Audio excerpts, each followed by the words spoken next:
season, and now also in the major, coming up with some major, like very major rounds in place. Okay, let's take a look at our map picks and bans. And I'll remind everybody that the one map advantage that G2 comes in with is related to that decider. So there it is taken. Consulate is taken at an easy victory. Actually, that helps a lot for G2 because BDS is such a strong team on Consulate. G2 just kind of takes it away as a free win. So actually, it's pretty smart in the end. But it all has to do with the way that you go through the pick ban. Villa first for G2. Oregon picked by BDS. Coast and Theme Park are banned by both of these teams. Not surprising that BDS kind of removes that theme park. Cafe, Clubhouse in the end. In general, does all of this favor one team or the other in this BO5? Have to give Villa to G2, and now that Consulate is gone, we also don't have to worry about a Maru play. So, I mean, since they already have that one, it's not that one weakness that BDS found in that last head-to-head that they can utilize right now. Cafe, G2 also really solid on that. Oregon is up in the air. I'm not too sure. I think G2 favors it, like just in general. There's still opportunity though for BDS. I think that's the thing about it, and one of the things that Tim said is BDS's problem is unfortunately they just have a smaller map pool that they're comfortable with. Not to say they can't play the other maps, they just can't play them to the level that they play their best maps on. It's much more flash in the pan, unfortunately, when you look at these big best of 3, best of 5 games. G2 exploited it last time, now they have no choice but to play their off-the-piste maps.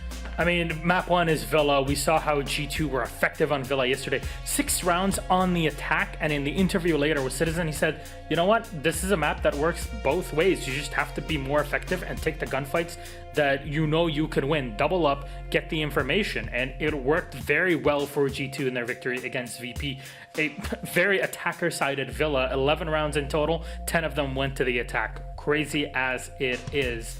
Let's actually take a look at the predictions though, since we're so close to moving to our games. What do people think about this game? First, there it is. No, this is everybody.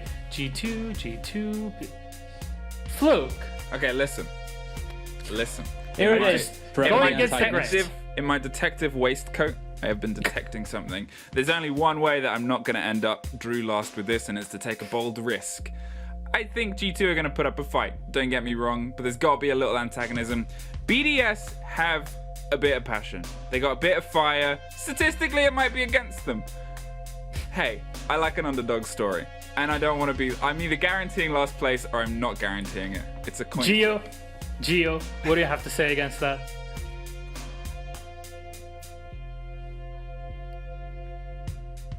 It tends to not go very well for that team. So thanks, Luke. Your sacrifice is appreciated. Yeah, I'm down for the agency of chaos because it's not me who has to suffer the consequences. I mean, you are chaotic evil after all, so completely understandable in this situation. Ace, Des, big things to watch for in this game?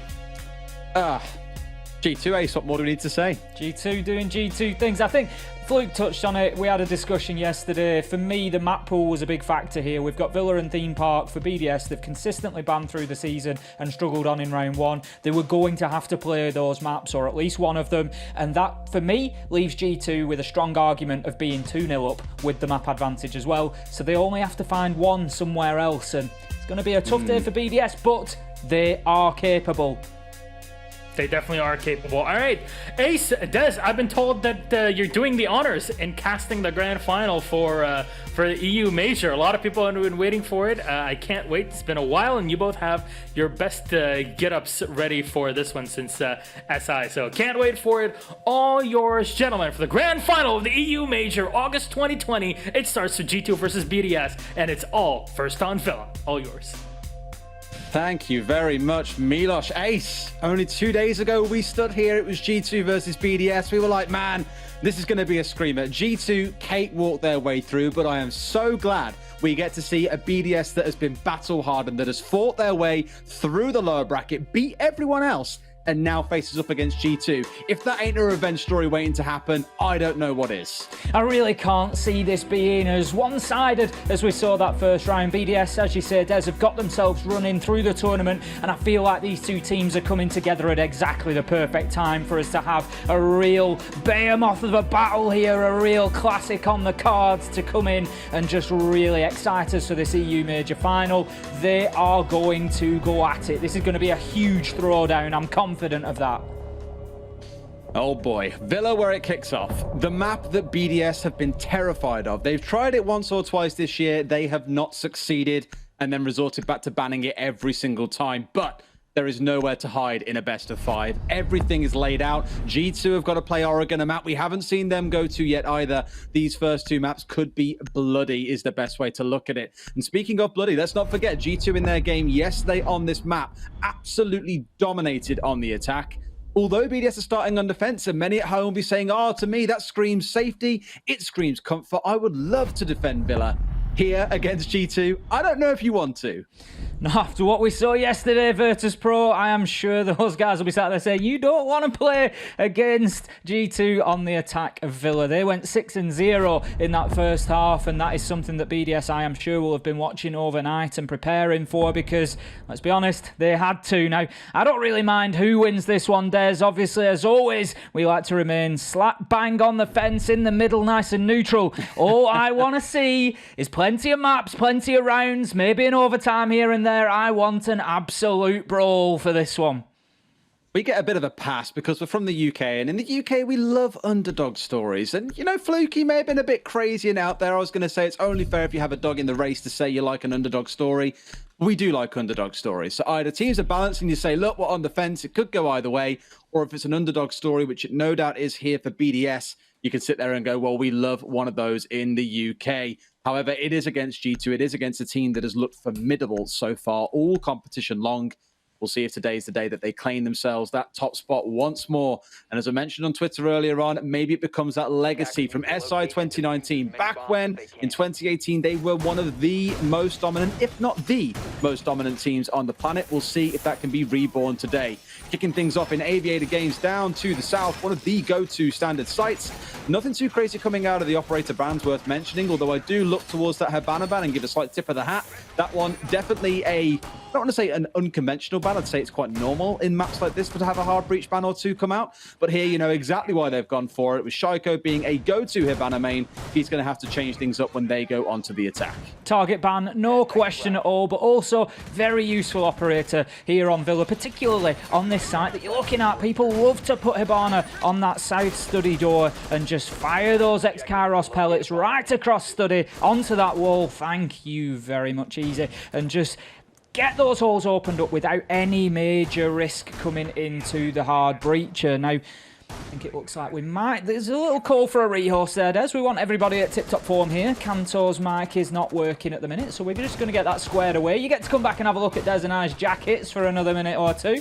I'm sure that'll be a... Mate, is it a... I'm sure it's a very treat. Jealous. I mean, look at this bad boy. Right.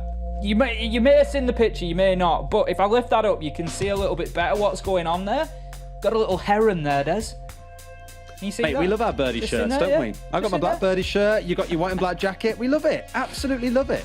All about it. But what we also love is this matchup, Des. It's going to be huge. It's absolutely mouth-watering. I bounced out of bed this morning, woke up without an alarm, absolutely no problem whatsoever because I was just so excited for this matchup. It's a historic rivalry. It's getting that way. It's becoming the new sort of Penta EG, G2 Empire. It's the latest evolution. It always seems to be this roster of G2 that ends up in these epic rivalries. And right now, it does seem to be really building. But G2, they have got bragging rights at the minute. They have got the majority of wins. And especially when you look at the best of threes, even if we include the major that we've seen so far, they are now 4-1 when it comes to best of three or above against BDS. So BDS have got a real trend to book here, but G2, I love what I'm seeing from them, Des. Obviously, the roster changed after SI 2020. They had a little bit of a struggle. Fabian chose to remove himself and said that he just didn't feel that, you know, he was contributing as part of that roster anymore. And he decided to take himself away from it. And they reformed, they regrouped, they got a couple of new faces in. We had Virtue, we had Citizen both coming in, and they really seem to have cemented themselves now. And initially we thought we were going to see this huge fragging team, and whilst that capability is absolutely there, it certainly seems they're building more of a flex team than anything. I think this is the most important thing, and I mentioned this on Twitter yesterday. Virtue and Renshiro are the two players in this game that aren't the ones who normally command high praise. They aren't the players that we normally speak about at any level of competition, but across this event, they have consistently been the best go-to players. Virtue ahead of the game against Virtus Pro yesterday. Mentioned that in the best of 3 the previous day against BDS, as well as the final game of EUL, Virtue was number 1 in rating. That was a massive storyline going into that game, that he was coming in as the strongest player despite playing on these more supportive operators. So I like how we're seeing new names shine. I like how we're starting to see G2 grow more of an identity beyond we're a team of fraggers that don't really play support. Remember the jokes at the start? Who's carrying the diffuser? Turns out there's multiple members that can do it, whether it's Pengu on the Twitch, whether it's Virtue playing on the Thermite, it doesn't matter. They have a lot of flexibility in this roster, and it's why we're seeing them come out so strong. It certainly is. Like you say, strength in depth is really becoming the key for these Siege rosters. I think gone are the days where you can have 1 or 2 star players and then just sort of coast your way through these tournaments. The quality and the bar is just going up stage after stage, season after season, major after major. And right now, it is all about that strength in depth. And as you say, Des, perfectly picked out. Virtue, Renshiro, they are great examples of players who maybe don't see enough of the limelight. There's an argument there for them being stars throughout this major. They have played massive parts for their respective teams, and they are certainly ones to watch out for today, alongside all those other familiar names that you've got. To give you an idea as to why Renshiro was so big against G2 on day 1, although they lost 7-2 on Theme Park, Renshiro walked away with 12 kills. The closest was then Shaiko below him on 5 kills. And speaking of Shaiko, I mentioned it a couple of times yesterday, him and Brede have been the big names throughout the main stage of the European League that everyone's been talking about. Brede being the highest rated player, Shaiko, we all know what this guy can do. He needs no introduction. But 10 and 15 for them? Really not the outcome you expect to see. So today, they're the players that I'm watching especially. Renshiro, I think it's fair to assume you're going to see something of today, but it's Shaiko and Brede. Yes, Brede not necessarily playing on those more aggressive roles, but we know what he can do. We've seen it be delivered. They have got to come up big against G2.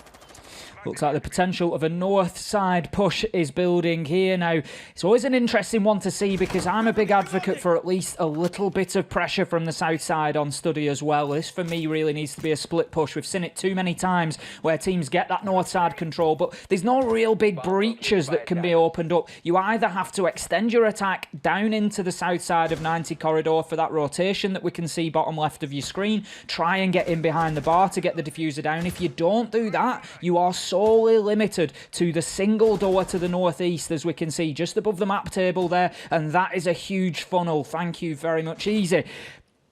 It becomes very difficult to push through there because you can go one at a time. The defenders know where everybody is coming from, and you are feeding into 3 or 4 guns, and that's why I say you need that Study pressure, because it just turns the defenders' heads.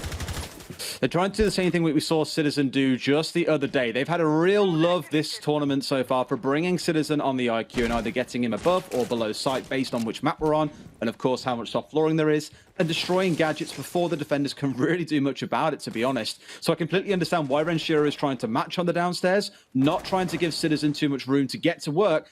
Got to be super careful of him getting pinched out here because he has had drones swarming at his feet for the last 30 seconds and almost took a bit of a fight against Uno, I believe it was. And there we go, the first trade almost coming out. Renshiro, the one walking away worse for wear, and Citizen is going to pick him off. And this is the big fear with this player. Yes, he's on the IQ. Yes, he's playing behind utility. But my God, is he one of the best gunners in the game, and you do not want to be facing up against him. Absolutely not. Citizen there just closing out that entry battle, and that is going to be a big factor for everybody at home to be watching. competition today.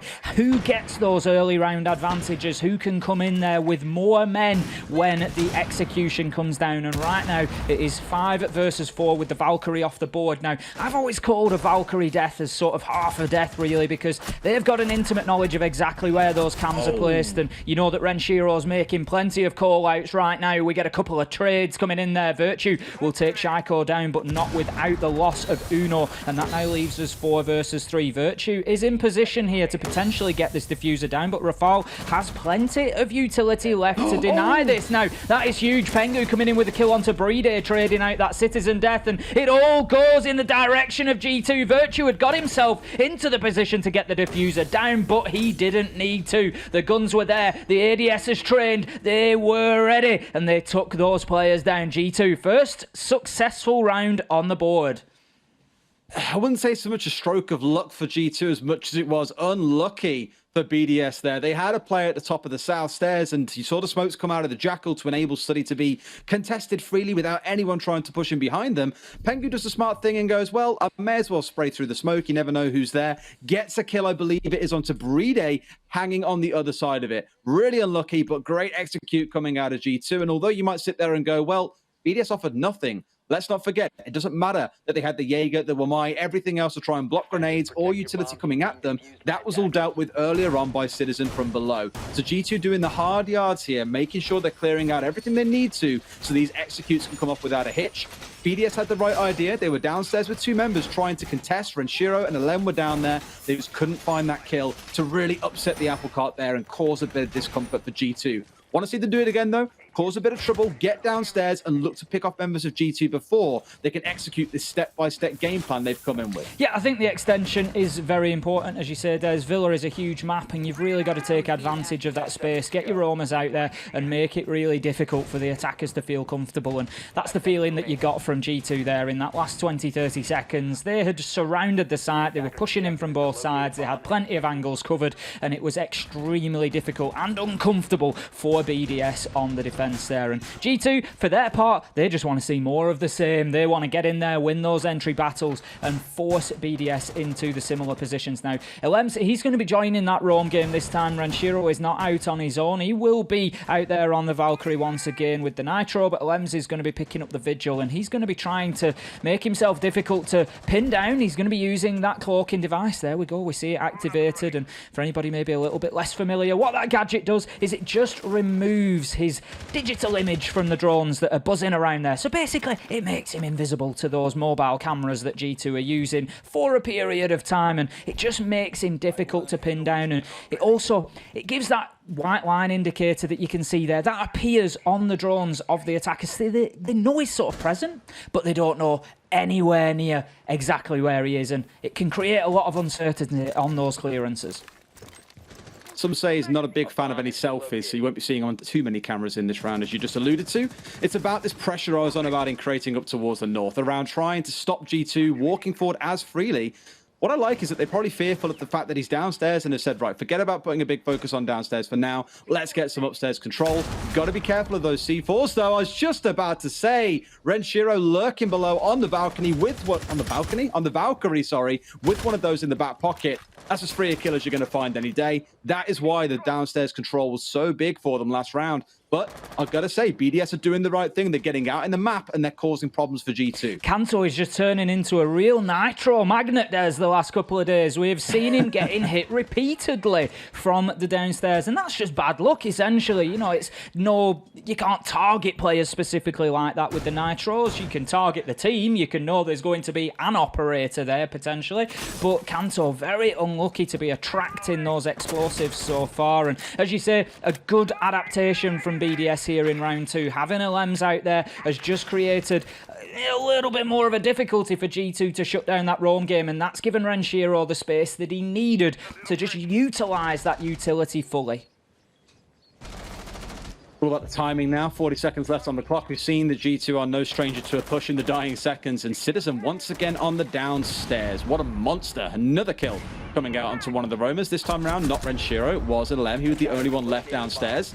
few shots coming in from below. Seems through the hatches. He's being tracked out by the Jackal. Finally gets himself isolated and picked off, but it's only Citizen and Pengu left. Admittedly, the two players you would want in a situation like this. But with 15 seconds to go, that doesn't give them many options here, I'm afraid, Ace. It certainly doesn't. We can see one pushes in. It will be Pengu taken down by Rafal, and that leaves Citizen 1 versus 3. He's trying to find a head. He's trying to find a pixel, anything he can, but he takes bullets. And right now, BDS, they shut the round down. Round 2 goes in favour of BDS. Breedy cleaning things up, and that is going to be 1-1 on the scoreboard. And Des, we got a match on our hands. Oh, we have, and this is the adaptation I was speaking about at the end of round 1. Round 1, they did go for the roam. They did try and disrupt G2 a little bit. Didn't really succeed. Didn't put enough pressure in there. Second round, stick 2 members to the north. Have them playing around C4s. Make G2 scared of coming downstairs to try and clear you out, lest they waste too much time or start losing operators down there. That was the right play by BDS, but now that we changed not just floors, but also areas of the map, we're up to the north side now on the downstairs in dining and kitchen. It's going to be a case of rediscovery for both teams, I feel. Yesterday, we saw G2 attacking this site without any real vertical control, Des. So it'd be interesting to see exactly where Lems is going to play on that vigil. Is he going to push himself onto that top floor and try to make a nuisance? Or is he going to recognise from yesterday's play that G2, they don't really worry about that top floor too much? We can see that there is no sledge on the side of G2. There is no buck. There is none of those operators that you would typically associate with that vertical control. Now, Pengu may well have the secondary shotgun on the Jackal. We've got breaching charges from Kanto and from Uno, but still, it is not something that they really played for on this site, and they attacked it very well against Virtus Pro. What they did was basically just completely encircle the site and make it extremely difficult for anybody on the defense to come in or out, and they just picked up the kills as the defenders had to try and do that. Now, always interesting to see if top floor control is held by BDS, if those vertical angles are opened up by them, will they be able to take advantage of that? But right now, it doesn't look like they're too worried about that top floor. The one thing I've leveraged criticism against G2 for throughout the season has always been drone preservation. We'd come down to the final 30 seconds of a round, they'd have none left. It would be a all or nothing push, and assuming that nothing massive had changed since you last collected that information. But there was a very famous saying, I believe Stokes once told me, and that is information is only good for 5 seconds. People can start moving, the situation can change. You need to make sure it's fresh at all times. G2 are always trying to be quick, I think, by sacrificing drones to collect information, but it can come back to bite them in the dying seconds. BDS in this round have doubled down on that approach of really attacking that weakness of G2, I think, by bringing along the Mute, the Mozzie, and the Vigil to try and cause some damage on the roam, so they won't be able to scout, they won't be able to drone them out, they won't be able to pick them off, and basically waste that time and put that clock down towards 0 again, because like you saw last round, that is where G2 really can struggle. It's certainly a crack that has been identified by BDS. As you say, it's just how now the G2 respond to that. How do they react? Do they up their drone game? Do they up the information battle? And do they manage to take control of that? Or can BDS take full control? They've got top floor locked down with Alems at the minute. He's got a couple of strategic vertical angles opened up. He's just going to be waiting to see if he can get any opportunity up there on the top floor. Now, Kanto, he's been allowed to move through living room reasonably unhindered there. That is somewhere that Virtus Pro were holding particularly tough yesterday. Now, Alems, he puts that vertical angle to great use. Kill onto Citizen. That is the opener from the top floor down, and G2, they could start finding themselves punished for that lack of attention upstairs. G2 are being very methodical. You saw a second ago as Kanto pushed his way through, there were 3 drones running around the area where he was to make sure no one was going to sneak up on him. Sadly, not the same coverage being afforded to what was going on upstairs. Virtue with a nice grenade kill onto Ranshiro removes the pulse, a pretty big one. As we all know, that cardiac sensor later in the round telling you where the heartbeats are of the attacking players through walls or through floors can be so impactful, especially given there are 3 C4s on the side of BDS across the Mozzie, the Mute, and the Pulse. Virtue just working on the Maverick blowtorch there. He's going to look to open up the hard wall into sight, but he's going to be challenged here by Rafal potentially. He's on the shotgun and can do some serious damage. Now, opening that hatch, that is going to allow Alems to move into that area on the upstairs and apply pressure from there to the attackers. So that could be a real heads-up move, but it just depends whether Alems can get himself over there in time to make any sort of impact. He's making plenty of impact elsewhere in the map, taking the Zephyr of Uno off the board, and right now G2's inability to deal with that top floor roamer is coming back to bite them. Final 10 seconds here. It's all or nothing for G2 once again. Can they find the frags? Yes, they can. 2 come through, but Alem's rotating back down, finds a third. That's 2 on the roam and 1 on site. That clock hit 0. They had to try and stick the plan, but just not enough time to make it happen, unfortunately. Second round in a row where BDS have really forced and stretched G2 to the max with the time. G2 got to be a little bit quicker, and I think actually dealing with those roamers is the #1 thing they've got to start focusing on. Round number 1, they did it pretty well. Citizen took that opening kill. Second round, Renshiro downstairs with the Vigil. They were too afraid to push into him. This round just now could not get rid of Elens from the upstairs. Got to deal with them, quite simply. It's a very big map. I completely appreciate that, but they are absolutely terrorizing you on the roam right now. Lem's caused them a massive headache from the top floor there, and I love to see that sort of mid-round adaptation as well coming in from BDS and the heads-up play to get that hatch open by Rafal, and it just gave Lems another option. As it was, he didn't really need it. He just started slaying elsewhere in the map, but even then, it still puts that doubt in the mind of the attackers. They know that they can't just focus their eyes in one direction, and that is the big thing. And BDS taking advantage, as you say, of that sometimes questionable roam game from G2 there, using Vigil to full effect, keeping him off the radar, and there was just no real challenge. Now, there is a strong argument for dealing with roamers by leaving them out in the cold. It is absolutely possible to do, but you need to make sure that they are in the cold, and there, that wasn't the case. Lem's got himself snuggled down in front of that fireplace, Des, and he was just taking pickings left, right, and centre. Raptor Gownan by that point sat down with a pipe and said, I'll just wait, guys. No big rush here. Speaking of the rush, not going to come through in this round. And when I say rush, I'm referring to those roamers getting down in the map and looking to cause some trouble. BDS looking at that lineup. I'm talking and seeing an awful lot of denial. Smoke, the Goyo, the C4s coming out, the intel once again coming out of Valkyrie. But Alem saying it's time to put the Vigil away, drop the mask for a short while, and pick up those batteries. We want to make sure that there's denial focus on the walls, denial focus on entries or areas of the map thanks to the Goyo. Everything's lining up pretty well for them. I've got to give a shout out to Brede as well, one of the players that we mentioned earlier on that had a pretty quiet start to the tournament. 5 kills so far across 3 rounds. Again, for a player that you normally see holding up on support, not a bad start at all. You see Shako on the Jaeger there, just closing down drones, and then he's going to move himself back to site. Now, the slight concern for me here, looking at this setup immediately for Trophy Statuary from BDS, is they seem to have lost that factor that they've just benefited from so much, and that is presence elsewhere in the map. Renshiro is still out there on the Valkyrie, but other than that, we can see 4 defenders. They're sat on top of each other, Des. There could not be less map presence from BDS here if they physically tried, I don't think. They're praying for good luck. It's all it comes down to. Oh, great statue, give us a victory in this round. A 2-1 apiece. If they take this third round, then it's definitely better than what we saw coming out of Virtus Pro against G2 yesterday. I believe it was 5 attacking rounds in the end to G2. Pretty brutal.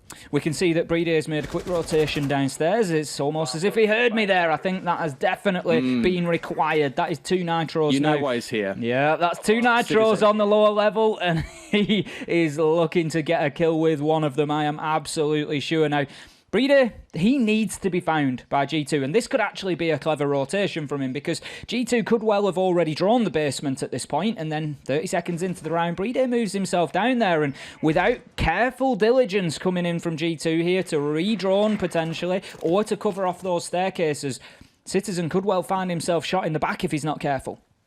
It's Citizen's focus once more, though. Being droned in, get yourself downstairs, get below where these gadgets are and shoot them out. If they can get rid, with the help of some drone work, I imagine, no free pings, unfortunately, to make use of. If they can call out where the glow shields are, or just get rid of the bandit batteries, that is a massive step up for them. I'm also thinking, because Uno's down here, they're looking to play with those frag grenades from below, 4 of them in this round, because you've also got Virtue on the Maverick. We'll see if they can achieve anything behind that. I believe that was Renshiro or Alem with a C4, not quite sure which one threw it. Not that it matters, as Renshiro is now dead. Citizen at the 42nd mark, finding the opening kill. G2 doing a very good job of keeping Renshiro quiet so far. We've said how much of a hero player he's been for BDS, but there goes Brede. We said that we thought G2 did not know exactly where he was, and they did not, followed up with a nitro. That now leaves us 3 versus 3, and this round just heated up very, very quickly. Will it be out of the frying pan and into the fire for G2 though, or can they bring this one back under control? We've got it down on Virtue. Citizen moves in and does Citizen things with a headshot onto Rafal. Shut down though, and now effectively 1 versus 2. Kanto 1 HP in a dream that turns into a nightmare as BDS shut down round 4, and they now lead 3-1 on the defense here of Villa. And turns out, Des, BDS can play Villa. Oh boy, I mean, that was Citizen finding a 3K with Shaiko only at the very end to come back. No, you forget who's known as the hero shooter in this game. It is me. Final 2 kills to drag that round back from what looked like an eventual victory coming out of G2. The fact that Citizen's giving so much freedom to run around the map, he was up the back stairs at one point, then he was running up down towards the south through Trophy, and still and still finding kills was unbelievable. A lot of time being given there, a lot of comfort being shown, but BDS delivered the goods in the closing seconds of the round. Better from G2, but still running it down to the wire in terms of timing. I've already said before, that was my worry from what I've seen in them in the regular season. Starting to appear the same here against BDS. I mean, looking at G2's progress so far in the first 4 rounds, they haven't been anywhere near getting a diffuser down, Des, apart from round 1, which was the round that they won, and effectively they just ended up going in and killing everybody. They've never really had any realistic site control beyond that. BDS have been locking this down very well, and I'm sure that this is going to potentially be coming as a bit of an early blow for G2.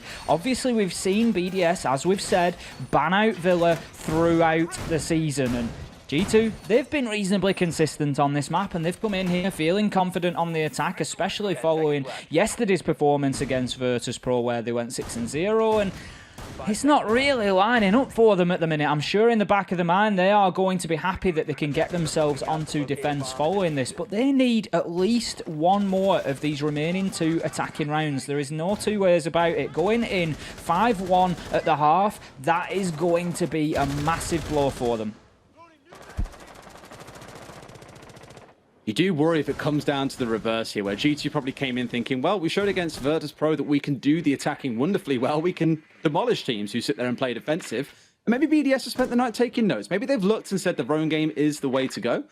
One thing I caught earlier on, actually, that I forgot to mention at the time is look at what ban didn't make it through for BDS. Well, Maya's been their go-to ban all season long because they've said, you know what? We can play against this. We can deal with just having ADSs on side. It's not a problem. But we think other teams who rely on him as a crutch are going to find themselves struggling. Here they've let it go through and are fully using it themselves. So despite all this practice without Wamai, still thinking, you know, it's still a fantastic operator. We're still going to bring it. We still want that shield on side. Citizen, he's got himself lodged into Piano now. He knows where Renshiro is, I'm pretty sure, on the red stairs. Starts to take some pot shots through the soft wall. Will not be successful at the moment. Renshiro just keeping himself back there. Citizen's going to throw another drone onto this. Now, I think he's just aware of Alem's presence as well, and this is what is making it difficult. This is why we said, Des, in the early rounds that the adaptation was needed to support Renshiro downstairs, and that is exactly what Alem's has just done. You saw there perfectly how Citizen was looking to aggress onto those red stairs, but was completely held at bay by the presence of Vigil. They didn't even have to take a gunfight, and they have wasted another 30 seconds downstairs. Citizen now very cautious about pushing forward and taking over these red stairs. He knows. You just know that they're looking to aggress onto him. And equally, they know that Citizen's coming at them from downstairs. It's what he has done. All game long, has always found himself on the opposite floor to the site, looking to cause some trouble. Just doesn't want to get himself picked off here, understandably so. And he's also had a wonderful game himself so far. 2 opening kills onto Renshiro. Did die back in round number 3 against Alema Midley in the opening duel. But outside of that, it's been good. Bride lay down, should have found that kill. But Kanto, the man seems to dodge bullets like he's in the Matrix. Once again, he's going to survive a gunfight and walk away, albeit on a slither of HP. Great push from Kanto there, just going in with absolute confidence that he was going to win that gunfight, having to react very quickly to the fact that Bride was led prone, and now we can see some good south side control for G2. This round just took a swing in their favour. They've got Study. Virtue is now opening up those lines of sight into the site itself, and they can start to apply pressure to that south side of 90 corridor with thoughts of getting in behind the bar and getting the diffuser down now. We've got a man down. He will be collected. Reset, I think. Yeah, I think he's going to be brought back up. Now, Rafal is on low health, but manages to get himself... No, he doesn't. It's Shaiko who actually does the damage. Renshiro with a huge double, and right now BDS are collapsing beautifully. Uno finds himself in a 1 versus 3 in sight. Gets a second. 1 versus 2, but the time ticks down. There is nothing he can do. Time waits for no Mendez, and that clock ticks away. But G2 just held at bay there despite that south side control. Same again. Honestly, it's been the same story for 4 rounds in a row that the clock has become the 6th man on the side of BDS, and they've closed things out in the dying seconds. You could even see where Shaiko was sat there. No one had a clue that he was sat there. Uno, I think, had the right idea in trying to rotate through Study up into Aviator and bring down the backs of BDS whilst they were putting all their attention towards that 90 corridor. But even with the opening kill onto Shaiko, you're down to 2 seconds left in the round. We all know how those tend to go. And you're living on a prayer a bit there, I think, if you're relying on yourselves as G2 to get inside of the site from 90 hallway, kill the 2 or 3 members that are there whilst Uno gets that flank off. A little too idyllic, I think. It's all about the time. I need to see them giving themselves an extra 10, 15 seconds on these executes, and I completely get it is not easy on a map like Villa, but that has been their biggest downfall in this half. Certainly has, and right now we're going to be heading down to Kitchen and Dining for the final defensive round for BDS here, and tell you what, if they come out of this 5-1, they will be laughing at that point. They know that that is a big coup against G2 here in map number 1, and I think a lot of people coming into this will have expected an early win potentially for G2 on this map to put them 2-0 overall on the series. But how about this? The potential of BDS coming in and levelling up that advantage immediately. And for the French team, what a dream start, Des. It's an absolutely perfect scenario. It's one of the most beautiful things about Siege, I think, is that we look at BDS as a team and you go, right, played Villa twice all year in all competitions, ban it away permanently. Clearly they hate the map and they will never play it. They knew that if they made it to the grand final, they would have to play Villa, and G2 would be one of those teams they have to play against. G2 played it 4 times in the regular split. It is one of their go-to maps. They feel comfortable here. BDS quietly toiling away behind the scenes to get ready for this have shown that they know G2's game plan. They don't have to know Villa to the nth degree to be able to figure this one out. They just know it is a time-wasting game and they are playing it to perfection right now.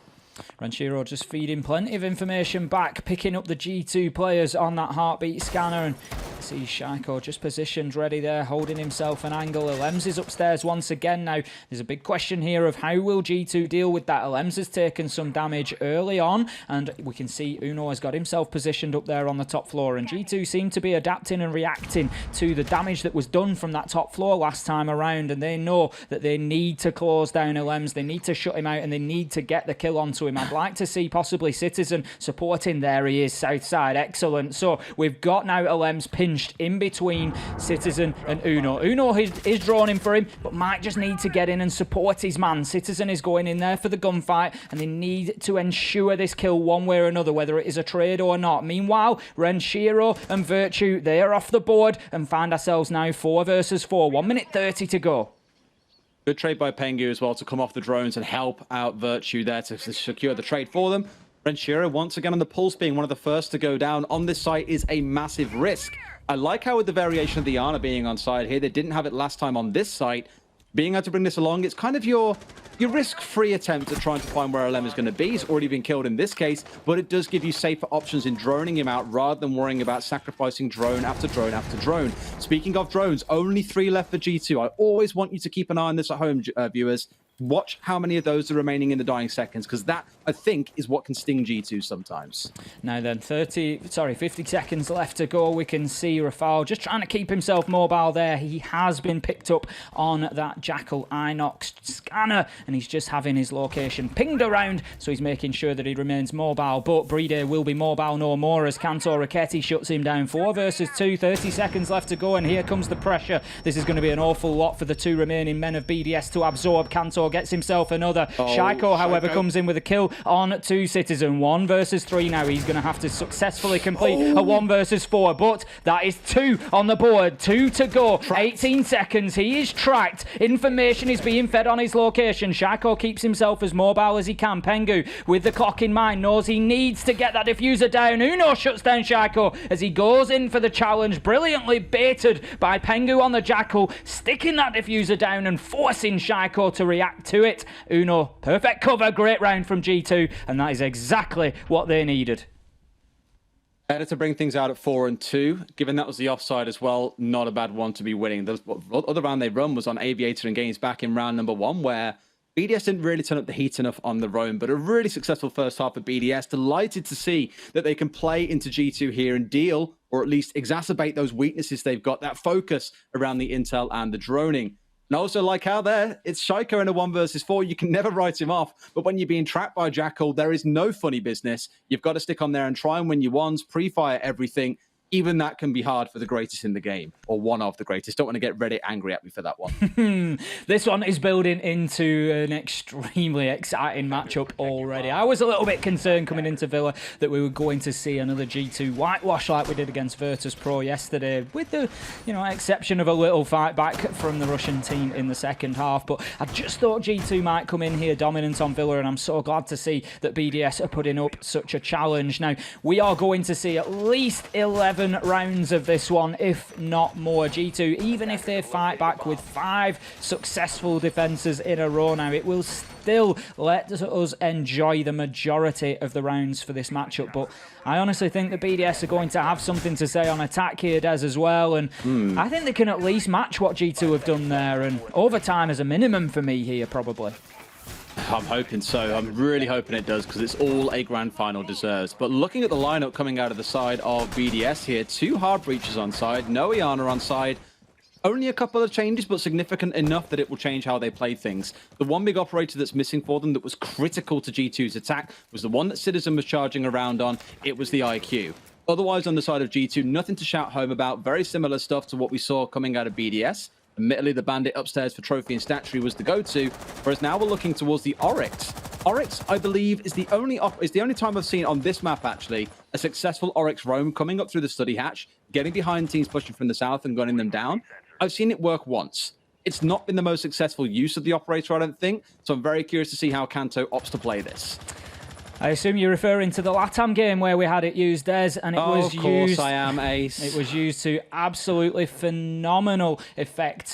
From memory, I think it was Lukid. I'm going to say it was Lukid. I apologise if it wasn't. I thought you'd be able to tell me the age of every single player by the number of days they've been alive, given when that happened. Pretty sure it was Lukid who got himself up the study hatch, as you say. The push was coming into trophy statuary, and the Oryx was not shut down on the downstairs roam, and he just used those abilities to maximum effect, got himself up the hatch to just hit them on the flank, but then use the soft breach ability through the vault wall to change up his angle of attack and get himself a second kill. And he just showed perfectly why Oryx is such an exciting operator. And Kanto is the perfect sort of person to put him to use, but on a downstairs site, he's not going to have too much opportunity. Shaiko shutting down Citizen on the red stairs there, and that is a great start once again from BDS.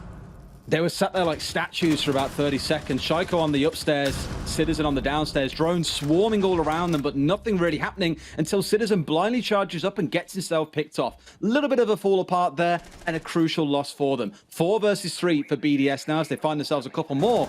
Looking pretty good as the starting point. They've got control of the south side of the map. You still got Pengu and Kanto looking to cause at least a little bit of trouble. But I just worry at this point that you're in this kind of man disadvantage. You still got the Jackal on the side of BDS for tracking those that are trying to cause any kind of danger off site for the side of BDS. This looks pretty safe, but I'm always keeping a very close eye on that timer.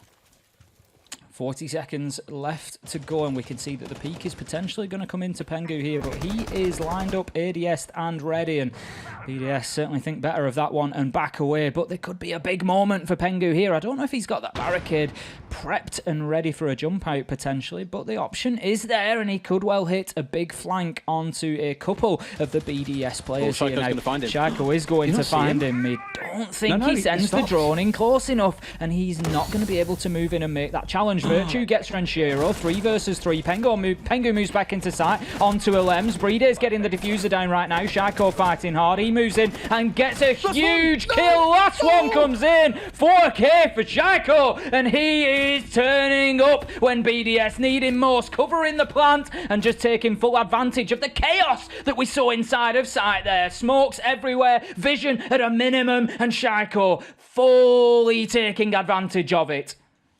Oh, it's another reason why I love Siege. Wonderful example of how a second or two can make or break a round. Imagine if Pengu had peeled away from playing on the window and stepped in towards where Shaiko was pushing in from. There was 2 of them in the room as well. He found one, but Shaiko was already in the smoke. And those smokes led to a little bit of chaos. All the lines of sight were broken. No one was quite sure where who was. And I thought for a second, Shaiko, I believe, was almost looking to reload as well after he'd taken the third kill. Didn't realize the final member was going to be stood right in front of him and somehow manages to find that 4K to close out the round. Pasha was the player I was shouting out about a lot yesterday, saying his big rounds of getting 3Ks, 4Ks, dragging Virtus Pro through it, whether they liked it or not. Shaiko's gone and done just that in this round. We could be looking at 4-3. Instead, it's 5-2, and BDS are 2 rounds away from winning the first map against G2, a map that they have banned consistently all year long. That Hibana ban certainly doesn't look to be bothering Shaiko too much right now, does it? Absolutely huge from him there to close that round out. And as you say, Des, that one just swung on a dime. It looked like it was poised for G2, and then up pops Shaiko. Huge 4K from him. Absolutely massive players there, coming in and just decimating the G2 lineup in the final seconds there. And that puts BDS onto 5-2 and just 2 rounds away from taking the first map here on Villa and leveling things out, completely destroying that map advantage that G2 came in with. And there couldn't really be a worse situation for G2 than losing that advantage immediately. They will have been so keen to get themselves this first map on the board, especially coming into Villa. But right now, BDS, they are fighting, and as I said, we've seen them grow into this major so far. We've seen them improve match after match after match, and we were always going to see a better BDS lineup than we did in that first round against G2. However, this is how the first half played out. G2 won round number 1, BDS have just won round number 7, the first of the half for themselves. So if this next round goes the way of BDS, absolutely. Panic stations are on. G2 are in dire straits. If they collect it, you might see it carry on down the sort of path that we saw in the first half, where BDS then went on to take 4 rounds. Rounds 2 to 5 were theirs. They put them on the scoreboard. That would force us up to overtime potentially, which would be ridiculously exciting. But let's see whether or not Shaiko can do it once more, tear G2 apart, and break that narrative open. Pressure being applied on the trophy statuary side here, so there is going to be some movement from that north side. We can see Renshiro, Rafal, Breeder, Shaiko all lining up there. The question is, where does the 5th man go? Where does the rest of that pressure get applied? Alems currently is looking downstairs. I think he's all the way down on the basement level. Yes, he is, just making sure that that roam game has been cleared out. He will find some footprints, and it looks like he's just following them along at the minute rather than doing the scan. Now, you've always got to be careful on the Jackal scanning, because as soon as you do that, you give the defender some information. You know that then Jackal is somewhere that you have been. So if you've only moved from point A to point B without too much variation in between in a straight line, for example, you know exactly where that push is going to come from. Now, he does pick up the scan eventually onto the stairs and gets shut down by Kantor Raketti. Great communication there from the smoke, just shouting out, I've been tracked, this is where I've been, and allowing Kantor to get in there and to challenge. It was actually Uno, who gave that information. Shaiko, however, could pick himself up a double here. Rafal it will be who beats him to the punch, though. Getting Uno and Kantor wiped off the board on those south stairs, and G2 once again just being completely caught unawares.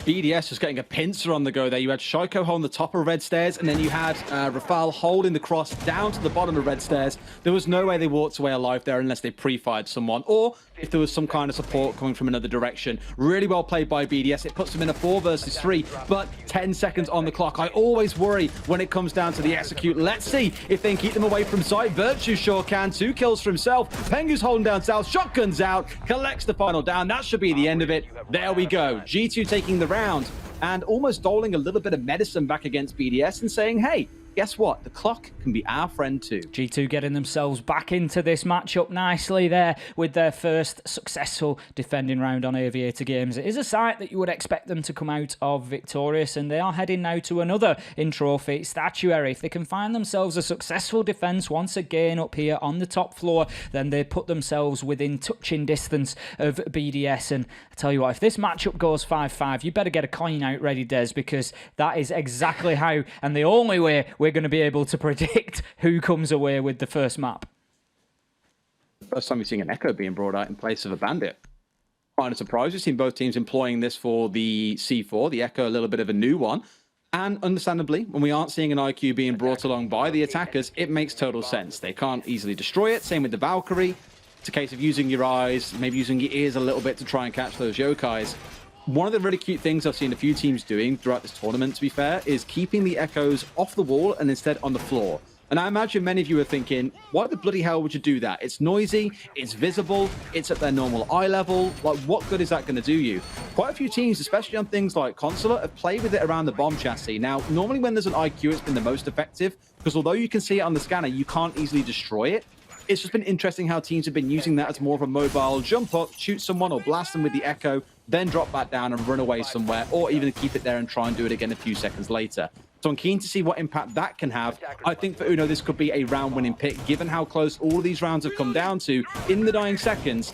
I wouldn't be surprised to see a Yokai upsetting BDS. As you say, the clock has been the biggest factor so far, realistically, whether that be that rounds have been won based on that timer, or whether it has been that attacking teams have just had to take action because the time is ticking away, when maybe they weren't quite prepared for it. Now we can see the first of those Yokais being hidden away in the rafters. Citizen coming in with a huge opening kill onto Renshiro there, once again winning out on that entry battle, and that is something that G2 really needed right now, was to come into this round strong. So far we are reasonably even on the entry stakes, but over the last couple of rounds G2 have just found themselves an advantage with those big opening plays coming in from Citizen once again onto Alems, this time shutting down the 90 corridor. Shaiko will find his partner in crime, Kanto Rakete, and that will bring it back a little bit. We are now 4 versus 3, but still advantage G2.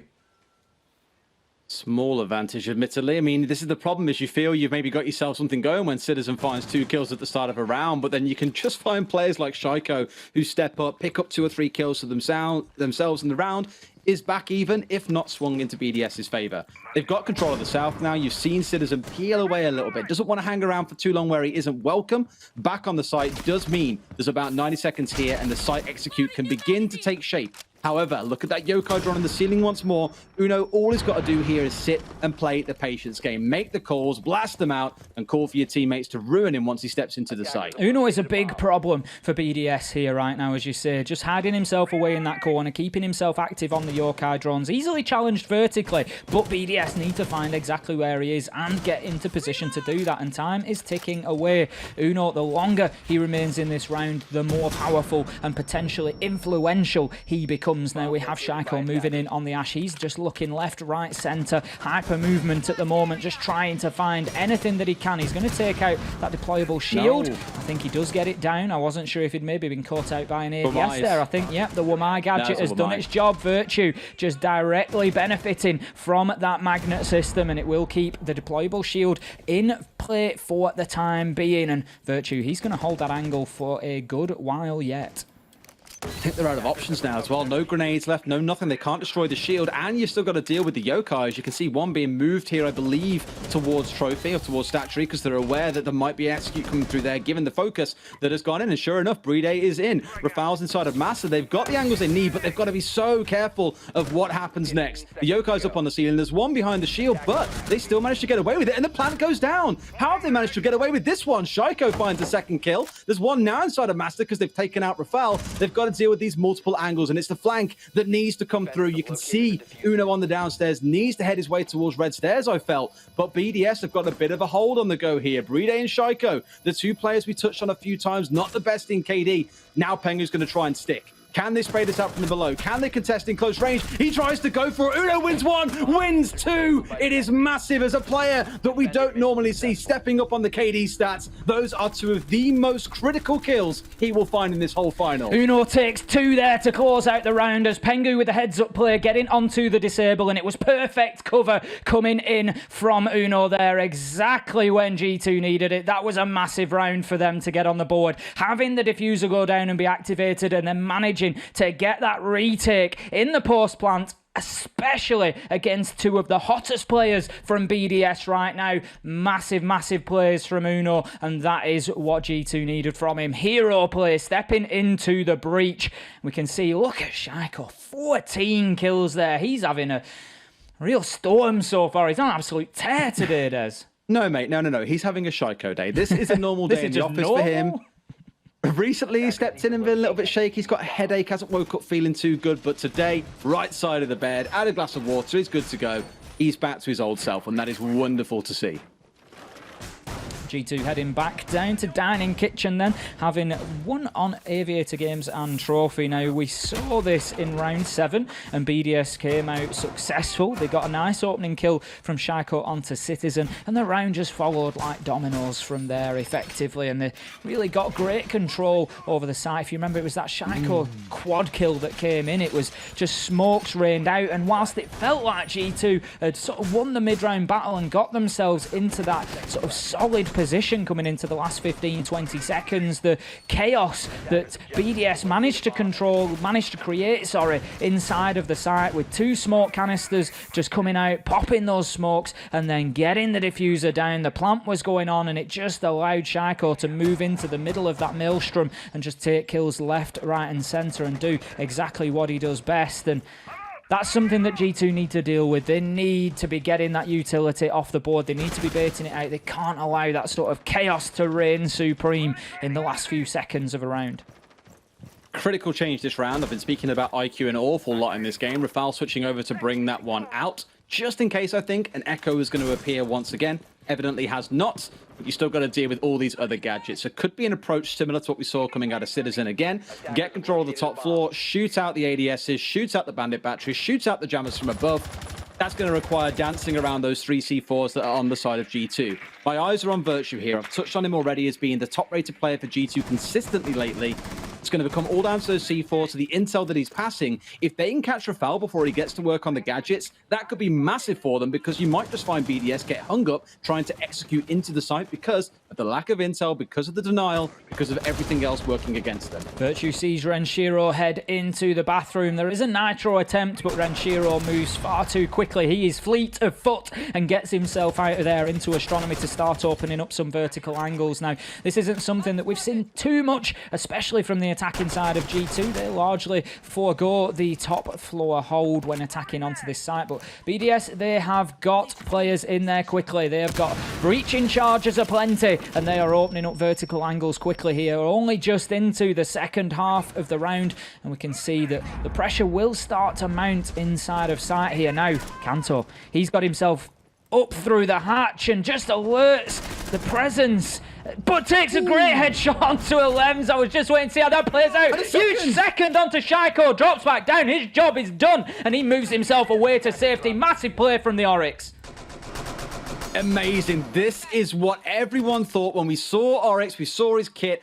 Man, he could get up hatches, he can cause massive spoilers, and the thing is, they were slightly aware that he was there. You could see the caution being shown, but he wins the gunfights. He gives them something else to think about, and now BDS have been reset back slightly. They've got to be so wary that Kanto might come flanking up late round. They can't afford to ignore what's going on around them anymore, and this can make this round for them incredibly difficult to close out, not the least because they're in a 2 versus 5, but because of the damage dealt by Kanto. Renshiro and Rafal, a massive amount of work to be done by these two now. Diffuser cold on the ground, and they're just trying to pick up any frags that they can at this point, but with 12 seconds left to go, they are likely to be impactless. Pengu will take down Rafal. Renshiro puts big shots in through the floorboard, but can't find himself a kill, and with time ticking away, that is going to be round 10 going to G2, and we find ourselves now 5-all squared up, and BDS, they've thrown away a 5-2 lead here, and with the momentum solidly in the favour of G2 right now. 3 rounds on the bounce, a complete defensive rotation. You can see how they might just grab this one from the jaws of defeat now, Des. What did you say about if it got to 5-5 earlier on, Tim? You said to grab a pretty penny and give it a flip, because it is so difficult to know which way these last 2 rounds are going to go. We are following the same theme that we saw back in the first half. G2 taking the 1st and 6th round. It's shaping up to look the same for BDS here. I'm not convinced that this party is over yet. I'm sure they can get one of these 2 rounds coming out, but I think the fear for them is still that Echo was a problem. We needed the IQ, but we still got to bring other things with us, and it looks like here they're even afraid of the Oryx. Nomad being brought along for the first time just to make sure he can't do the same kind of damage again. Not that it matters, because G2 once more are a step ahead. They've changed compositions. They're now going more towards the denial focus again. Goya on side alongside the clash. Well, we asked to see every single round that we could here, Des. Everybody at home wanted to see every single round that we could between these 2 behemoths of the Siege world, and that is exactly what they are throwing down for us right now. We are guaranteed all all 12 in the first map of Villa. You can see there the nice little round breakdown. Thank you very much, production, and a perfect opportunity, Des, to give a big shout out to the production team that have worked so tirelessly over this weekend. It's, you know, such an unsung hero of a job sometimes, you know, when everything goes right and everything's smooth and those beautiful graphics and information are all there and in play for us. It's sort of the expectation, but they work extremely hard behind the scenes to make sure everything goes as smoothly as it can and to bring us all this fantastic action, and deserve a big, big thank you from both Des and I. And from the rest of the team as well, let's not forget as well, they make us look good. It's definitely not us, it's all the work they do, the tuning of the voices, the action that we get to see. Of course, the Observer's also doing a wonderful job. We'll change to a nice story about those guys later on, I'm sure. Drone work coming out heavy from BDS at the start. North take going to be the focus. And I think Kanto thinking, it's a little bit hot right now. I've got lots of drones around me, a lot of focus coming in. I'm a peel back, and I'll leave the one with the shield for a face to hold things down.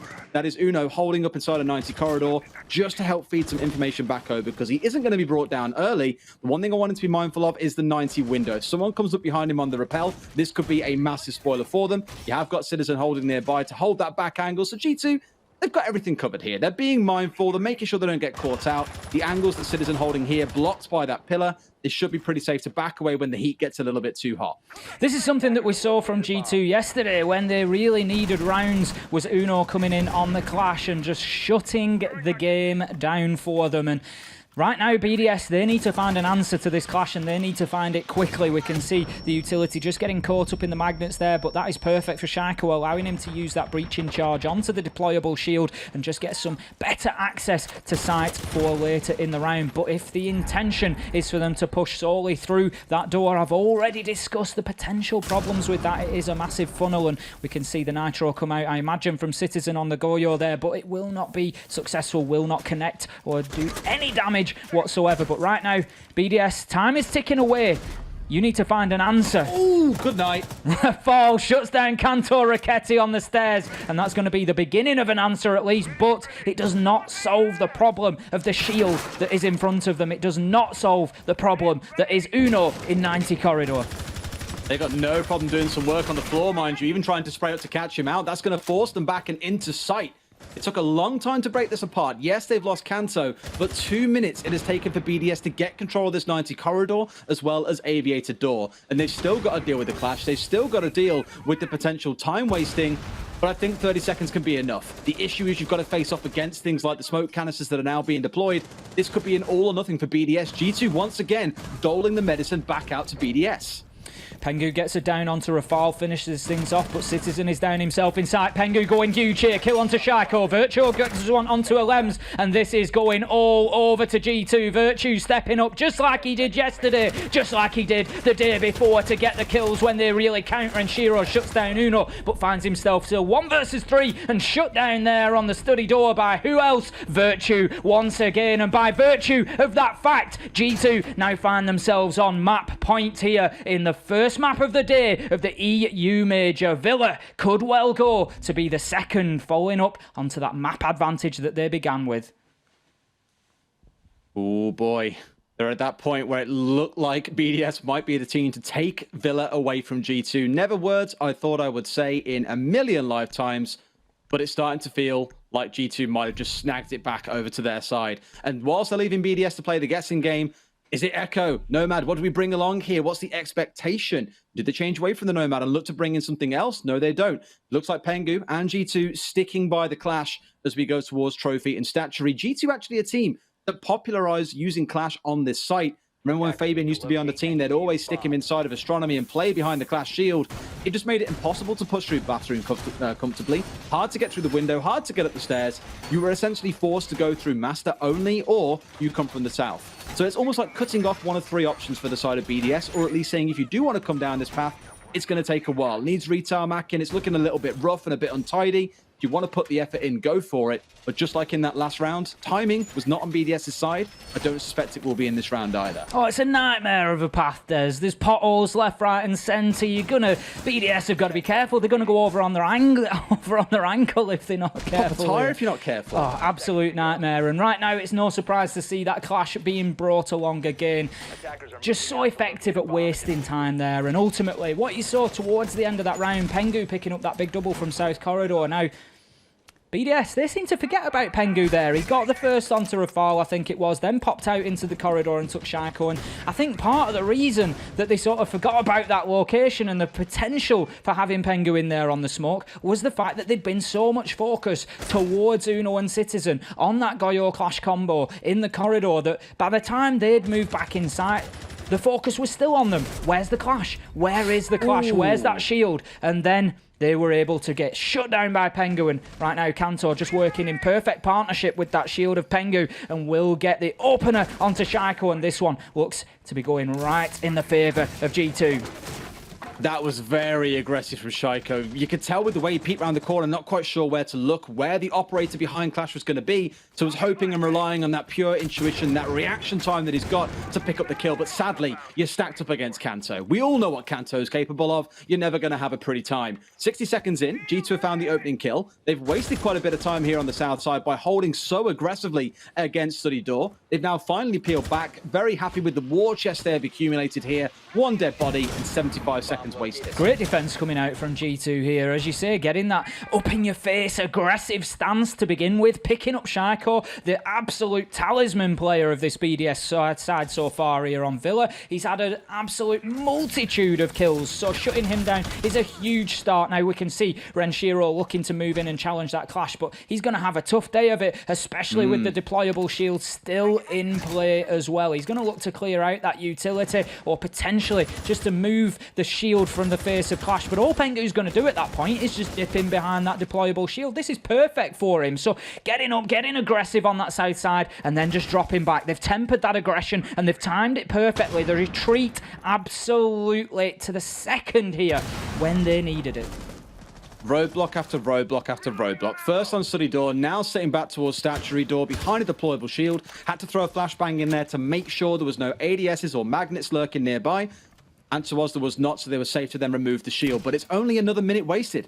40 seconds left. Look at last round. We got to this point, and BDS were only just starting to square up to go for an execute. It's going to feel the same here. You still got to deal with smokes coming out. Does put one through the head of Citizen, so it's a 4 versus 4. But all the right delay tools are still here, Ace. I worry if they have enough time to make this happen. Out comes the Toxic Babe canister. Pengu using the electricity of Clash's shield just to slow down the attack as much as possible. Kanto gets a kill onto Rafal. Second on the round, but Virtual will be shut down on the challenge, and these are trading back and forward at the minute. Alems is trying to get in behind the Clash. He does get in behind the smoke. They're completely unaware of his presence. He goes to the challenge. Huge play from Alems coming out there with a big double. Breeder gets the diffuser down, and right now it is all down to Kanto. Gets himself the third on the round. He is on for the ace here. 1 versus 2 as Alems takes out the downed Pengu. Kanto, he's got to make a move. Shut down by Alems, who has the counter ace. There's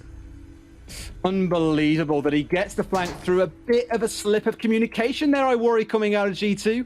Finds one in the back of Trophy, still manages to run his way through and pick up a second freely at the top side of Statuary. Bit of a mistake coming out of G2 there. Didn't really know how to react, it seems. And either way, it was Kanto or Alem finding the ace. It was Alem ultimately who takes it. 6 and 6. We said 2 rounds ago, if not about 10 rounds ago. If it got to 5 and 5, flip a coin, and you're probably guaranteed to find yourself going to overtime. We have landed. It's G2 starting on the defense. We've seen a defender-leaning setup so far. 4 and 2 to both teams. I don't know which way this is going to go now. You'd say G2 on the fact they start in defense, but again, I just don't know. We flipped the coin, Des, and the coin landed on its edge. And here we are, G2 continuing the good momentum that they've just built on the defense there. So right now, I do sort of still feel that there is an advantage for them. We saw them with a very good defense of Aviator games previously. Now, interestingly, this time, Uno has not brought along the Clash, and I felt that was quite an integral part of the defense last time around. Just really drawing the eye, drawing the focus of BDS and giving some other operators like Pengu on the smoke, the space that he needed to get in and get those kills to shut down that defense. But they are mixing things up, and I like that as well. Let's be unpredictable. Don't allow BDS to know what is coming. Always keep them on the back foot at least. Don't allow them to come in with an initiative, knowing exactly what you're going to do now. Plenty of attention being paid to the red stairs there. Got Uno just on the snake, the belly crawl, just moving down those stairs. We were still in the prep phase. I'm not sure what sound he was worried about, but he's got himself hidden away there. And just keep your eye on Uno, because I feel like he could have a big impact on this round if BDS don't close him down. My big impact player. I love talking about the operator selection. For the first time on this map, despite being banned, we're seeing a Capital being brought out by LM. Now, given how it's shaped up so far for BDS, they have really struggled to execute. They have been caught by roadblocks. They've been blocked by shields. The clash has always got in their way. Clearly, the thinking here, look, if we can force them out with these firebolts, if we can get ourselves in with a smoke plant, we've seen Jackal used an awful lot by both teams for that exact reason, to smoke off key locations. They get both of those things with the Capital. So I'm keen to see what he can deliver in this round. Otherwise, things are looking very samey for BDS. 2 hard breaches, 1 set of nades, of course, coming out. Then the Ash and the Zofia for the soft destruction. In comes Olems to the astronomy side, and he is supported by Breedy at the moment. Out go the drones for that further information. We've got Kanto and Uno still around those red stairs, and you can see exactly what they're trying to achieve here. They're just trying to cut that map in half between the north and south and prevent BDS from moving across, but there is no preventing Shaiko opening up the round with a kill onto Virtue. Struggled the last couple, but gets himself firing now. Low health, does take some damage along with it, but he won't mind that whatsoever. Taking the Wamai off the board, and the magnet gadgets with it could be crucial in the late round here. Welcome to Dark Souls. Siege Edition is the best way to think of it for Shaiko. 1 shot and he is out. He gets no second opportunities, but we know how good he is at hitting those first critical shots. We'll see how much more damage he can do. Once again, it's coming down to a time-wasting affair for G2. You can see them all focused around the landing area at the top of red stairs. C4's playing from below, looking to cause some trouble, but they're getting picked off here one by one. BDS stepping through, Virtue and Kanto down. That's the Jaeger and the Wamai both gone. How much more time can they hold back for? And when do BDS pull the trigger? We're in that final 60 seconds. They've got the Capital to go for the execute, but they're still going to get into a spot to go for a setup. Shaiko, turns out he can't win. Down he goes. Not quite out just yet. So there is time for his teammates to recover him. Well-timed peek by Pengu. Uno's going to look to move up those stairs. And as I said, from this position on red stairs, it's about cutting that map in half. He will take big shots, though, and Alems will gut the Goyo and now move into a 2 versus 5 for G2. They are having no joy here. Shaiko was downed earlier, but then killed. Huge play from Citizen. Gets himself 2, but it won't be enough as Ranshiro and Breedy storm into sight, take the final kills, and BDS, they get themselves the advantage once again here in overtime, and this one could well be going all the way to 15. Oh, the demons of the dying seconds of a round. Both of these teams, it coming down to the final 10, 15 seconds, and then everything lights up. I don't envy Easy having to try and catch all these fights, because they are happening all over the map, and it is always an explosive conclusion to them. That's the spot Citizen was sat in there, the back corner with an MPX of all guns, and still finds 2. Isn't quite enough to close it out. All of G2 were focused on what was going on at the top of red stairs, and that enabled the final member to slip in from Study and get that closing kill. Unfortunate, but that's the big round for BDS. They have just won the attacking round in overtime. If they can now win this defensive round, the map is theirs, and this whole best of 5 is up in the air, and I will have no idea which way it should go from there. I don't know about you, Des, but I'm starting to really pick up a bad case of the shakes right now. I have got a tremble just watching this game, because it is becoming so edge of your seat, so exciting right now, and there is just absolutely nothing between these two teams, and it's not just about this map here on Villa, it is about the entire matchup. What are we going to see going forward from here? We've got Oregon up next. We haven't seen G2 there. Do they come out and surprise us the same way that BDS have surprised us here on Villa? It is going to be mouth-watering. This is lip-smacking, Des.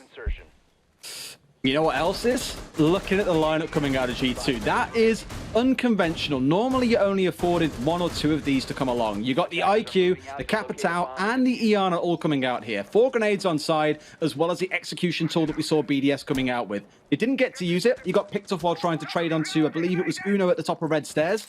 But it was more the fact that it's there. They have those options available to them. My only concern, I think, is the limited number of flashbangs they've got here. There's a lot to get through in terms of the ADSs and the magnets coming out of the Wamai.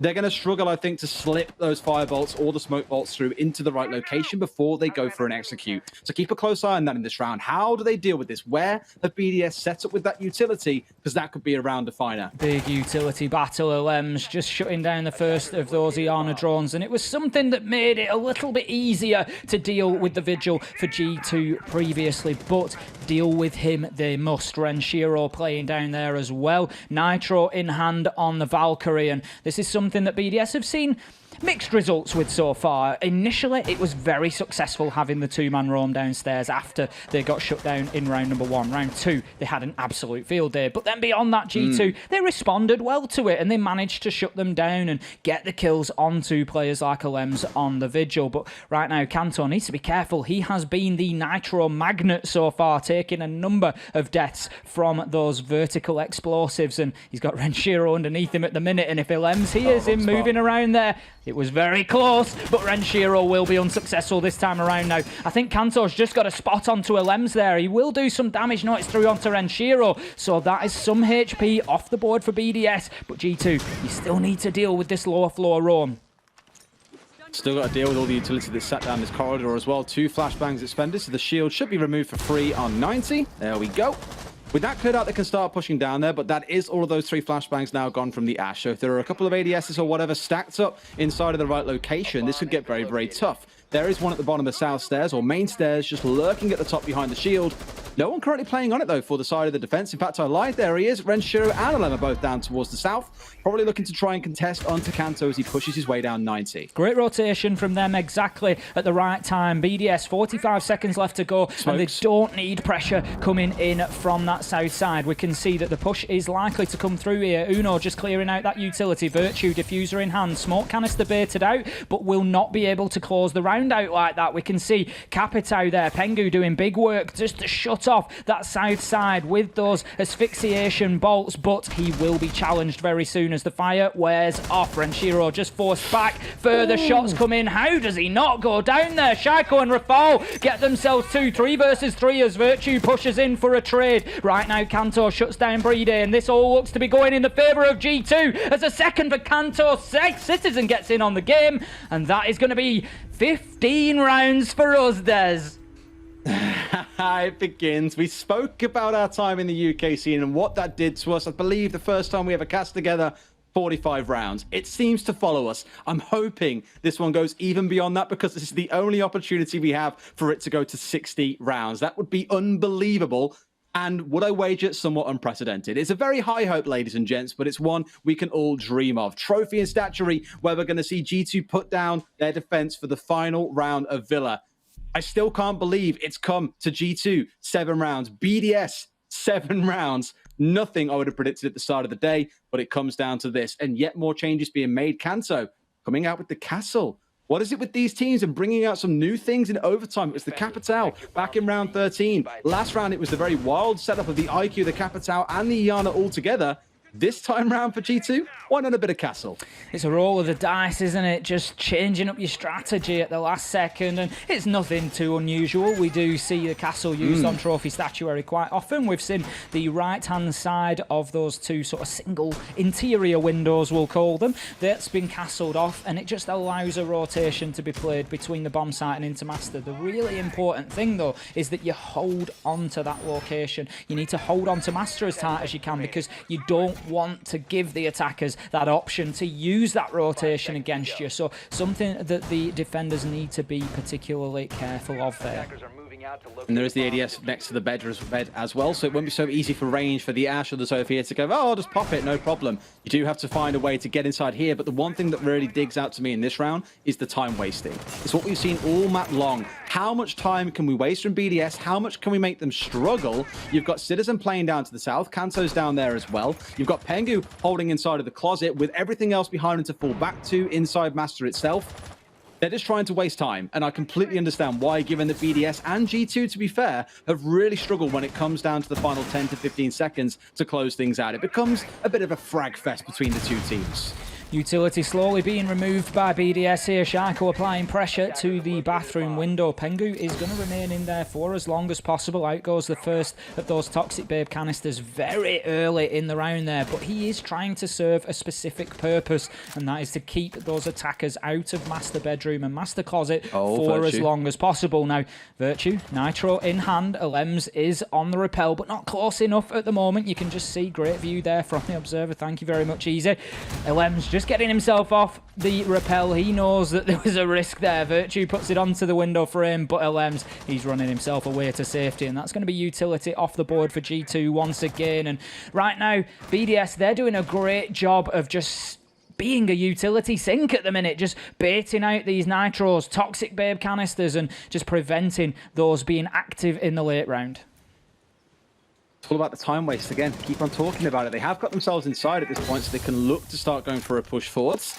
Even with the ADS is still sat behind them, despite this hold coming in inside of Master, they're in a spot where with the breach open, they get a real nice long angle through the bomb chassis. Someone else trying to catch them out. Got to be very mindful of that. We're down to those final 60 seconds. Barely a round has gone by in this game. I count 2, where the opening kill came within the first 2 minutes. Sorry, didn't come within the first 2 minutes. Instead, it was in the final 60 seconds. This has been one of the slower, most patient rounds we've seen between these teams so far. Nothing unusual when you come into such a crucial round. Each team not wanting to lose it just as much as they want to win it, and you get this really difficult balance of aggression. Renshiro coming in and opening things up with a headshot onto Uno. That's going to be the Wamai gone, and that leaves us now 5 versus 4. Challenges need to be made from G2. Kanto will do that, but shut down by Shaiko on the trade, and we find ourselves with Brede down, Diffuser cold on the ground. 3 versus 3, 27 seconds left to go. There is work to be done for BDS here. They need to recover it. Virtue, Citizen going big exactly when G2 need them. Can they close this out? It is now 3 versus 1. G2 take it. They are going to go 2 maps into the lead with managing to claw back a hard-fought fixture on Villa. Unbelievable that it takes 15 rounds on Villa to determine who takes the lead. Or would have been a draw, of course, if BDS had swung back into it. But G2 and 0 is where they sit. 1 more map and they are the major champions. But I really feel you cannot write BDS off. Look at that from Shaiko. 17 kills, back in old form. But on the other side for G2, 4 players at 12 kills plus. Unbelievable performance. A team of fraggers, absolutely, but we saw a lot of technical capability and thought process going into that map. That is one of the favorite Villa games I think I've ever watched. I need a minute, Des. I need a minute right now, because that was just far too exact. Where do we go from there? But the thing is, I can tell you where we're going to go. We're going to go up, because I have got a real feeling that BDS are going to fight their way back into this now. G2 obviously have got themselves that 2-map lead at this point. There is absolutely no room for error now from BDS. But coming into Oregon, they have just shown us, even on a map that we don't see a lot from them, how capable they are. And Shaiko, he's just going massive today. Oh, he absolutely is. The thing is, we've barely seen BDS play Villa. We haven't seen G2 play Oregon. It is a day of firsts. Now, let's go to a quick break. When we come back, analysts will break down what has just been a slobber knocker of a map before we go into Oregon. See you in a few.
from Rask. As that grenade perfectly cooked. Great grenade. Now Kozak won't necessarily know about it, but he might find two! Oh. That's huge!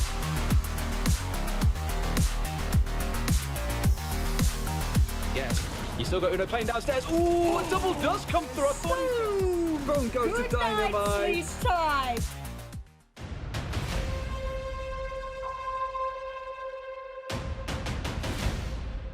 But might be picked up right here in these last dying seconds as the smoke canister is now coming through. The shotgun will be coming around the corner as well. That's Pengu with one. Is going to be able to get a second one right here. Up against right here, but he swings around the wrong way and he gets it. Pengu will be able to get the 1v2 clutch. 15 seconds. Goga has to get this plant down. Riday, the man to step up. It's all on him. Can he deny this plant? Bibu has to hold it.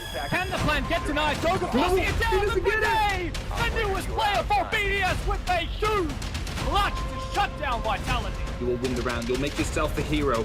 As right now the one headshot comes in onto Pengu. He needs to toss in that C4, but he doesn't seem to be aware of the fact that the plant's going down. Yes, he does! Draven will be blowing Virtue off of his feet.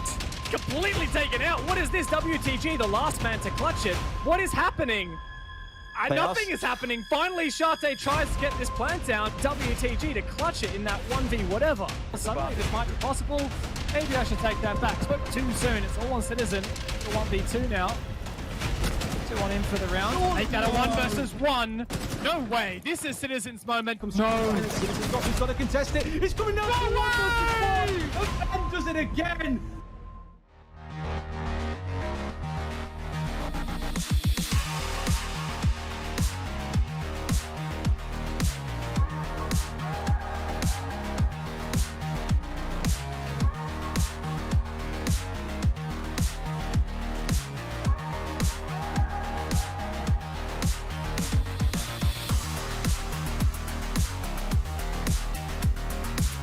For any of these players that are still roaming upstairs. Oh, disgusting. To push on through Master Bedroom, flashing at the position of Leon, the player who was not punished, in fact. Uno in a tough spot. In the edge, and bring out, what's that? Hello. As this tries to get even lower, a bit of a blind run straight into the back corner here, and potentially a plant was about to come out from Pengu. And that smoke not going to touch him, just dead in the middle there, like shit passing in the night. 15 seconds to go, and it's a 4 versus 4. There's a second kill for Pasha. Oh, there it is. Smoke kill, but WTG already does it. In case it is a later round run coming through. Maybe he's trying to pinch onto Agency earlier on was downstairs. No way they managed to get him in nonetheless to find the kill. Big window 2 will be coming in from Games, and Rask is on the white stairs already. There's nothing they can do here except for blind fire through the smoke. It's all on him. Can he deny this plant? Bibu has to hold it. Can the plant get denied? Goga forcing it down. The Bidet, the newest player for BDS with a huge clutch. Goga goes down due to that actual gas canister as he wants to go for the finish. It's the second down to WTG knows this. Is going to be going for it as he finishes the kill with the gas canister just for the PM.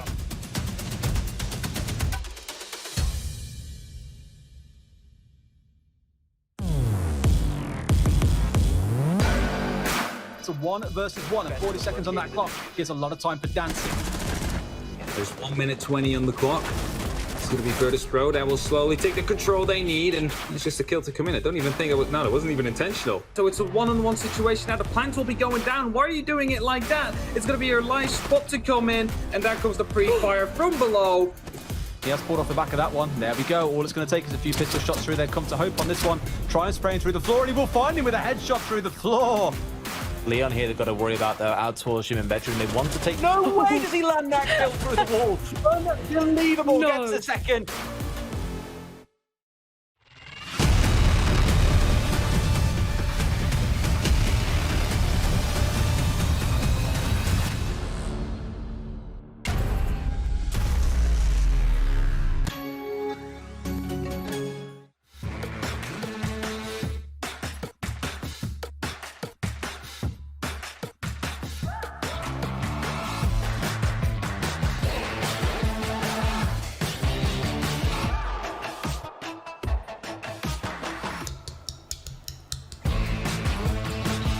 Nice shot for me. Perfect.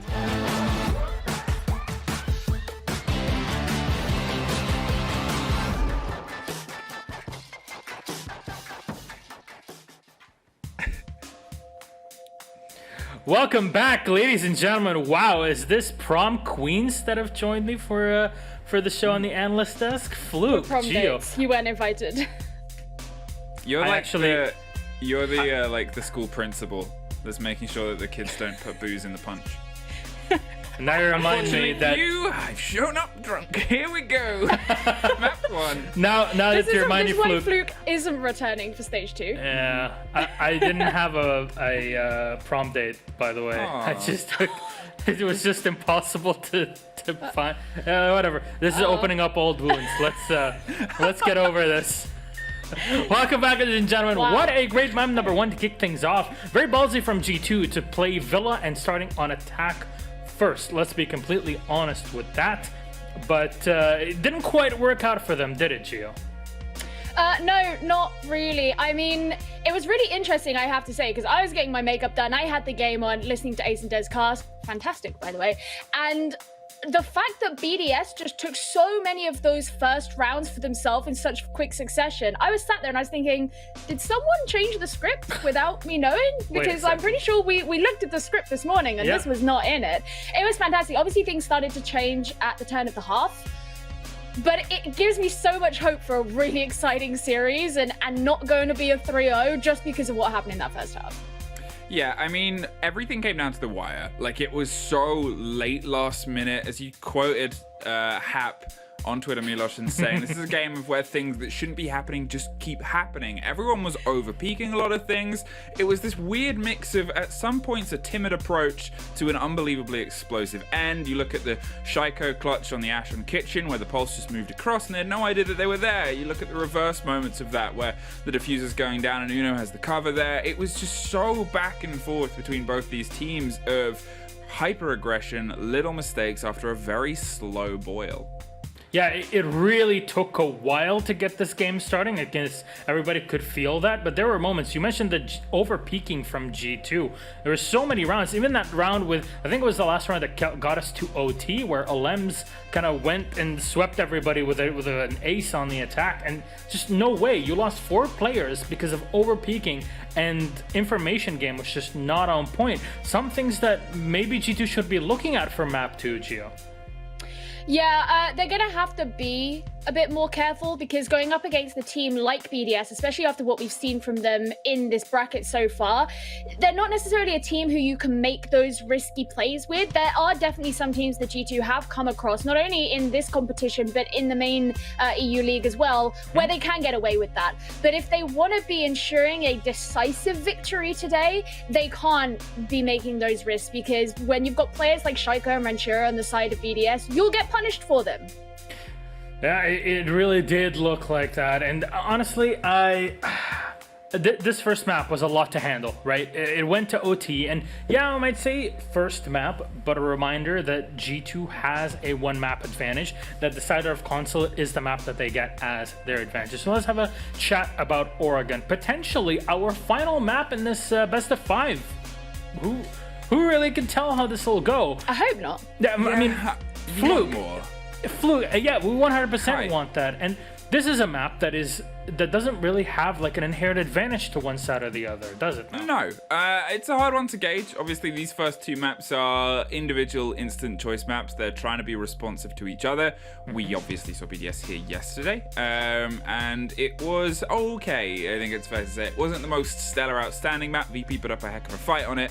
But from BDS, there were moments where they could have been punished, where they weren't. There were moments where they could have been a slight bit tighter. And today, I think one of the things that you got to point to is how much better they've stepped up.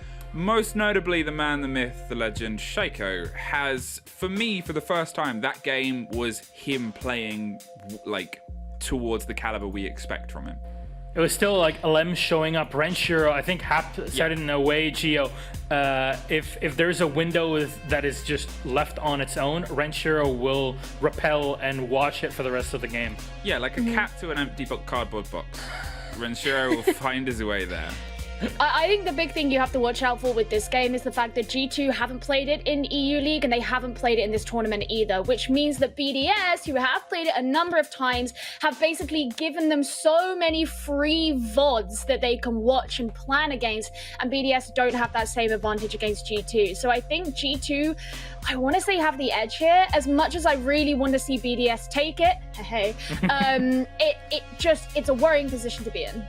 Yeah, it definitely is. Well, Fluke, would you still stick by your words of BDS going through, despite, G2's social media posts? Despite, getting a bit of verbal from G2 on the timeline. Leave Fluke alone. Luckily, I'm UKIN. I'm used to verbal on the timeline. But at the same time, there's always got to be a little bit more from BDS. And I think what we saw from G2 throughout this entire major has been them playing their capabilities. The other teams never really hit it, regardless of whether they got wins or losses. There was always a little bit further they could have gone. We're getting the first taste of that from BDS. Sure, I still think statistically BDS are on the back foot here against G2 because, well, G2 have been stellar this entire tournament. I think we hopefully will see a little bit more maps than just this next one. Yeah, me too. I would agree with that. And I think when you look at the game that they played back in the semis, you've got players like Shaiko, Rafal, Bride, who are sat at the bottom of the standings in terms of the ratings for BDS. Whereas over the course of the bracket, we've seen them have, a lot more value be brought out from them, a lot more improvement, I want to say. And I think if they can keep that up and get statistics that are a lot more similar to how we saw them play against Virtus Pro, for example, maybe BDS can have as much power and assiduity as they need to be able to actually take G2 down in this map. All right, let's see then how it will go. G2 versus BDS. My wonderful queens, I hope you're ready for this game here, ladies. We're gonna kick it off to our casters, Dez and Ace. I really hope this goes to yet another map and maybe the whole distance. But hey, it's Oregon and it's Dez casting it. Who would have thought this would be a thing? Not us, that's for sure. Enjoy. Let's hope this keeps going forward and giving us more. G2 BDS. Taste that, Ace. That's the flavor of Oregon. My favorite map is where we're going for the next one. It's 2-0 to G2. This is the scoreline I think we all expected, knowing that Villa was going to be the first map in the series, but no one expected that scoreline. 8-7. A couple of rounds, if they'd gone the other way, if it didn't come down to a player or two popping off, it could have been a very different story. I am all about Oregon. I'm all about seeing what G2 have been hiding. We haven't seen them play it. BDS a couple of times in there. I don't know. I can't call it. I can't say because G2 haven't played it, they're going to be weak, given what we just saw from BDS on Villa. Either way, Ace, it's going to be another screamer. The bar has certainly been raised in map number 1 on Villa there. What a barn burner we just witnessed. And coming into Oregon, I hope that we see absolutely nothing less out of this one, Des. But for me, let's keep this train rolling. Let's keep this map going. Let's keep this matchup going. I want to see more maps. I want to see more rounds. I want to see more gunfights because this is turning into an absolute classic right now. I did wonder what word was going to follow there. Slobberknocker was a word that a few were confused by. It's a big moment popularized in WWE. We tried to avoid using it as there is a caster from the UK called Demo that loves using it. And we tried to avoid repeating his words as much as we can. Let's get into this ban phase though. Maverick, the first one to come out for G2. I wonder if we see BDS bring out that Wamai ban. We mentioned earlier on that we've seen it all season long from them. Didn't see it on Villa. Maybe this is the time for it to make a return. They used the Wamai sparingly themselves. Virtue used it consistently against them, and I don't think you could really paint a picture where, Wamai was necessarily the difference in that last matchup on Villa, but he certainly has an impact on any round that he is available. Now, Capitao coming in as the BDS ban would suggest Wamai follows, but no, they've gone for the mirror, so we'll have the Wamai there again, I would imagine. I can't see G2 taking him out of the mix. There were a couple of rounds on that last map, and admittedly this was more on G2's defense, where they were relying quite a lot on having the Wamai in place. I remember the round when we had Shaiko trying to push, along with Bride, into Statuary, trying to go for a plant, but they couldn't remove the deployable shield that was sat behind the bomb chassis because they ran out of utility. So almost showing the reason why they ban it away is it comes back to bite them themselves when they're the ones on the attack. As you say, leaving it through, Interesting pick, given they start out on the attack. Hibana's going to make it through this time. Surprised to see that it's not Shaiko sticking on that one. It's going to be Bride playing it in the more supportive style that we commonly associate Hibana with. Well, Des, we head into map number 2. G2 now have themselves a 2-0 lead in terms of the maps. BDS, there is no more room for error now from the French team. They have to come through and win 3 consecutively. Famously, it has been the roster of G2 or previously Penta that we have seen complete those reverse sweeps, but question is, can BDS do it against them now? And Oregon is going to have to be the starting point for it. I'm excited. I'm on the edge of my seat. I'm sure that you all are at home as well. And unfortunately, the current situation, we don't have a live audience, but we can still have an amazing shared experience between us all. Get excited, get in the chat, get pumped, and get ready for a huge matchup. Get on Twitter as well. #6Major. You might get your tweets up there. We'll make sure we're commenting on a few of those as they flash up on the screen too. Round number 1, starting on the top floor. One of those ones that I love seeing a mute brought along to. Very easy to deny intel on the top floor. You've got a couple of doors you need to stick those drones in. One up towards attic, and generally you can make things a bit of a headache for the attackers. Expecting to see BDS put a lot of focus in towards attic and master bedroom, meet in the middle of trophy, and then try and go through and execute very commonly through something like wardrobe. But I think a lot of teams are now getting very wise to that being the go-to play. Maybe we're going to see a little bit of difference in this game today, given the importance of it. The best of 5 in a grand final of a major. Early aggression from Shaiko there. I'm not sure if he had a little bit of information that somebody was playing in and around the meeting kitchen area, so he just took a few pot shots through the soft wall there from the rear stage door, but not to any major success. We can see Virtue is out on that Valkyrie. Cams are all in place. Information being fed back in, and information really is going to be key for G2 here on the defense of Oregon. Now, interesting, as you said, there's quite a strong downstairs presence on that ground floor from G2 this time around. BDS is going to be heading over with Rafale towards that double window to begin with, diffuser in hand, and somewhat of a different attacking push here than we might usually see. I'm so perplexed because G2 initially had 2 or 3 players playing out towards dining and in towards small tower, and I was like, why? And I guess it kind of makes sense now that now that BDS have pushed all their players out to small tower to start their attack. But it's unconventional to see a purely white stairs and big window take. It's much more common to go through master bedroom and put some pressure in from trophy side. But for BDS, it looks like their whole focus is on the west. It has been a big rotate. We are 90 seconds in the round and still looking to find some control. This could be interesting. It's not something I've seen before. We can see angles are being held there by the defenders, and it's a tentative start, just as we saw Villa finish off, really. Neither of these two teams wanting to come in and take that early disadvantage of losing out on the entry battle. And Citizen, he's going to hold his angle there just to try and continue challenging. Right now, the Roma's doing a good job of wasting time here. 2 minutes gone so far, and no real progress into the map from BDS so far. They've opened up a couple of vertical angles. They're heading into meeting. They will be challenged there, and Shiro, however, alive to the danger. Headshot onto Kanto. That will be the Jaeger gone. We've also got serious damage taken by Uno as well. There are HP and operators missing as Citizen comes in with a big double kill there, shutting down Shaco and Ranchiro. And that now leaves us in a quick swing, 4 versus 3 in favour of G2.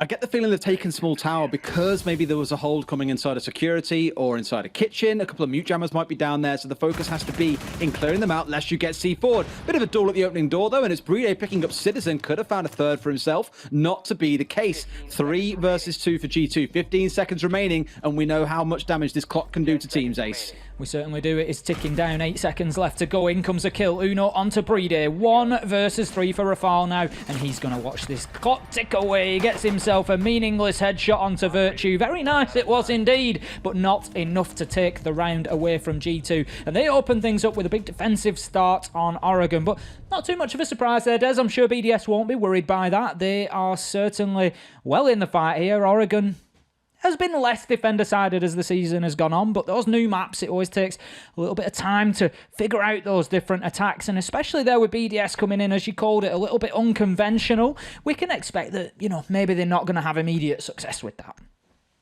It was a bit confusing to see it, admittedly. Like, they didn't really have any substance to the attack there outside of let's look through big window and wait for our chance to strike. And it was a bit too simple for G2 playing downstairs, sat at the top of the freezer stairs or inside of security, waiting for someone to peel out to then bring them down. So a bit of a write-off round, dare I say. Probably didn't go the way that BDS ever envisioned. It was a very null round coming out of them. We get to go downstairs. This one a bit more simple, I think it's fair to say. You've only really got 3 ways you can come from. You come from the north, you come from freezer down towards the southwest, or you come from inside of laundry. Normally a combo of those is used to make sure that you have enough angles to open things up to keep the other team guessing, because as we alluded to back on Villa, teams that tend to go one-dimensional on their attacks never tend to succeed. They don't, and generally speaking, the defenders, they're going to try to hold 2 key areas, and that will be one man in freezer to shut down the approach. We're seeing it right now on screen. Thank you very much. Through downstairs, down there, they've got a hatch above them as well, and it's just preventing access to that area because it can be deadly if the attackers manage to get themselves in there. And then the rest of the focus for the defense is going to be towards the top of your screen there, and that is towards rear stage and bunker. So thank you very much once again to our wonderful observers, just showing us those defenders all grouping around that area. A lot of utility expended there, and between those 2 areas you can shut down all 3 of those angles of aggression from the attackers. But Shaiko, he's very quickly got himself into bunker and got some good control of that. That's going to be a good beachhead for BDS here. Looks like the whole thing got reinforced pretty quickly as well. Supply, although it had a rotation hole initially, then got later reinforced out. So Shaiko was very free to move down towards the bottom of L and look to cause some damage. They're also able to get electric open here. Opens a nice angle into the northwest corner of Supply. So it starts to restrict what the defenders can do here. And it's one of the things that I love about Oregon is every angle that you open up or every wall that gets open can cut off so much ground control for the defenders, essentially. You can cut this map now like a cheesecake. Slice it in half cleanly down the middle. That top side of the map is now, top side of the bottom floor, sorry, is now cleared out for the defenders. They can't play there. If you get supply wall open, leading in all the way through towards the freezer doorway, that's another slice taken apart. It's like you're dicing up a fine cake and just saying, no, you can't have that piece. This one's ours. As if my mouth wasn't watering enough to begin with, Des. You have to come out with the cheesecake talk. I love a good cheesecake. And right now, it is certainly adding more and more flavour to this matchup that we have in front of us. BDS versus G2 here in the EU Major Final. And they are going at it. We saw all 15 rounds on Villa. And right now, BDS, they're going to be looking to take the first attacking round. Virtue very lucky to escape with his life there as a nade rains over and will take about 80 to 85 of his hit points away. He is now 1 bullet away from death on the bandit, and it's only a nade that will take the rest of them from Ranchiro. Beautiful headshot from Elems there will shut down Citizen, but G2 fight back in the form of Kanto, but Shaiko says not today. This round is ours. They want to level things up immediately, and Uno now finds himself 1 versus 4. Shaiko seriously low health, but Breeder, he manages to get himself in on the Hibana and start getting that diffuser down. Can Uno find 1? No, his shots just don't seem to land as Rafal takes full advantage, takes the round for BDS, and that is a much better attack from the French team than we saw in round 1. Very solid, given it was all one-dimensional. We spoke around these angles of attack and how coming in one direction makes it a little bit simple for the defenders. C4s, smoke canisters, whatever else you've got, just throw the kitchen sink at the attackers as they're trying to push their way in. Here it was simply gunfights being won out by BDS. Sorry, they even had the small Hibana hole opened up onto the supply wall to help a little bit, but no one could push through. Just a simple overpowering statement there coming out of BDS that they are here to play, and that looks much more normal compared to what we've seen out of them before. Going to be heading down to Laundry once again in round 3, and obviously the question that always follows when a defensive team has lost the site is, what can they do differently? What didn't work there? What adaptation do they need to work on? And for me, I think a little bit of it is, I don't know if you'd agree with me, is holding on to bunker. Shaiko got in there very, very quickly. They got the Hibana opening the wall. Breeder got the wall into electric, opened up. It forced the men away from pillar area because then there's an angle, a line of sight onto them. So Citizen on the Legion had to drop further back in towards sight. And it just made it extremely difficult for G2 to hold any sort of high line. And really, BDS had all the space that they needed then to push from. I would love to know what it came down to in all of this. And the fact there are 3 shields on the side of G2 maybe screams that in the last round, I can't say I checked. Maybe they didn't have enough shields available. They needed them in other locations and said, you know what? abandon ship. Leave L, let them have control of it if we need to. This time round, they are definitely looking to stick it out. And Pengu's playing here on the smoke. Very commonly, you're going to see those smoke canisters used. Against normal convention, they're used quite early to try and waste time. And in that last round, the execute came out of BDS in about the 55-second mark. They had a lot of time to play with. If Pengu can sit here and burn through an extra 60 seconds, maybe 90 seconds or so, this round could be an awful lot easier for G2 when it comes down to BDS's execute, this time round at a much slower time. Going to get rid of both of those ADSs in no time, mind you. Only one remaining now, tucked in the back corner by Pengu. It's been quite an interesting defense in the LATAM region this day. We've had MIBR coming in with Cyber, bringing a Tachanka, and it's been the first real competitively viable use of Tachanka that we have seen. And he holds down this bunker door. He puts a deployable shield on the corner you can see in front of us where that yellow gas is just dissipating. Puts a shield there, puts the turret behind it, and just completely locks it down. Teams have no idea how to push into it. Does a very, very good job, but it just shows the way that teams are thinking at this pro level about how to hold on to these key critical areas, and bunker so important to this defense. This is very cheeky. Pengu just holding a tight line here. Will he be flashed out? Yes, that could be essential. Shaiko moves in, gets the kill, but Virtue trades it right back out, and once again we have kills bouncing back and forward. BDS coming out on top though. 4 versus 3 as we hit the halfway mark.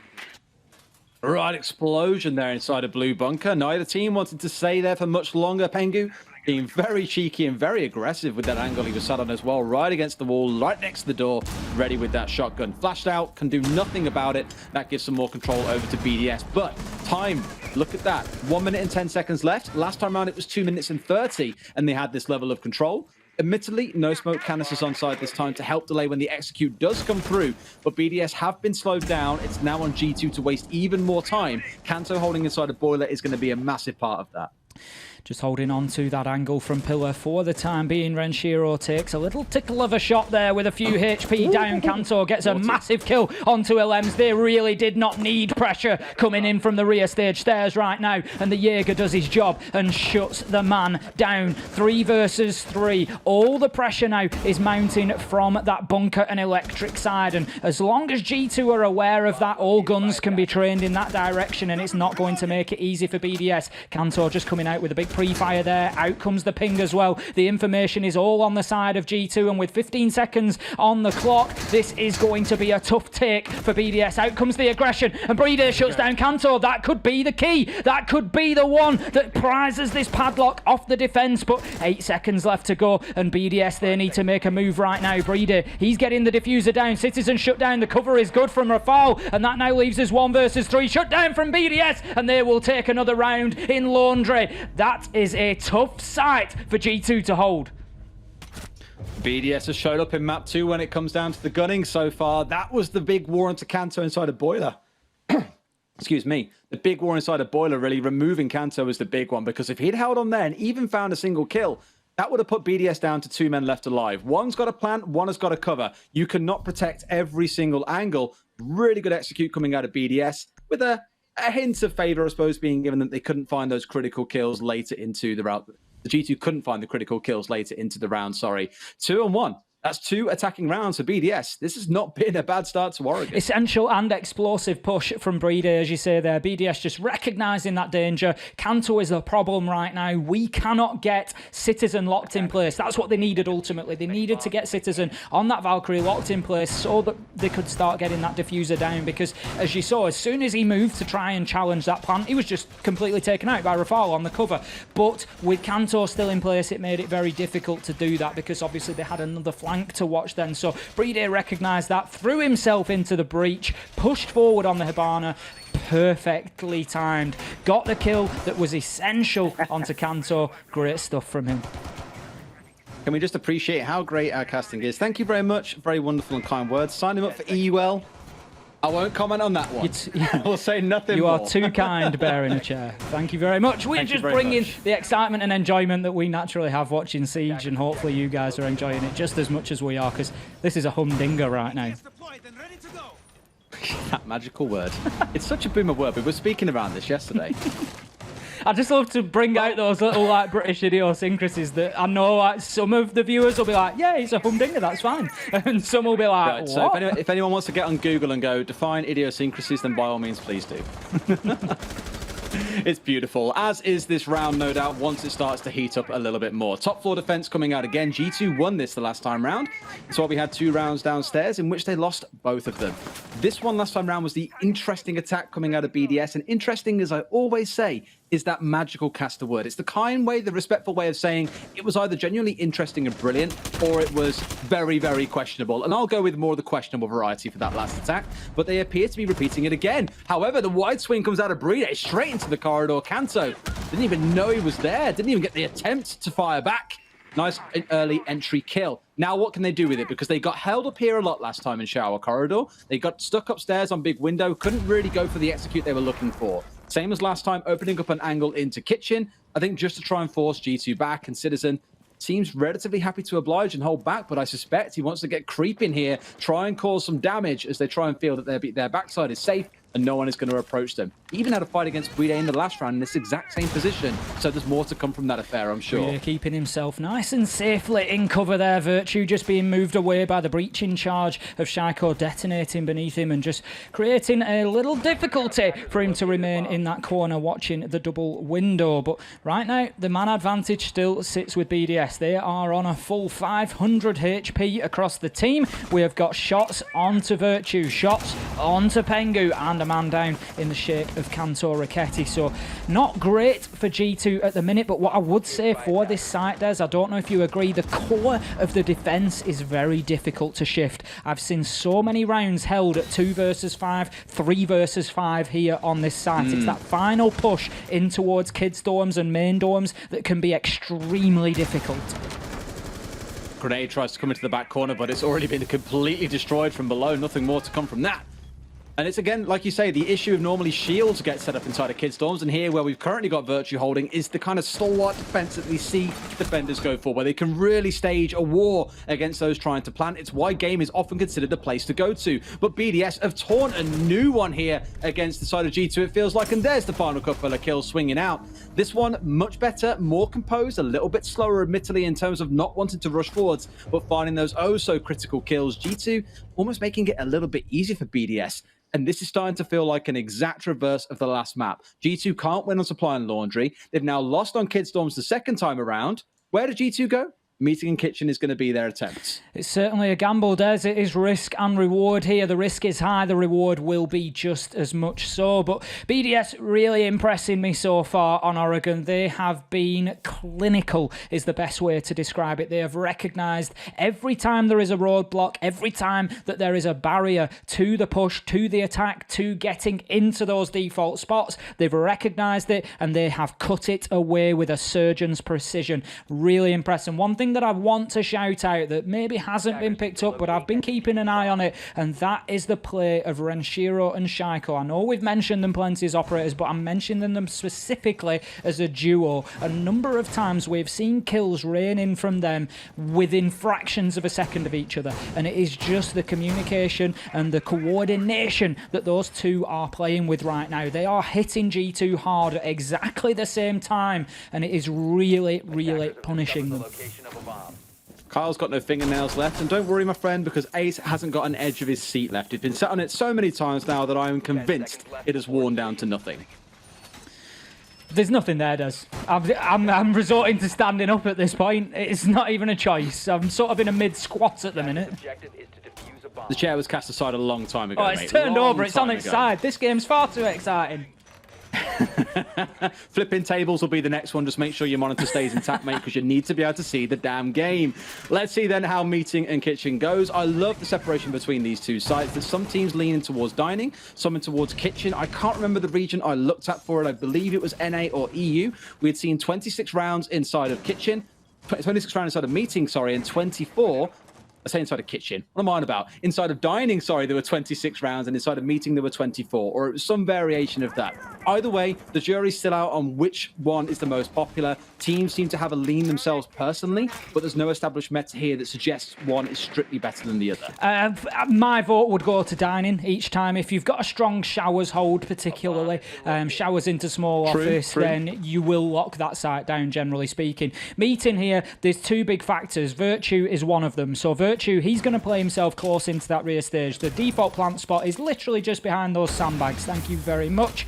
And that's where they need to get control of, and Virtue is going to try and shut that down. Out comes the Nitro unsuccessfully. Now, there is nobody else from G2 in meeting, so once Virtue is forced away, it becomes very difficult for them to challenge onto that plant spot. We can see Pengu's moved his way in now. Essential that he stays alive as well. As soon as meeting is empty, it's practically impossible to stop this diffuser going down, or at least extremely difficult. So right now, Virtue, he needs to waste another minute here, let me tell you that.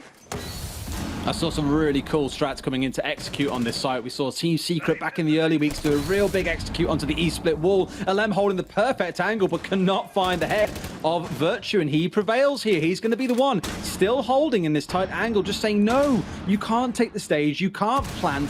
We'll see if BDS can get away with it. But right now, every single one of them is stacked up on the north side in Big Tower. LM going to find Pengu. The trades come back as G2 equalize with 2. And that emboldens Shaiko. Feels he can step forward and start looking to contest. Now he's inside the stage himself. He's the star of the show. Not able to find any kills to drag this round further towards their side. It's going to rest at 4 versus 3 for G2. Doing very well here, Virtue, just to hold on to that tough position. He is very limited in his footwork there because of the drone hole. We can see Shaiko just trying to use every inch of the map there, and you can get shots through onto the feet of the defender playing tight in that corner. So Virtue doing a great job to keep himself alive. We can see Kanto taking a long-range battle there. MPX, not the best gun in the world to be doing it, especially on low health, but he continues fighting yet. 20 seconds left to go, and what a nade from Renshiro to just clear out the troublesome Virtue. Kanto, however, continues to fight, and the pressure continues from the back. Great plays from G2. Never easy to defend that all the way from the connector at the back of meeting there. Well played, Uno. Well played, Kanto. Not the best gun in the game to hit those long-range shots, but he made it work. It's why I love the meeting takes, and I think why I enjoy watching them more than I do a kitchen and dining take is because it almost turns the room into no man's land. There's benches, there's cabinets, there's all sorts dotted around the room to use as temporary cover, but you get players just zigzagging back and forth, trying not to get picked off as they rotate through. The defenders love playing these longer angles from the kitchen wall or inside a split on the left and right hand side. Just makes for a very fascinating round, and the reason I got so excited by that grenade wasn't so much so that, oh my god, there's a drone hole there, more that the range at which she got it to go through to actually pick Virtue off was really impressive. And it unseated that man that was at close range that was stopping them being able to push in aggressively. Not that it mattered, because G2 still found those crucial frags. A little bit one-dimensional. No one looking to play spoiler on the side of BDS. It does give G2 their second defensive round. They're still in a spot here where it could go 3-3 or even 4-2 to BDS. That would not be an ideal first half to Oregon. And dare I say, if it goes 4-2 here, we are going to be looking at a map number 4. I would completely agree with you. I don't think that G2, as capable as they are, will be bringing it on the attack all the way back from 4-2. So this is a really important round for them now. They need to get this one shut down. They need to level this 3-all at the half. And as you said, Des, looking back to round number 5 briefly before this one starts, it is always a fun sight in meeting because the battle lines are drawn, and that's exactly what we saw there. And it's sort of like two tribes go to war, isn't it? It's you've got one at the top end of rear stage, you've got one at the bottom end of meeting, and it's just about who can pick up those gunfights. And Kanto coming to the fore in that round and just really closing things out. Now, G2, they need to keep better control, and it's no surprise to see Pengu bring in the clash. They've recognised that they need to hold on to rear stage, they need to hold on to bunker for even longer than they managed to achieve last time. It's that foothold that BDS are using so successfully to be able to push into site. It's the intel that he feeds, and some teams have been hyper aggressive in APAC and actually pushing outside into construction, at least early on, to try and spot who's coming, know that there's 3 or 4 players trying to push in. The sheer fact now that they're seeing so many drones as well as operators throwing utility in, throwing bodies forward, lets G2 know, right, the focus is on construction. What are we going to do to match it? It's pretty safe to assume that someone is then going to be pushing in from Big Tower to the north, as they are normally the 2 angles you need to secure to get control of Boiler. But even with these drones crawling around at the feet of Pengu, he doesn't care, steps into a back corner and destroys both. And they're still wasting time as Kanto is going to open up onto Rafael. 1 minute gone off the clock, and that is the sledge as well. So that's one easy way of destroying some utility gone off the board. We can see the barbed wire just being cleared out by Shaiko. He's going to look to push towards site, but he will have no joy. Clears out the deployable shield, but the reinforcement is in place, and they will have to start pushing through electric now. Citizen just playing up on the upper floor in meeting, could be challenged by Lems here, but drops himself away. I think maybe, I don't know whether there's a little bit of information for him from a cam there potentially, just letting him know that he was potentially going to be pushed by the Iana, but he'll drop himself back to kitchen safely. 5 versus 4, we find ourselves coming into the final minute, advantage G2. When in doubt, get the shields out is the best way I could describe G2's gameplay sometimes. Here, rather than having Kanto blind peeking onto those pushing in from construction, you've got him sat deep behind the Clash, letting the Clash do all the intel gathering and pinging out what's coming in. And they're just happy to collect drones. There are no drones left for the side of BDS. 60 seconds remain, and they're having to do all of this blind, even more so now that Lems on the Iana has gone down. Citizen could look to play spoiler from inside a big tower if they're not careful, but not pushing aggressively. They will be able to get him back on his feet. Citizen just looking to move onto that flank now. I think Lems is aware of his presence. Shaco's got himself straight into sight. Huge headshot onto Pengu, shutting down the Clash. That could be the difference maker here for BDS. Uno will get a kill onto Renshiro. It all starts to rain in the final seconds, but Lems and Breedy, they close this one out for BDS, and that is a round that was unexpected going in their direction. Can just sneak his way past the smoke, get into sight, and start bringing fools down left, right, and center. What more do you need from Shaiko? Those are the kinds of plays we live to see. Unseating the Clash, and this is the second time in this series now that I think about it, that BDS have capitalized on some poor communication from the side of G2. Cast your minds back to Lems Ace on the last map, charges his way through Trophy, gets himself to the north, and kills the player playing at the very back inside of Statuary. Those kind of plays don't happen unless there is missing communication on the defender's side to say, watch out, there is someone pushing you across the way. The same thing happened just here, although admittedly Pengu, I think, was stuck no matter what happened. He was either looking towards construction and getting picked off from the south, or he was looking towards the south and getting picked off from the east. Really smart play coming out of Shaiko, though. Sometimes just pressing W on your keyboard and holding down mouse 1, that can be the answer. Pillars turned into a tomb very, very quickly for Pengu there, as you say, with Shaiko just grabbing the bull by the horns, really, and taking the opportunity to push into sight and grab some map control that was desperately needed. And sometimes that is what is needed on the attack, is just that sort of flash in the pan aggression to just get in there and get themselves a couple of kills. But BDS, they've certainly put themselves in the driving seat here. 4-2, we find them now on the scoreboard heading into round 7. They are on the defense, and I think they might just show G2 how it's done here. The Alibi is always one of those contentious operators that you see here and people think, do you really want to bring her? And it's like, well, yes, in some ways. She brings a shield along with her. If you don't want to bring the Valkyrie, it can be used for that purpose. You can do a bit of site renovation with the shotgun pistol that you have, and the primary isn't all that bad either. Add in that she is this operator that can drop down those decoys and be off around the map. She can do a lot for you. The one thing I got alerted to not too long ago was the fact that those decoys almost serve as lesion mines. And no, they don't poison you when you step on them. It's the fact that you can always see their outlines across the map. If one disappears, you know someone is pushing from that direction. So stick one in freezer, assume that the attackers are either going to have to walk through it or shoot it. If it disappears, that signal is going off in your head that someone's coming via freezer. Let's deal with that and make sure that we can contest whoever is trying to push through. No. Very versatile operator, basically. Pengu is bringing the Montagna here, so let's see how much pressure can be applied with that shield. As you've said, Des, it's a little bit like when in doubt, let's bring the shields, but we know how effective Pengu can be, particularly on the Montagna. Often seeing them banned against G2, just because of how effective Pengu can be. And right now he's looking to pressure bunker. He's going to be feeding information back in. Lems will shut down Kanto with a big opener on the outer, though. Absolutely dashing the Sledge's brains against the wall of construction there. Pengu is now all alone. Virtue is rushing to try and support him and just try and give that essential gun, because obviously while the shield is fully extended, there's nothing that Pengu can do to be aggressive towards those defenders. So you really do need that second man alongside him. A rough start for Kanto, who's been the opening death 3 times so far in this match, only finding the opening kill once. Now, admittedly, maybe not on the primary entry role, and is always an ideal target to bring down, given he has frags and the destruction ability from above.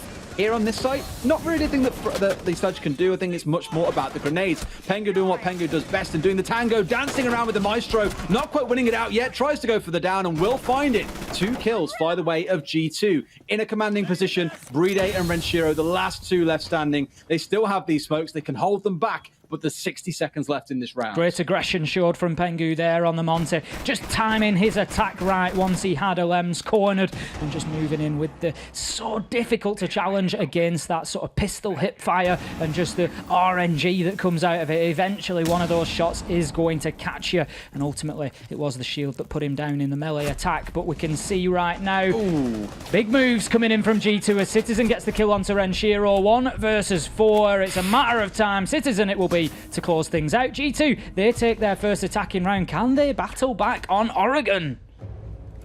So tough when you've got the Monty bearing down on you like that as well. A bit comfortable for Pengu just to walk at whoever he wants to, engage in a 1 versus 1, distract their attention whilst the rest of the team gets busy elsewhere. Good play, and as we always say, one of the best players you're going to see on Monty, not just in EU, but around the world. Really good aggression out of the team. And it gives some hope here that despite losing those 4 defensive rounds back in the first half, you might yet see G2 fight their way back in the second half by taking a good number of attacking rounds themselves. Not sure about the site choice here, Des. We're going to be heading back to Laundry and Supply now. There's nothing wrong with that. You've lost the site. Give it another try. But for me, BDS didn't really feel close to that one. It wasn't as if it was sort of down to the wire. G2 dominated them. It came down to a 1 versus 4 at the end. They have a round advantage still. They could really do with this one being 5-3 on the scoreboard after this. Let's not forget those 2 yellow lights up at the top of your screen, just denoting that G2 have already successfully got themselves the first, which was a map advantage coming in through the upper bracket final, and then a second map on the board, which was taken in round 15 all the way to the max of overtime on Villa. So right now, BDS, they don't have any room for mistakes, and having been so close, I just sort of feel like maybe get yourself to a different site. You know, G2 have just come in and really showed a dominance there. Now, Alems, he's taken the clash pick this time around. That is a direct counter to Pengu on the Monty. So that is 1 point in the favour, in the credit of BDS, because that electricity will continue doing damage through Montagna's shield. So if those 2 come face to face, like the immovable object and the unstoppable force, then ultimately, Clash is going to win because the electricity will burn the HP of the Monty. But I'd maybe like to see BDS shift the location for this one. I like the clash here. I actually think, and I'll disagree with you, it's very rare we disagree, but I think bringing it along here is the right choice. I'm thinking back to how much trouble Na'Vi gave to G2 on their game on Cafe earlier this season that ended 6-6. Na'Vi's response was clash. Match the Monty wherever he tries to go. You can't walk forward and take space. Normally you do it up with something like a Goyo, but with that being banned away here, the team are instead resorting to playing behind those goo mines and playing with Bride on the smoke. No surprises there at all. But it's the fact that you stop Monty just charging his way forward and taking ground that rightfully he shouldn't be able to take. And here's Alem doing what I was speaking about that we saw in APAC, pushing out in towards construction, trying to find who's out there, what is the game plan here for the attackers. And it appears for G2 quite a bit of focus on the upstairs, at least initially, at 2 or 3 players playing inside a big tower. Shaiko just remaining in place at pillars there to lock down the rear stage stairs as it stands. Uno will be looking to push down there anytime soon, I would imagine. Alems has been pushed back from construction into bunker, but Pengu, as you've rightly said, Des, being held at bay for the time being on the Montagne, not being able to push forward as Alems desperately needs to be dealt with before he can do. Now, Citizen, he's looking to just clear out that defender utility. Out goes the breaching charge as well. So the top floor push is sort of working for G2. They are clearing a lot of that defensive utility before they look to build a push here. I'm not sure whether the drop will come through from the hatch or not. Pengu's looking to push forward, and perfect example of the counter that we discussed from the clash here. And Bride opens things up with a shotgun on 2.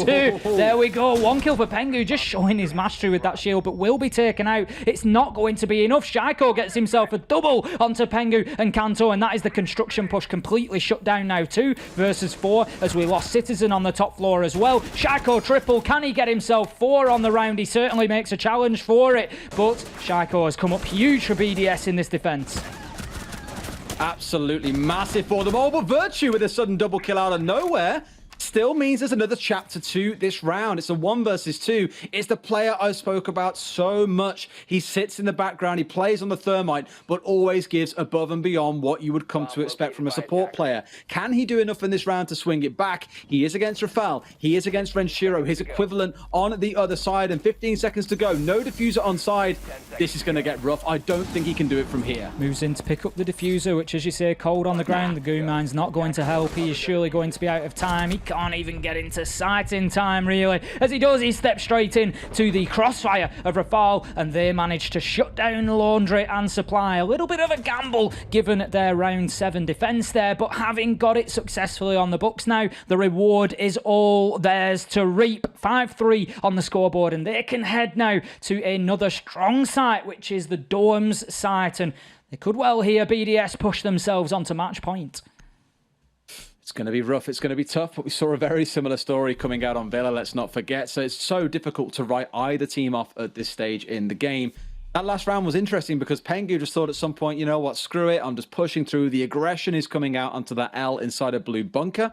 When over a goo mine was being zapped, everything was in effect to zap his health away from him, so had to try and do something brave and aggressive in trying to push against the clash. Problem is, Shaiko was watching from the north. He knew someone was going to follow behind that Monty with a gun, pick them off, and then picked off Pengu. All too comfortable, but very, very good from BDS to force out the aggression from G2 and play against it perfectly. It's the sort of stuff we saw coming out of Na'Vi in their game back on Cafe, and I'm really glad to see that BDS can adapt. We see the clash being brought along again from Ilems, and I think it's a good choice. Pengu has brought them on Tanya. My concern here for G2 is when I look at their operator lineup, they've got the Thatcher, granted, so he can stop the electricity of the shield, but they haven't got anything really to physically disrupt the clash in terms of maybe bringing a Carly, maybe bringing the Zofia would have been my immediate option, so you've at least got that lifeline option, something, anything to effectively allow you to disrupt that clash from stopping the Montagna in his tracks. We'll see how that one plays out. It's certainly a battle for everybody at home to keep an eye on and watch how it is played. We've got Ilems downstairs at the minute, so trying to get aggressive and right up into the faces of G2 now. You saw the Maestro just opening up the floor beneath the wall that heads from the game room into Master Closet. The reason for that, if you're not sure, I think our wonderful observer will show us that hole there. That allows an impact trick, so instead of where we would normally see it going over the wall onto a ceiling to try and impact trick an exothermic charge away from the wall, it can actually be done through the floor there. You sort of hit the joists that go into Classroom and it will clear off the exothermic charge on the Closet side, so that's why he's done that. It can be really tough to land those, though. We've seen a lot of players try and mess up both of the impact grenades being thrown at the floor, and it just doesn't destroy the hard breach on the other side. But this is the more conventional style that I assume to see. In that first half, we saw the small tower takes, we saw the big window takes, a lot of focus out on that side. This one is looking much more conventional, and I think what we expect to see coming out on this map. Somewhat surprised that we aren't seeing 2 hard breaches being brought out by G2, mind you. This just says things are a little bit one-dimensional. They want to get themselves into this wardrobe wall being opened. Got to be so careful that if both of those get impact tricked, suddenly this round becomes impossible for them. Rafal hiding himself away in the basement at the moment, but on the Wamai, there's a little question maybe to ask there because his magnets are not being deployed upstairs where they could most be needed. So again, if BDS start struggling to that utility game of G2, it is a question to be asked in that choice. There are other operators that could have headed down there. Shaiko on the Jaeger, for example. Once his ADSs are deployed, that's him for the round. Whereas the Wamai, he has a similar gadget. It will catch all those throwable utility items like flashbangs, smoke grenades, frag grenades, but he develops them over time, much like Legion. So he can throw a couple out at the beginning of the round, and then he gains them as time goes on. So by being away from sight, they've basically given up on that utility. Now Renshiro opens up with a great kill onto Citizen through that vertical angle, but Citizen's challenge does allow the closet wall to be opened. Interesting counterplay now, Des. Is that sufficient for the loss of life? That was really interesting because they knew he would have to angle himself to impact nade underneath the door. Citizen was there waiting, couldn't find anything, and once again, it's a shield war taking place. It's a Maestro cam on the wall. Pengu has fallen into their trap. He is not getting out of here alive. He's going to have to go aggressive, but without support, going to get picked off. BDS have mastered the Pengu counter in these last 2 rounds, and it is wonderful to see. No direct answer to the clash, as I suggested at the beginning of the round. Yes, we had the Thatcher able to just prevent that shield operating for 10-15 seconds, but it just wasn't enough ultimately. Maestro cam as well, doubling up. Pengu walked into a lot of danger, and look at the situation for G2 now. Ilems is just going to hold that door all day long. Diffuser down cold behind him. Virtue gets himself a double, but it doesn't matter because the clock ticks away away, and that is going to be round BDS once again. They head on to match point here, and they are looking to get themselves their first map on the board to bring the overall scoreline back to 2-1. Still in favour of G2, but a nice chunk of momentum for BDS if they can take Oregon here. They win this map, they go into Cafe, where BDS have had a bit of popularity. They've enjoyed playing there, and then Clubhouse waits as the final closing map. Both of those two, I probably couldn't think of a better matchup. Let's not forget, Villa and Oregon are normally maps that these two teams ban away. So you're going to see a much more conventional, I suppose, expected affair coming out of both of them on Cafe and Club. With the way it's going, do I see G2 forcing this into overtime with 3 rounds on the bat? I'm not sure, because as I mentioned in that last round, BDS have found the answer to Pengu. They have dealt with that shield twice ridiculously well, and no doubt Pengu is feeling bloody frustrated right now. This time, we have the counter to the clash. So Citizen is going to bring along Zofia. That will offer the lifeline stun grenades, which do move Clash's shield away from his face. Now, Rafal is this time going to be picking up the Clash instead of Ilems. That's going to free Ilems up to play on the Maestro as Renshiro shifts across to the dock. Now, quite often, I'll be interested to see how this one plays out. Renshiro right now is just looking to reinforce Attic, but we'll head back to site, I'd imagine, after that. Interested to see where he plays, because quite often you would have one of your ACOGs at least, so it will either be Ilems or Renshiro will be playing inside of the showers. We can see the lines of sight have been opened up into the small tower, and that is going to allow that challenge to come through. There we go, thank you very much, medics.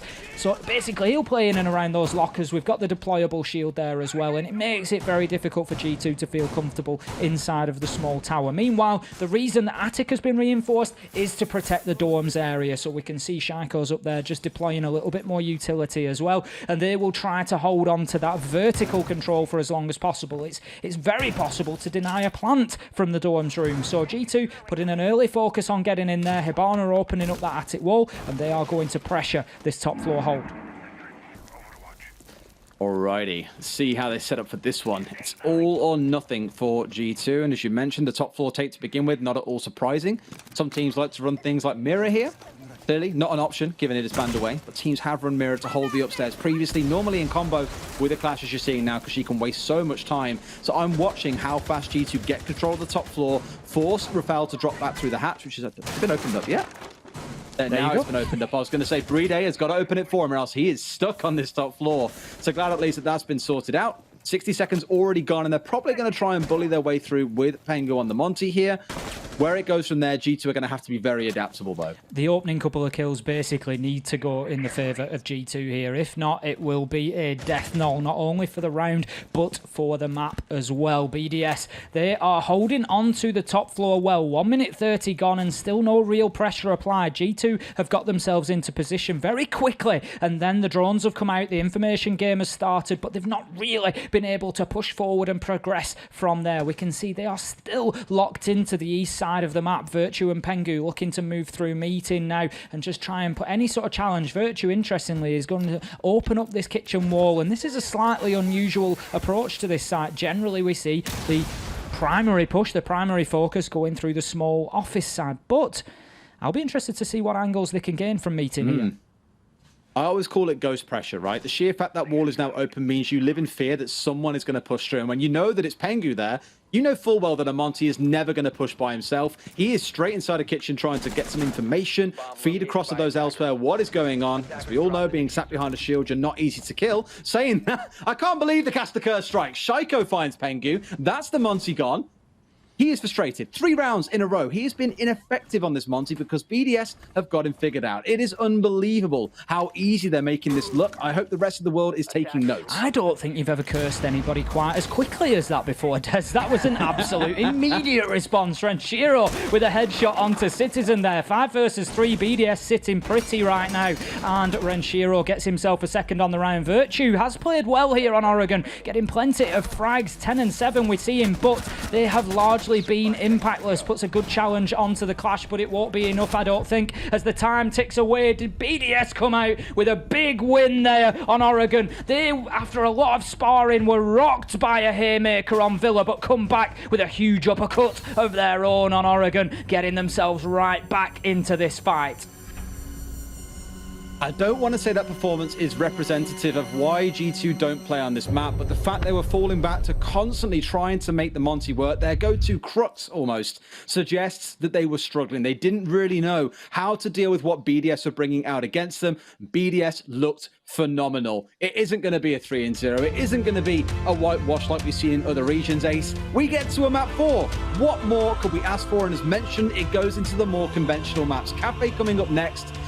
Oh man, I am so ready for this to go to 5 maps. Let me tell you, there's what more we can ask for. You've just said it yourself. We can ask for map 5. Let's see this one go all the way. Let's see a true battle of the greats here. And so far, it's been 1 point apiece. Villa goes to G2, Oregon goes to BDS, but what a lot of momentum BDS will have just carried through from Oregon there. A big 7-3 win, and G2 never really getting themselves into the map. Going into Cafe as well, a map that BDS aren't strangers to. It has been a map we've seen them on quite a few times, so I can wager coming into this, they've got something ready. Maybe a Monty Band's on the cards, who knows? But let's go to a quick break. When we come back, analysts are going to break down BDS's strong performance on Oregon before we go into map number 4. See you in a few.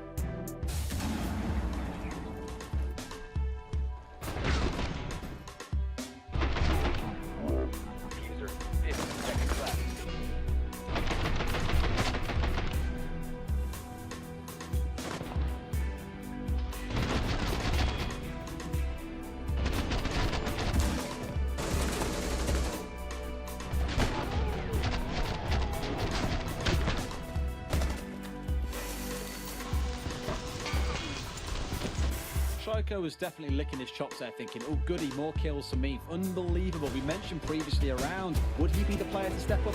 He's looking very, very comfortable, very much so in his element. Can't afford to ignore Shiko doing what Shiko does. Finds a window, finds an enemy, bullets connect onto the head, or in this case the body. Starting to get it down. Shiko not in a good position to deny it. In fact, he is. I didn't doubt him for a second. We haven't been to the second round. That's going to be a double kill. It's Shiko in a 1 versus 2. Can he find a kill? He finds one. Goes for the second and finds it as well. Always in these big spots. It's him finding the kills. It's a 3 versus 2, and here they come. Shiko from construction once more. Might have just turned this around. way. Turns around and finds the What is that? He's doing almost all the way. Shiko in this series is on fire.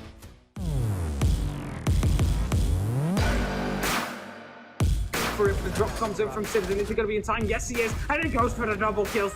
There we go. Citizen's going to be taking some of those shots, using that clash shield as a little bit of protection. Side maybe knowing that on the side of BDS, guess you still got Uno playing downstairs. Ooh, a double dust. And use the explosions from a lens, but that's some dire utility. Never mind. That utility ain't happening at all. Any of these players that are still roaming upstairs. Wow. Good night. To Vitality. Citizen getting ready here to toss in that nade.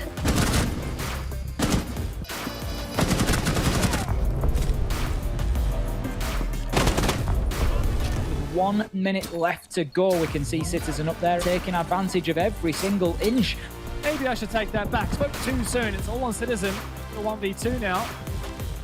2 on in for the round. Make that a 1 versus 1. The bait comes through. He's got to contest it. It's coming down to 1 versus 1. Woo!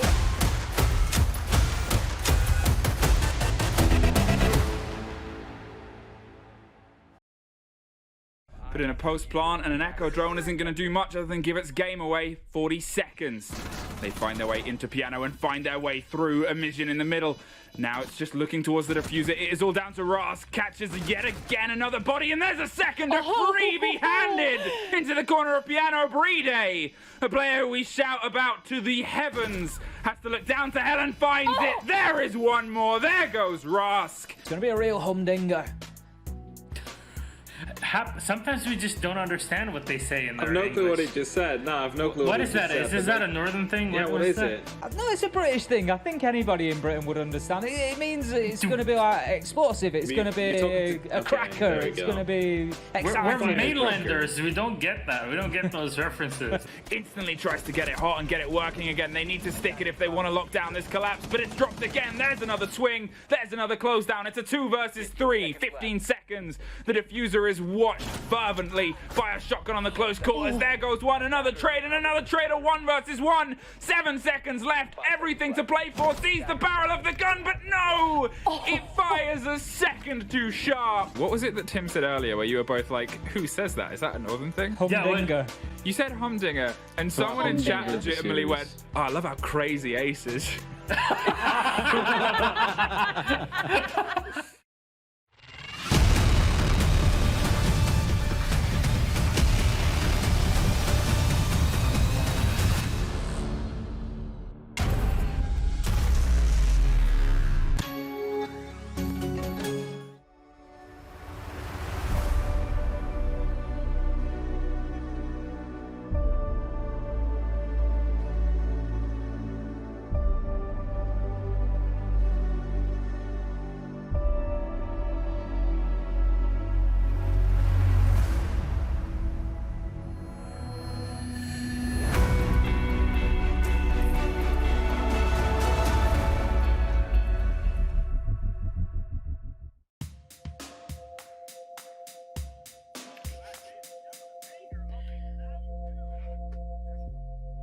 God damn it. Welcome Milos. back, ladies and gentlemen. We're here working from home, by the way, if you have not. I get one at least. All right, there we are. We're back, and what a map number 2. We actually get it further deeper into this match. We're gonna have Cafe Dostoevsky on our hand, but before we talk about Cafe, let's have a quick chat about what went down in Oregon. Some standout players in your mind, Gio? Yeah, I mean, well, everyone at BDS really stood out, but for me, so much came down to what happened with G2. Obviously, we spoke at the beginning about how they haven't played this map, and we thought maybe that would mean they were super prepared, that everything that BDS had to give could be read by G2, and that they were so ready for it. Turned out to not be the case. For me, someone who was really worth watching in that instance was Pengu. Both on the attack and the defense. Obviously, their attack was really focused around the Monty, which Hap, I think you're going to speak about. But even on the defense, you could see some of their insecurities coming through. They got the first win on round 1, and then they went to the basement site, which they lost twice in a row to BDS. And at that point, after returning to the upstairs site, they then had this decision to make where the site that they thought they might have had more safety on suddenly was taken away from them. And it was really interesting because in a lot of the ways that Pengu was playing, you saw this really aggressive positioning from him as the smoke and really early usage of the utility. On one of the rounds, I think it was round 3, he had used all of his smoke canisters by 1 minute and 56 seconds, like very, very early in the round. And at that point, BDS were actually able to come in and get a plant because there was no denial by that point. It was a very interesting style of play. Yeah, it's a bit too premature. That was on the defense, though. On the attack, we saw Nick, or Pengu, I just call him Nick because we're good buddies like that. Yeah, we're close like that. But, you know, that Monty, maybe as Des and Ace were mentioning on the cast, maybe it was overused to the detriment of G2. Yeah, like, I'm just thinking back now, and I mean, it was a good choice to bring the Monty for sure, because you're going to be able to shepherd them away, you know, play a little bit into your favor. Shepard's but not first on this of all, team. What? Shepard's not on this team. No, I know it's Shepard's not on this Gio team. I Collins. thought I used the wrong word, but okay, never mind. I'm just going to keep on Geometric going. Electric. Yes, Hap. Go ahead. Ooh, that is going to be... Well, that's a throwback. People who knew me at 14. But yeah, no, like... At some point, BDS actually brought ways to counter it, like, for example, the Attic round, where a Clash was constantly zapping, and Pengu tried to go aggressive, but then there was a Maestro, Evil Eye, right behind him zapping, and so no matter what he did, he was going to be dying eventually. Smoke Canister also followed up, perfectly taken care of.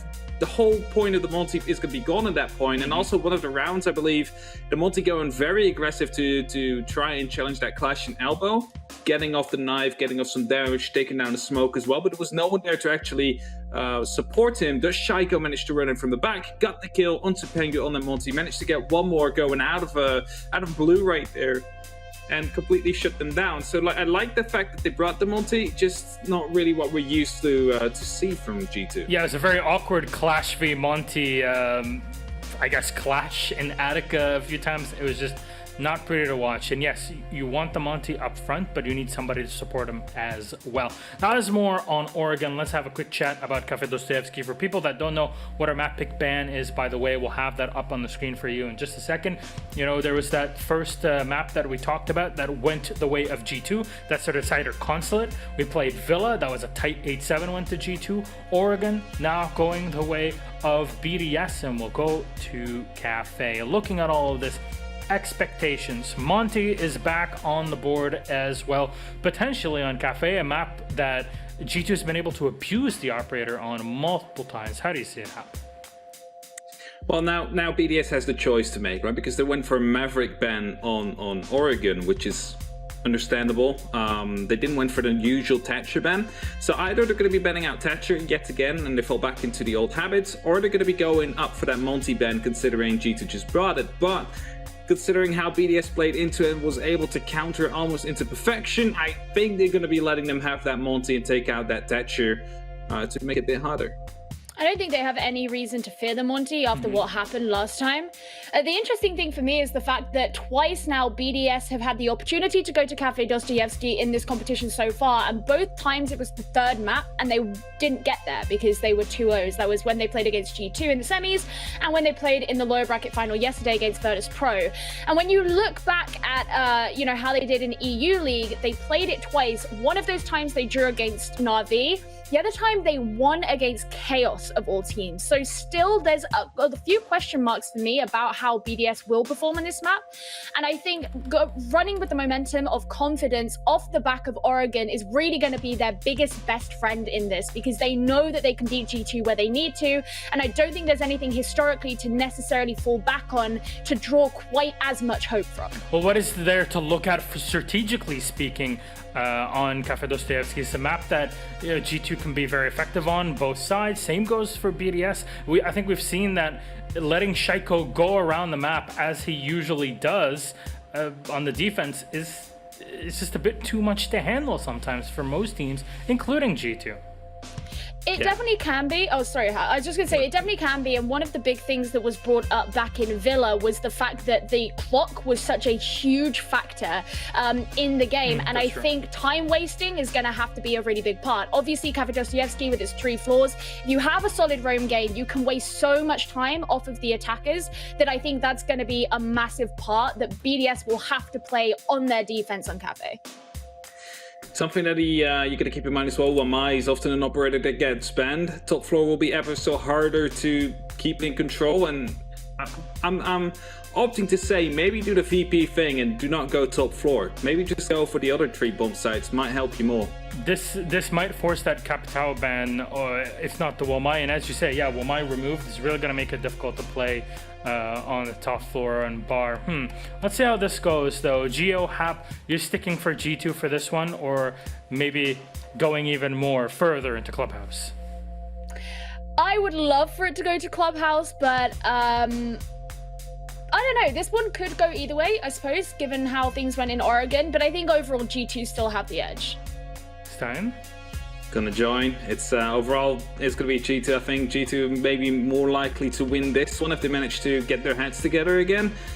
But yeah, they should be able to take the whole series. All right, dankjewel, Hap. Thank you so much. Gio, it's time for us to throw it down to our casters. Again, potentially the final map. Who knows? We've already gone so far. It's a 2-1 advantage for G2 against BDS, and it might go all the way to Clubhouse. Before we know that, though, we have to go through Cafe. Will we crown an EU champion right here, right now?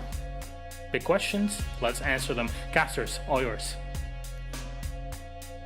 Thank you very much, Milos, once again. Big questions to answer indeed, I think, Ace. Does it end here or does it not? It's been 2-0 since the end of the second map, so we're constantly going to be asking the question, is this the final map? Do G2 take it, or the BDS force us all the way through to that fifth and final map on Clubhouse to determine who is the best team in Europe? I tweeted out earlier that G2 are the ones trying to regain that legacy, rebuild it from what it was back at the start of 2019, admittedly with a fresh roster. The BDS want to show that it was more than a flash in the pan those first 4 or 5 play days of EUL, as well as their excellent delivery at SI 2020 of this year. Let's see how Cafe plays out. I think I'm leaning towards BDS, but I'm kind of torn. You can flip a coin here, and I'll be very happy either way. I just want map 5, Des. I just want it to go. So selfish. Stop thinking of yourself. I just want that excitement. I just want it to go all the way. And this one, I'm sure, is going to be fought tooth and nail for exactly that reason. G2, they will be keen to put this one in the books and put it to bed. They want to get that title over the line. They certainly don't want to let BDS further back into this. And the bans will open up with Thatcher going off the cards. So BDS allowing that popular Capitao ban for them. They're not going to take it this time. Thatcher will go, and followed up by the Nomad of G2. Now then, does that suggest we might have a little bit of aggression coming from G2, Des? Quite possibly. Looking at the last games they've played in this map, it hasn't been a ban that's come through for them or the other side, whereas for BDS against both Na'Vi and Virtus Pro, where they won 7-5 against both teams, their go-to bans were the Capitao and the Monty, whereas here, it's being left open. That could be a massive risk, and I think even G2 have identified with the Clash ban coming out that they don't want to deal with that anymore. The Wamai for BDS, what a surprise. I think we're in for some spice here, Des. Nomad off the cards, so we have potentially very open flank rotations. We've got jump outs. We could see some real aggression from the defenders, especially with the Valkyrie still available. But on the flip side, we've got Clash off the board, and I'm sure that at some point G2 will look to take advantage of that. They were the ones to ban Clash out, so I would expect to see some shield play from them sooner rather than later on that front. About how proud you'd be here as BDS. Like, yeah, we made them ban Clash because clearly we had the answer to their problem. Well, to their problems, I guess, with the Monty coming at us. But clearly too big of a problem for G2 to want to face off against it here on Cafe. Let's get into it then. Attacking side for G2 to kick things off. BDS go on to the defense. Both teams played this map twice in the regular split. We had BDS coming up against Virtus Pro and Na'Vi, who they won 7-5 against, as I mentioned earlier on. G2, mixed results. A 6-6 against Na'Vi, I believe, back in the first week, and then a 7-1 stomping over Chaos. They did then go on to play it the other day against Virtus Pro, where they won 7-5. So neither team looking dominant on this map, but both have got experience playing on it. That, to me, just screams that this is going to be an absolute scorcher of a map, and I really can't wait to see how the map evolves. I hope it's like Villa, where we see both teams bringing new things out each round, trying to catch each other by surprise.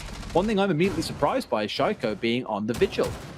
Well, we know that a roam presence can be important to Kitchen. It depends exactly how you're going to choose to hold it, but generally speaking, attackers will like to get into the top floor, clear their way down, and then use that vertical pressure from the mid floor. Kanto being on the sledge suggests very strongly that that will be part of the game plan for G2 here in the first attacking round. So BDS, they're just trying to make things as difficult as possible. They saw how much trouble Vigil caused G2 in that first map on Villa, and obviously just looking to repeat that here on Cafe.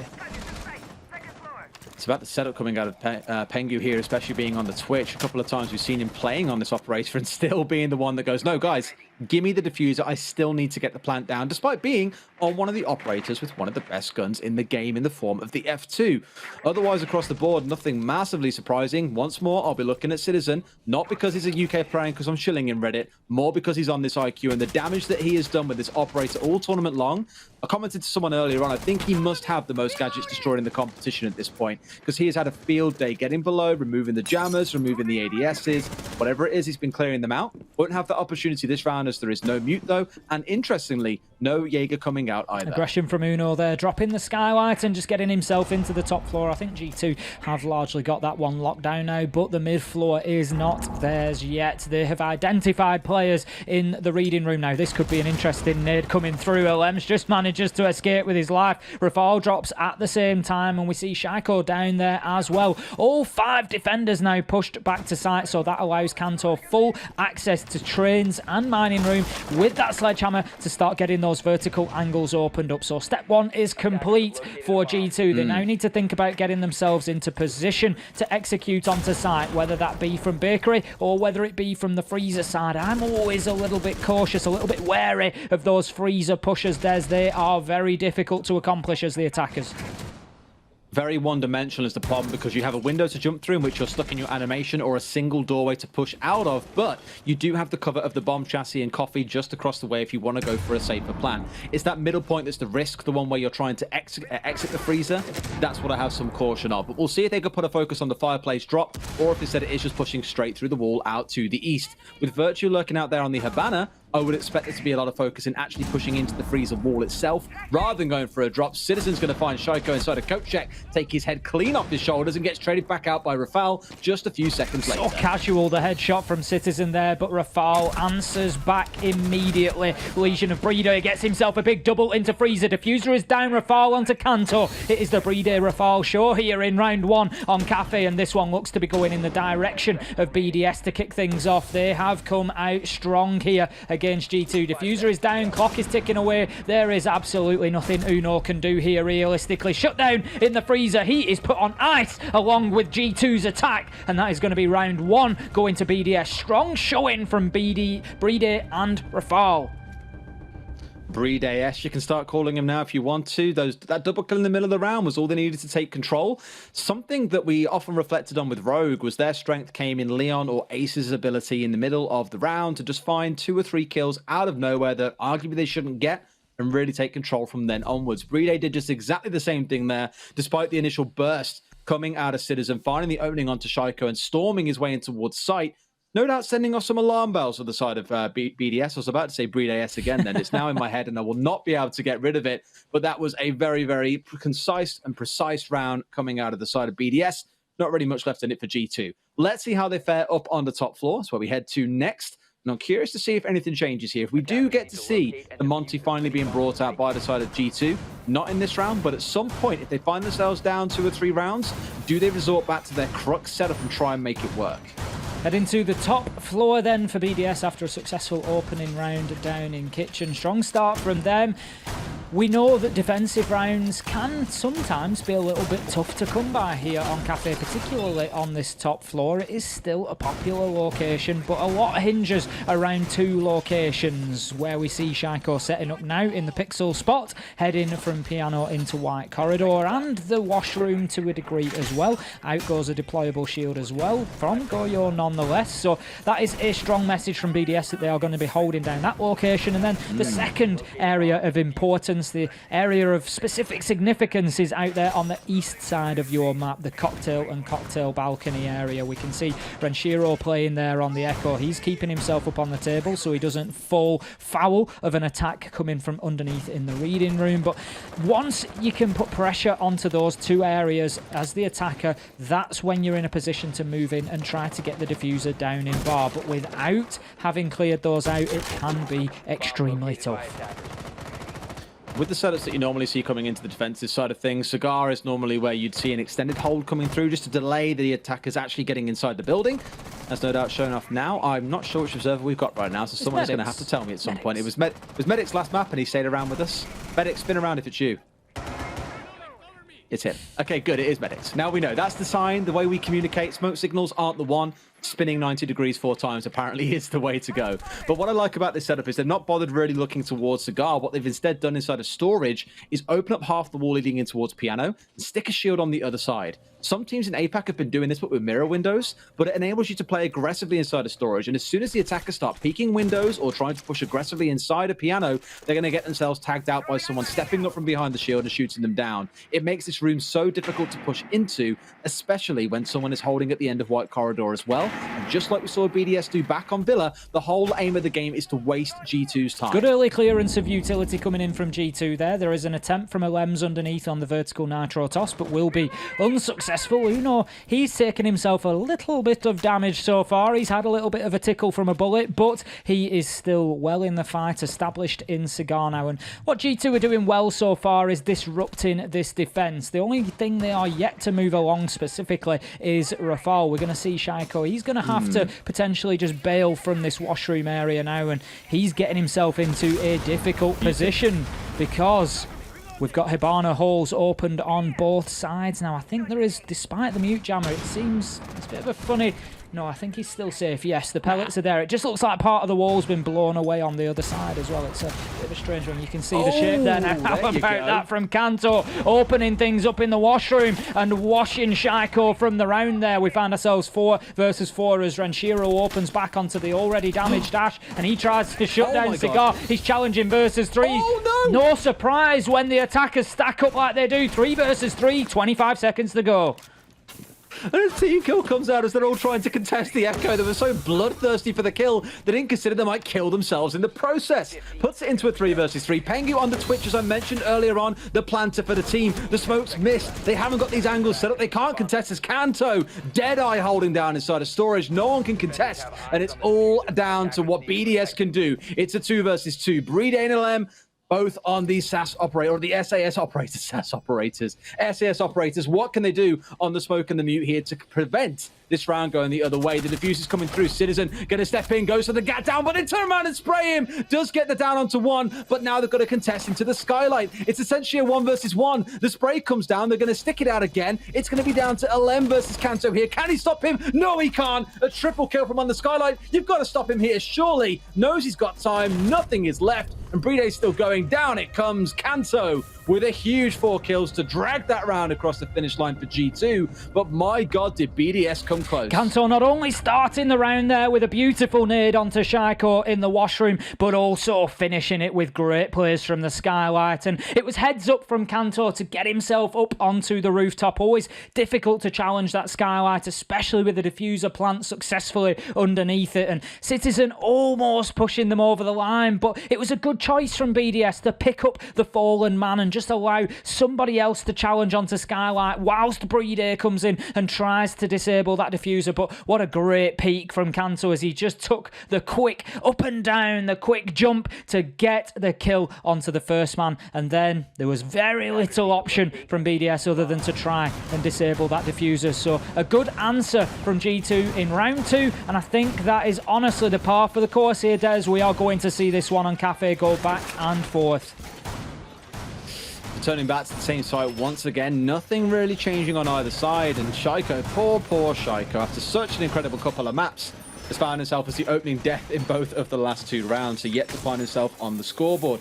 Brede, mind you, the player I've spoken about quite a few times, needing to step up and remind everyone why. He at one point held a 2.0 rating coming into EUL. I believe the first 4 or 5 weeks, he was sat as the king of the castle and even finished with the top rating despite not having the best closing 3 or 4 weeks. Absolute monster at the best of times, and we always speak around teams that have got a lot of fraggers on. You need different players to be able to step up in different weeks. You aren't always going to see the same players stepping up and fragging out, so being able to rely on someone else every now and then, definitely the path of the course that you want to head yourself down. This is how BDS set themselves up.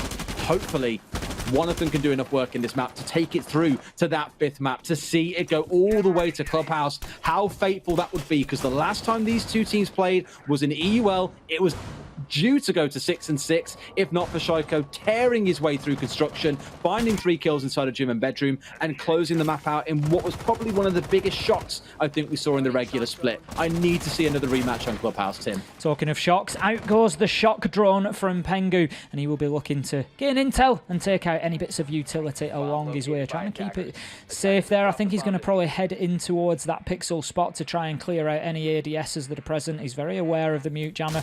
What an angle he gets just up on top of the little cushion there, I think, to clear out the ADSs. And he's just waiting. He's biding his time. Out goes 1, out goes 2. And that is a great start and a use of the Twitch gadget there. Shaiko forced immediately back into washroom, exactly the same as we saw last time around. Now, we see the Yokai drone just having an impact on Kanto Raketti, but nobody is going to push forward to challenge him there. So he gets himself established and safe in Cigar this time around. And last time, it's difficult to say what BDS need to do differently, Des, because it was actually a really fraught round last time. We saw kills just raining backwards and forwards. The diffuser plant wasn't guaranteed with the smoke utility still available. The shot on the Toxic Babe canister just slightly overthrown, allowing Pengu to stick that diffuser plant. But really, round 2 could have gone either way, and I see round 3 being exactly the same. It was the closing 2v2 that was the most crazy, given the use of the spotlight, the skylight being involved with it too. Citizen trying to rotate into guard, down in the planter, but not being able to kill the second. There was just so much back and forth, which is why this round is particularly unpredictable. Got to give a bit of a nod to Pengu, mind you, on the Twitch. Very common to just see those get taken out incredibly quickly. Here he's been doing some good work. They're trying to force Ranchero out from playing in the back bar, but a nice impact nade coming out from him will deny those Habana pellets. And I believe now that Virtue is out, that's it. He should be able to sit and hold here very comfortably on those yokais, unless Citizen can give challenge from up north. Ranchiro moving one of those yokais into the cocktail balcony area. He's aware, I think, of Citizen on the rappel there. He's going to get himself off and to safety look to move inside of the map. And the challengers start to rain in from G2, but BDS have done a much better job of absorbing the pressure this time around. We are 15 seconds left to go and still 5 versus 5. It's going to be a big ask for G2 to uproot everybody. Cantor will start things with a kill. Citizen with a big double. That leaves us 4 versus 2, but the diffuser goes down cold as Alems just steps right into the breach as well with a kill on to Citizen. Pengu is down. Virtue, however, will move in, pick up the mantle, pick up the diffuser and start to plant. Uno with a TK onto Virtue, preventing the diffuser going down. That could be a big misstep from G2 there. What? All right, boys, it happens, right? Let's move past it. These things happen, mistakes happen, even to the best of us. Let's not worry about it too much. That was a very uncomfortable situation regardless, because with one member down, one planting, there was only one player left to provide all the cover against BDS swarming in and trying to kill the planter. I think even in that case, it came down to a final gunfight. They lose it, BDS still go on to win the round. It does give them a couple of rounds here where, even though the last 3 rounds have all been opening kills going over to the side of G2, Cantu especially finding 2, Shaiko dying in 2 of them and all, it's still looking pretty good for BDS. So even with an initial man disadvantage, they're still managing to swing things back. Down to kitchen and service we go. Let's see if we have a repeat of last round. I want to make sure that BDS are keeping a close eye on the aggression coming out of players like Citizen. He very freely charged into the site towards Coffee last time round, found the opening kill. We know that G2's focus was on the upstairs control and taking control with the sledge on the angles below and restricting the defender movement. Need more of that this time round. I don't feel like the freezer push was potentially the play for GDS. Sorry, for G2. I'm having trouble with these team names today, Des. For GDS. G2, imagine the mega team. I think I've already said that once this weekend. They just GDS sounds like a K-pop They just band. flow so well to the letters together. But G2 last time came to that freezer drop, and Brede just had an absolute field day on the Legion as they did so. Picked himself up a quick double, left the diffuser on the ground, and it's just such, as you said, Des, a one-dimensional push, and I'd really like to see some attention paid towards Bakery this time around, but with limited hard breach options, Virtue on the Hibana, no Thermite on the board, it does make it difficult to make a meaningful impact from Bakery. Opening kills coming out in the opening 30 seconds. It has been one of the slower maps for it. We spoke about on Villa that most of the kills came in the round about the 60-second to 120-second mark. It was all mid-round kills here. Slightly slower, more coming round to those final executes. Pengu doing his work once more with those drones, making sure he's contributing. However, he is the VIP drone. He can't be losing that. They need those shock drones to deal with any of the utility that denies them getting inside of the sites. Then we're looking here at the Kaid Electro Claws. So hunting those out is going to be a big focus for G2 early on.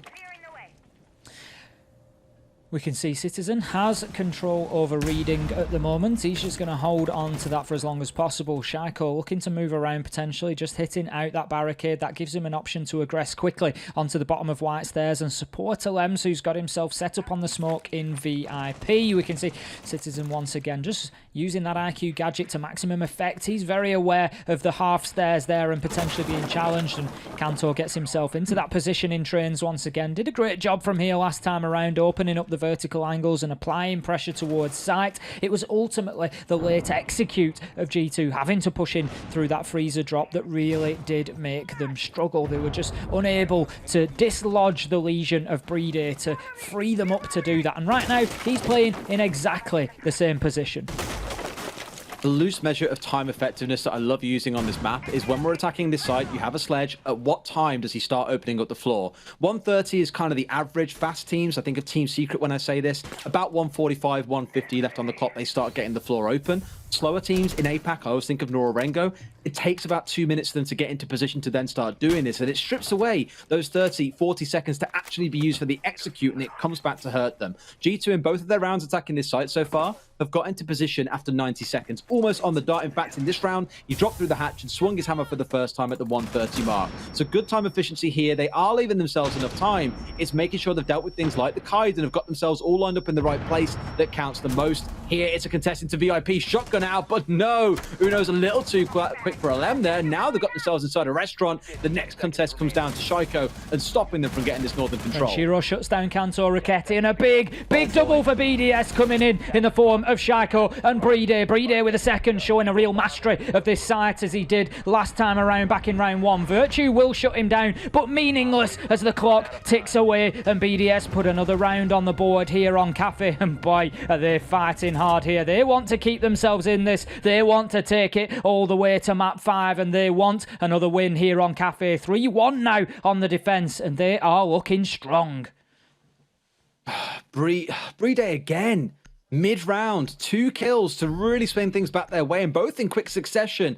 These are the kind of things that if you blink, you'll miss it, but look at the score he's racking up. 7 kills across those 4 rounds. 4 of those, I'm pretty sure, came from those kitchen defenses, and it's all down to the work that he's doing. Cool as a cucumber under pressure, spraying down anyone who dares to try and contest him. If he loses one of those gunfights, the round can change entirely, but G2 are being shut down hard on that kitchen defense. Now going to find ourselves going into, on the kitchen attack, sorry. Now going into reading, one of the more conventional sites. I think you could say all 3 of these sites are the ones you see in rotation commonly. I love this site because it's all about the vertical take, unique control of the top floor, which commonly means you see the defenders setting up upstairs with very minimal reinforcements and utility being committed on the site itself. It'll be a very similar setup to that we would see from Bar and Cocktail itself as a site. We can see Renshiro on the Echo once again, just reinforcing what we call Maestro wall sometimes, as there was a point in time where it was very popular to play a Maestro in behind there. We do still get it occasionally, but he's interchangeable with the Echo in this situation. Brede setting up the Goyo shield for Shaiko, who's going to get his ADSs down there as well. They need to make sure those are protected. Pengu is not on the Twitch this time around, so there will be no Twitch drone to clear those out, but I'm sure that throwable utility will rain into that corner to try and just dislodge Shaiko and allow that top floor control. As you said, there's once Cocktail is under the control of the attackers, in goes Kanto on the sledge, and he will start to open up that entire floor that you see on the right hand side of your screen there. That's directly above the site, and it gives the best control possible of the default plant spot, which is just inside of the door to reading room. It's a very typical thing on this site, and the reason, mate, if you're maybe panicking and thinking, well, why have they got rid of the Twitch? That was their key to get rid of the jammers that hold these walls closed. Very common on the site. 1, to take control from above. You can look to do that with the IQ, as I've spoken about Citizen on the IQ an awful lot so far.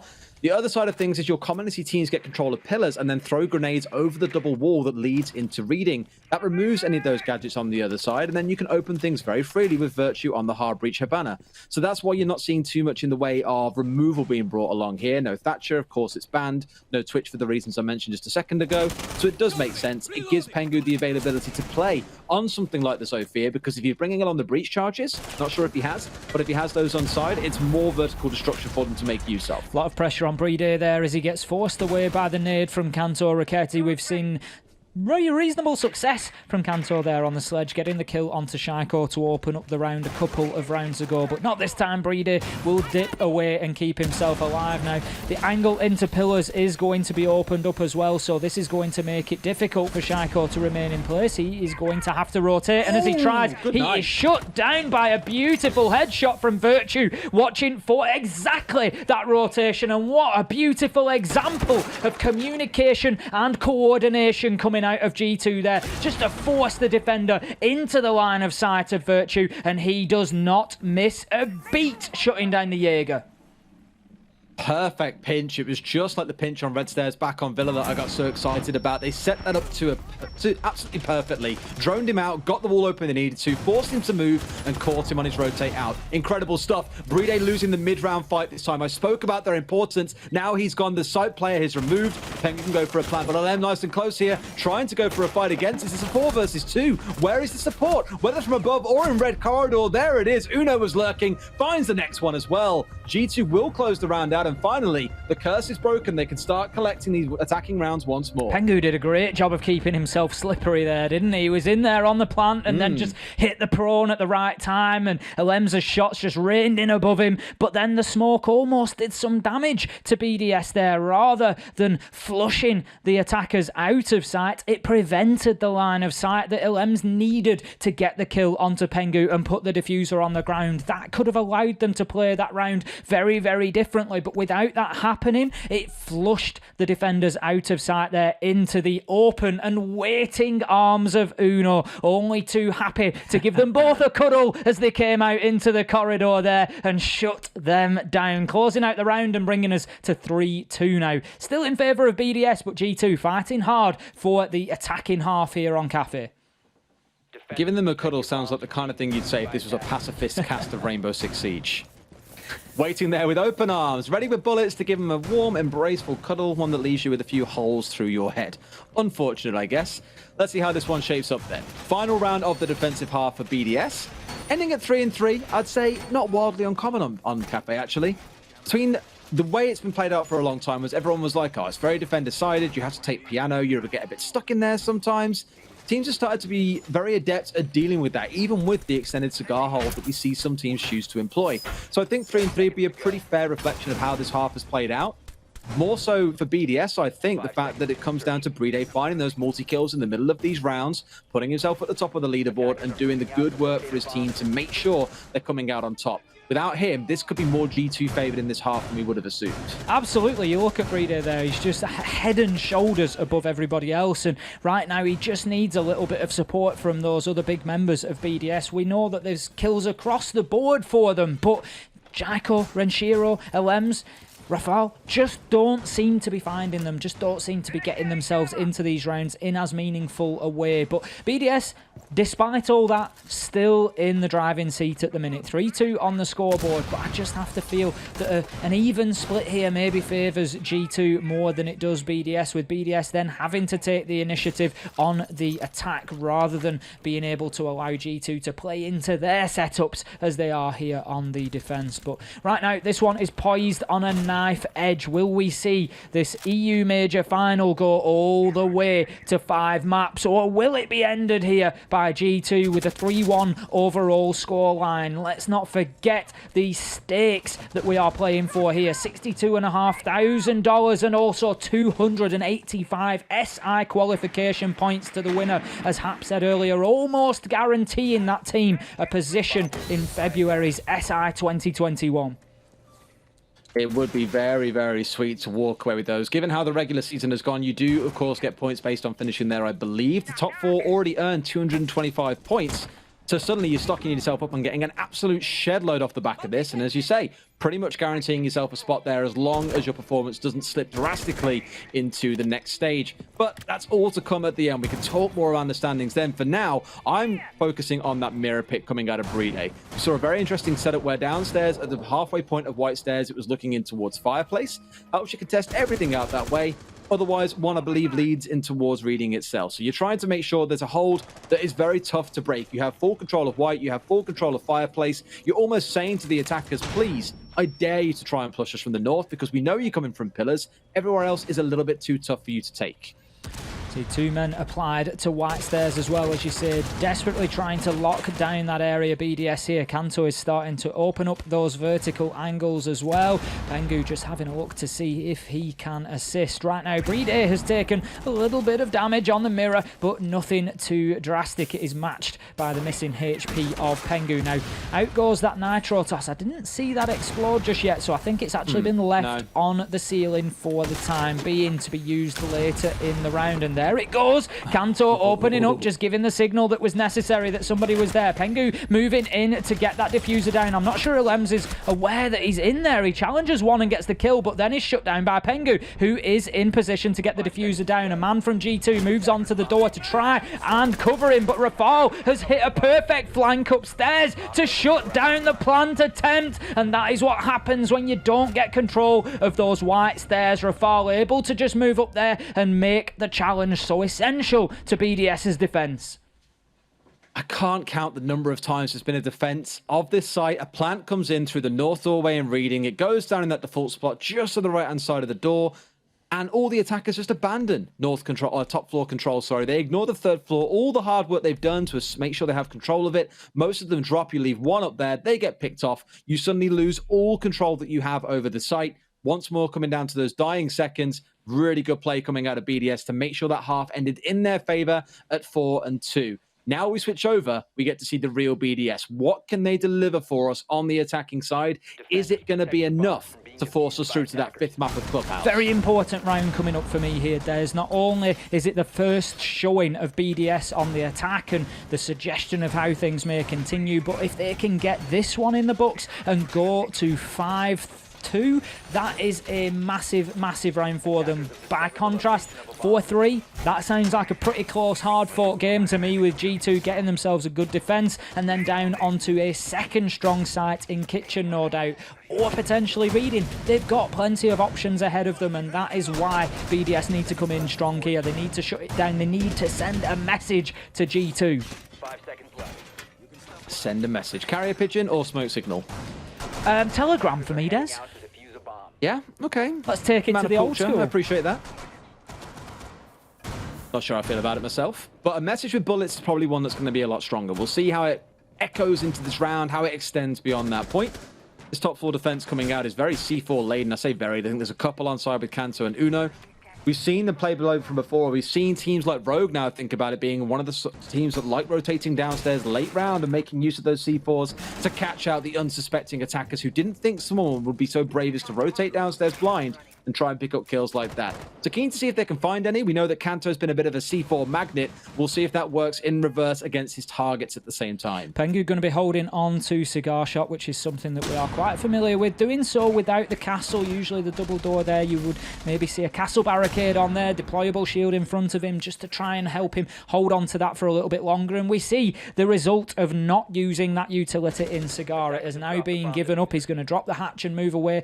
I'm sure G2 are happy with a minute wasted, but it does allow BDS to start pushing in. We can see Shaiko there dropping with Rafal, but being shut down immediately by Citizen. Great headshot from him, and that puts us now 5 versus 4. That's the Ash off the board, so no great loss of utility for BDS, but the manpower has taken a hit there. I missed round number 6, but Shaiko, by my count, has died 4 times in the opening duels here without finding a single one for himself. Not the performance that we saw from him back on Villa. Things are looking rough. So one man down, the Ash gone. We spoke about Ash quite a bit yesterday and the day before, to be fair. But these days, she isn't just an out-and-out gunner. You need those flashbangs to go through ADSs. You need the breaching rounds to burn shields away, especially when a Goyo is present. Without that, this could come back to bite BDS quite a bit, as they might not have enough. C4 comes out, Rafal's through the hole. No. He gets picked up for free. Far too easy. Uno there just lurking around mining room. He hasn't been picked up on the drones, not challenged at all. And that is exactly what happens when you allow somebody to remain underneath with the nitro, especially in that area. Citizen getting one onto Renshiro. Meanwhile, 5 versus 2, and this is all going in favour of G2 right now. It doesn't look like BDS have any ideas about how to aggress onto this top floor holder. Lems does something, but not enough, as Pengu steps out to shut him down in the cigar shop, and we find ourselves Brede 1 versus 3. If anybody can achieve it, surely it's him. He does have time on his side. 30 seconds left to go, but I think the information available to him is limited at this point. He does have a drone in pocket, but the time is ticking by and he doesn't really have time to make use of it. He steps out, tries to challenge onto that deployable shield, but it is going to be a huge ass now. He's got 3 kills to find in only 15 seconds. Makes the challenge into the back storage area and shut down by Pengu. G2 take the first defensive round, and that is a big round for G2. Puts them back in touching distance. 3-4 now, and a successful top floor hold. Fantastic defense out of G2. I mentioned around the late round rotates some teams have been using to get those C4s out. The worst thing for me was that BDS had a drone downstairs early on. They saw Pengu drop down through the cigar hatch and rotate back up white stairs. They saw that on the drone, yet they did not see the Goyo player rotating down underneath, getting the C4 out, and Uno finding that free kill onto Rafal was massive for them because it took the grenades of the Maverick off. There was no easy way to force defenders out of position. And all they had to do then as G2 was sit back, play for the long angles, play for the trades with the numbers advantage, and they did it excellently. They didn't get too excited. They didn't get over aggressive. Really well won round for them. Going into round number 8, we're heading down into Reading and Fireplace. Wonder if we get to see the same composure, because no doubt C4s are going to be another big part of this round. 2 of them on side with Uno and Virtue bringing them along. As you said, BDS cannot give up easy kills like that to Uno on the Nitro, because if you look at, if we break that down a little bit further and you look at the positioning of the man who died, it was just inside of Piano. Exactly where Citizen is now. Thank you, Citizen, for pointing that out for us. That's exactly where the C4 was hit. And if you are going to allow Uno on that Goyo to play that aggressively into mining, that close to red stairs, you're asking for trouble. And the reason that you're asking for trouble, we're seeing a nice replay there. Thank you, production. We're going to see this happen. Now, the reason that is so much of a free kill is that Rafal there is in the direct line of sight of the deployable shield that you see in front of you right now from the pixel spot heading from Piano into White Corridor. So they don't even really need a cam in place. They don't need any further information, because they've got an operator who is feeding that information to Uno saying, yep, that's exactly where they are. They're just pushing in from the top of red stairs. Now they're at small bar, no problem. And he's just absolutely decimated them. Uno was trying to get cheeky there, or someone was. I think it was actually a pre-placed C4 out of Virtue that was on the hatch there, because I think it was, because the explosion went off as the sledge opened it up. Ever so slightly unfortunate timing to not catch him out, but at least being cautious on the side of Renshiro means those grenades remain intact. Nothing to panic about. Always the way it starts in this round is you have to get on the roof, get rid of both hatches, and then start your descent downwards. We mentioned on this site earlier on, it's defended in a very similar way to how you would set up on the top floor. You need to hold down top floor if you're going to defend the second floor as well. I wonder here if IQ's got the scanner out actually and knows that Uno is playing here inside of Freezer. I think Lems was just on the drones at that point, so no, I think he might have missed that one. Now, the Pulse is well aware that there is a man on the rappel. This is going to be a beautiful Nitro if this comes out. Surely not, surely not! Uno with a second round in a row! That is an unbelievable play from the Pulse there. Shaiko shutting down Pengu on the white stairs, and this one, Des, is turning into a brawl. They are toe-to-toe, and they are just raining blows onto each other, swinging back and forward. You say it's like a brawl, it's more like stealth warfare for G2 here, and a stealth plant coming out of Shaiko. No one knows he's on site, and somehow he snuck his way in, snaked his way behind the fallen bookcase and got a plant down. G2 might be in panic stations here. It's still a 4 versus 3, but the timer is against them here. Only about 20 seconds to close this one back. Uno shining through this map, finds himself another kill. Renshiro trading it back, a 3 versus 2. G2 have got to strike fast. They've only got about 15 seconds to find the kills and then start to stick the defuse. Otherwise, this one is over and done. Renshiro, the last one left alive. Uno, the hero of the round. But can he deal with Renshiro, who's upstairs and above? He is on the sledge. Can he get the spray down to stop this coming through? No, he can't. The reverse angle from Citizen. G2. Oh my word, they make it happen. But let's just give a round of applause to Uno. What a round from him. Unbelievable, Nitro. That is a 1 in 100 toss there, up through the hatch, onto the window, threading the eye of a needle with that explosive and completely ripping a Lems off the rappel and just propelling G2 into the round. But let's not take anything away from Shaiko. What a heads-up play from him. Saw the opportunity, got himself in, used the speed of the Ash to get that diffuser down on the ground, and it did come down to those final seconds, but ultimately great cover from Citizen. And what we saw there was what can happen when those plants are rushed sometimes, and it's certainly not to criticise BDS. It was absolutely the right decision. Take the opportunity, there's nobody in sight, get that diffuser down, but by doing so it means that you don't have your organised post plant in place. So whilst the sledge managed to get upstairs, he still had to open up those angles that would allow him to challenge onto that plant spot, and that gave Citizen all the heads up that he needed of exactly where the challenge was going to come onto Uno, and he hit a great shot for G2 there. 4-0 on the scoreboard now, and G2 look good on Cafe. They could well take this major here and now, Des. They could. I mean, BDS need to find a way of dealing with what they keep getting thrown at them by G2. It's again this stealth warfare where G2 aren't looking outright to engage them in head-to-heads and force trades. It's these really long angles where they're holding a couple of pixels to catch them out on the top floor. It's the C4s coming from below. No doubt this round there's going to be more of that with a couple of C4s being brought through, with Kanto also playing on the vigil, and even things like this, just going for these cheeky early round peeks out of windows to find kills.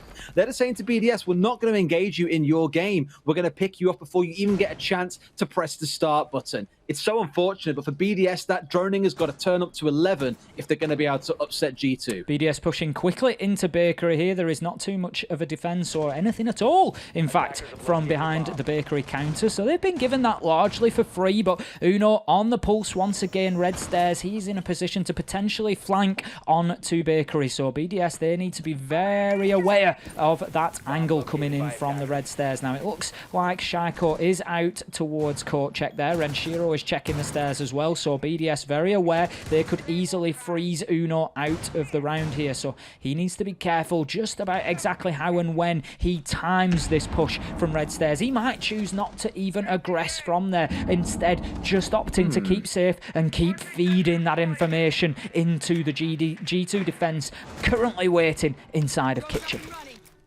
Well, think about what I said earlier on in the first half around how much time it should take for you to get control of the second floor and start your work as a sledge or as a team, getting things open. But look at BDS, look at the lack of information. 3 drones remain. Well, I'm going to find Citizen as he tries to run out and do something cheeky. Walk straight into a Claymore. Traded back a second later with BDS now finding 2 kills. So actually, things aren't looking so bad. I say that, Virtue swings out. No vertical control. They could be walking into a massacre if they're not mindful of these vertical holes that G2 are currently defending from above. 3 versus 4 right now. As you say, they need to deal with this mid-floor. Lems is going to do exactly that. Virtue completely unaware. Shots are exchanged and the kill is landed, but Lems certainly left it to the last second there, missing the first few bullets. Shaiko shuts down Pengu on a long-range engagement. The diffuser is successfully planted, and this right now is surely round to BDS. Kanto will get himself one onto Rafal. There is a lot of information coming in from the site in terms of Maestro cams. I think it is just pinging out those BDS players, but it will not be enough for Kanto to secure any more kills. Challenge from Bara. Lems shuts down the round, doesn't miss any shots that time around, and BDS, they put themselves back in the lead here, and this one, it really is anybody's. Much better there as well. Willing to contest them on the second floor. Not looking to take control. They weren't committing everything upstairs, but just enough to hold a couple of soft angles, wait for the defenders to rotate into them, and then pick them off comfortably. Good from BDS. Enough was taken off the gas to make that a comfortable round for them. That puts us at 5-4 to BDS, though. G2, let's not forget, have had that momentum, though, for the couple of rounds prior.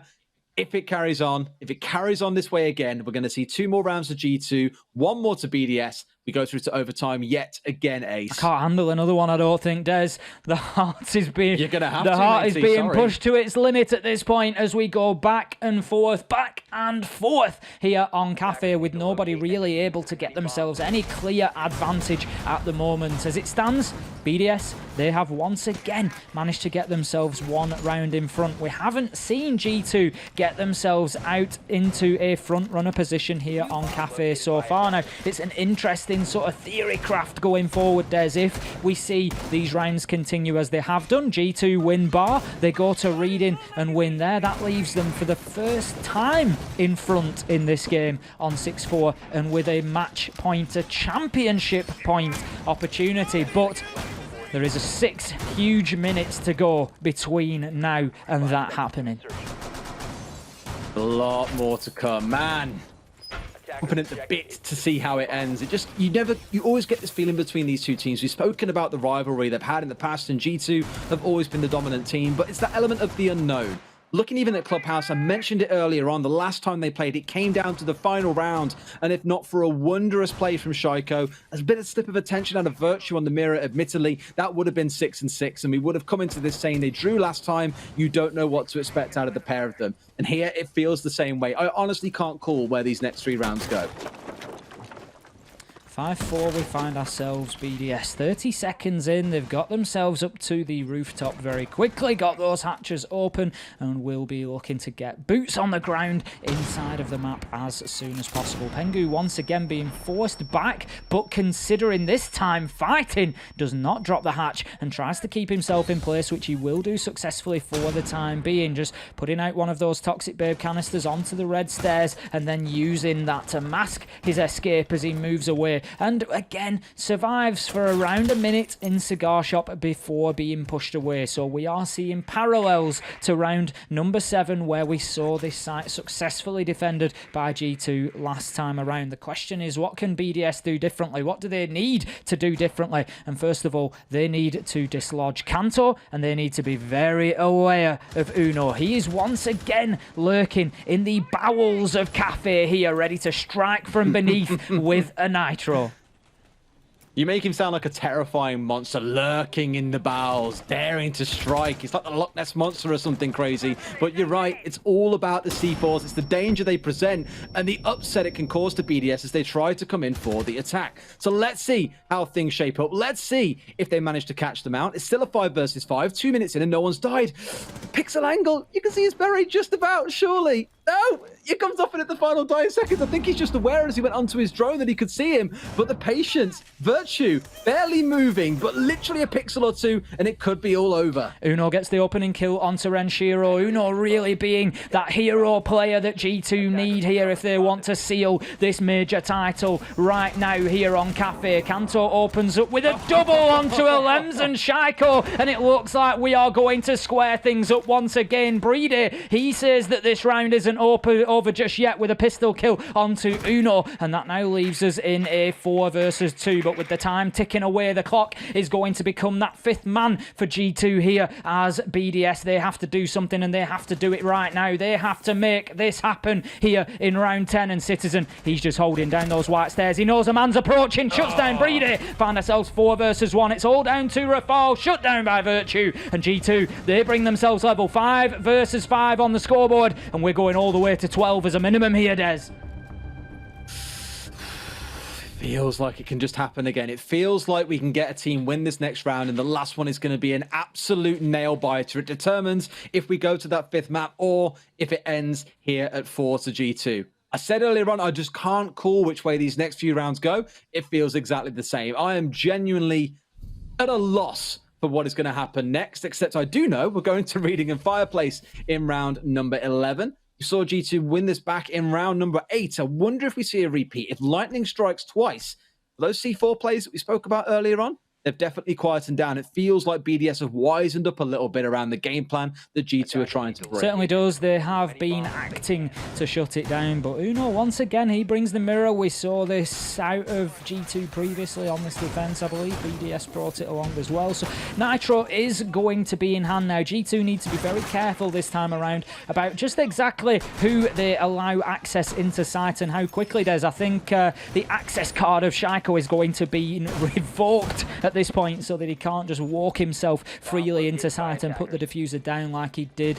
last time around. But it was a bit of a bloodbath overall. We saw kills raining in at different points in the round, and it really came down to those last few seconds with a 1 versus 2. Citizen able to cover Uno as he disabled the activated diffuser down in Reading. Renshiro trying to make a vertical challenge but unable to.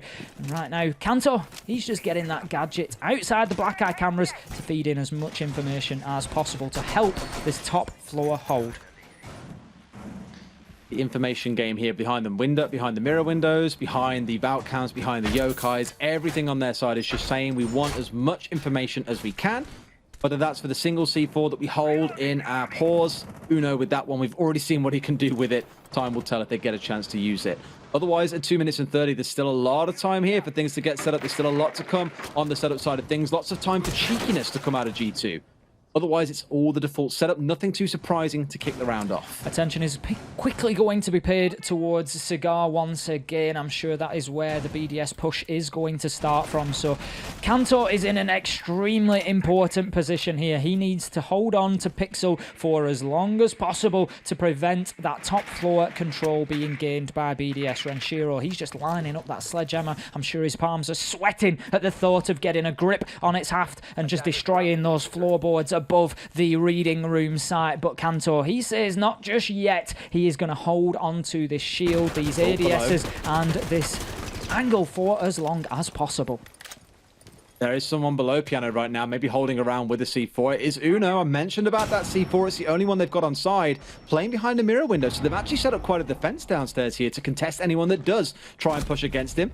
He's just going to sit and wait, and someone crawling nice and close. It was Kanto, but Shaiko, a bit too aware of his hijinks, will pick him off. Now it's waiting for them to try and push their way through into Piano, and Uno can strike. Early aggression from Kanto, just punished there as he tried to make something happen for G2. And when you're in a 5 versus 5 on the scoreboard, it is important that somebody steps up and tries to make something happen. And sometimes that roll of the dice, you hit that double 6 and you move through, but not this time. He was shut down. Lems will do the same to Virtue. That's the echo off the board, and BDS are looking strong here on the read intake this time around. G2, they have been resigned to falling back to site. We can see Pengu, he just thinks otherwise and pushes his way back up White Stairs, looking to challenge on the flank, but there is plenty of time for BDS here, and it's not going to be easy for the defenders to absorb it. But who else? Uno steps up so far, having a great game on Cafe, shuts down Lems on the IQ. 4 versus 3 now, and with 30 seconds left to go, this one is finally poised for the finish.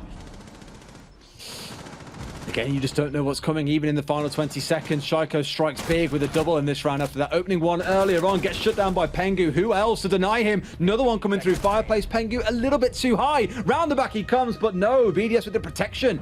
Close things out. A direct trade there, as did as a net to kill. He also gets brought down by Brede. I think it was someone else, wasn't it? Wasn't quite the angle, it was on the downstairs. Sorry.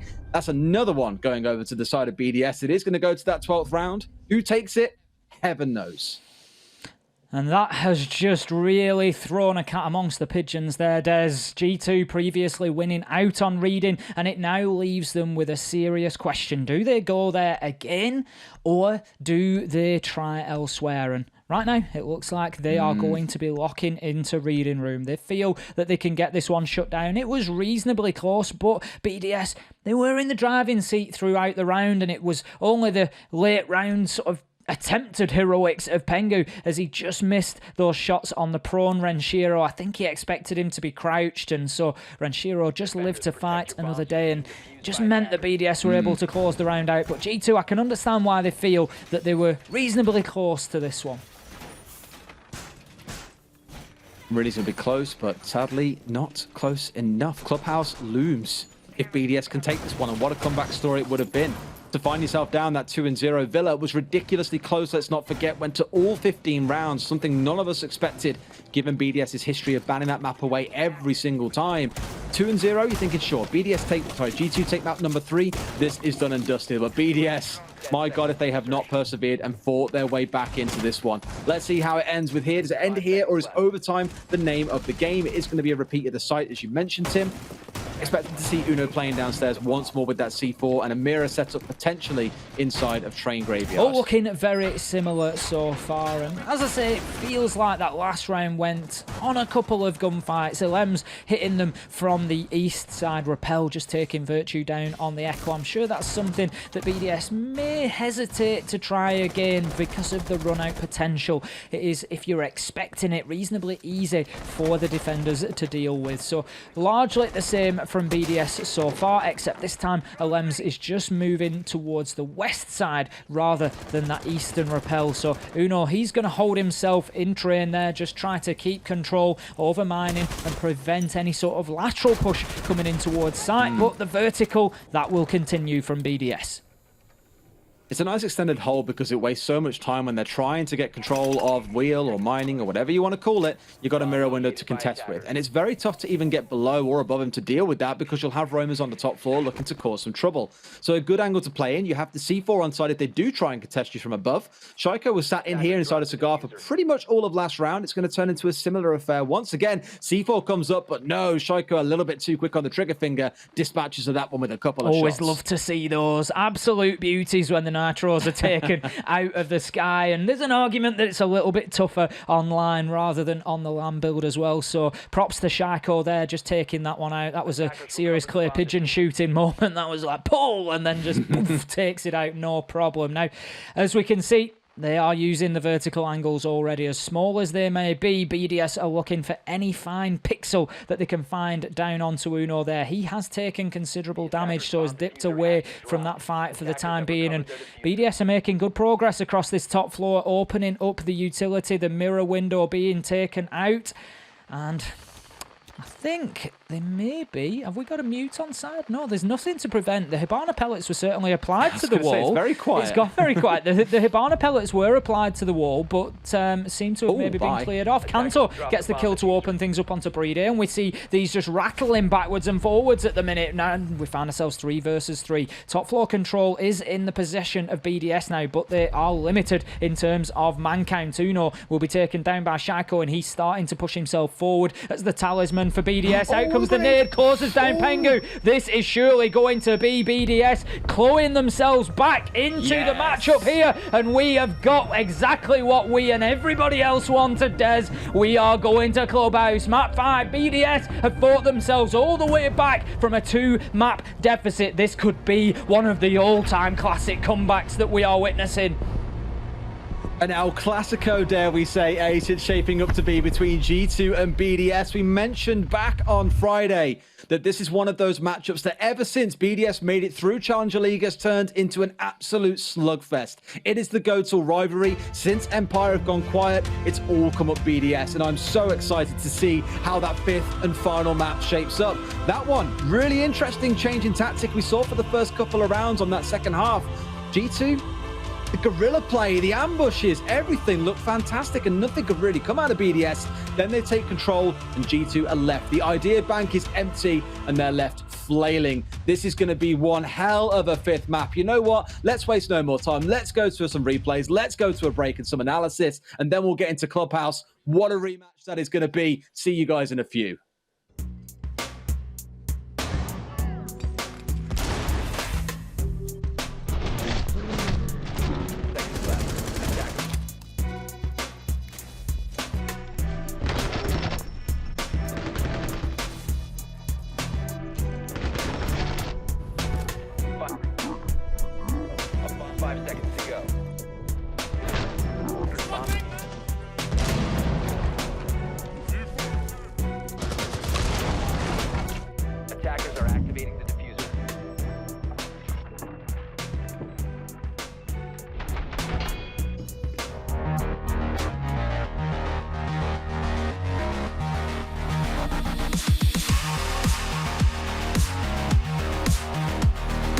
Grenade pops in from Rask. There's that grenade perfectly cooked. Great grenade. Now Kozak won't necessarily know about it, but he might find 2! That's huge!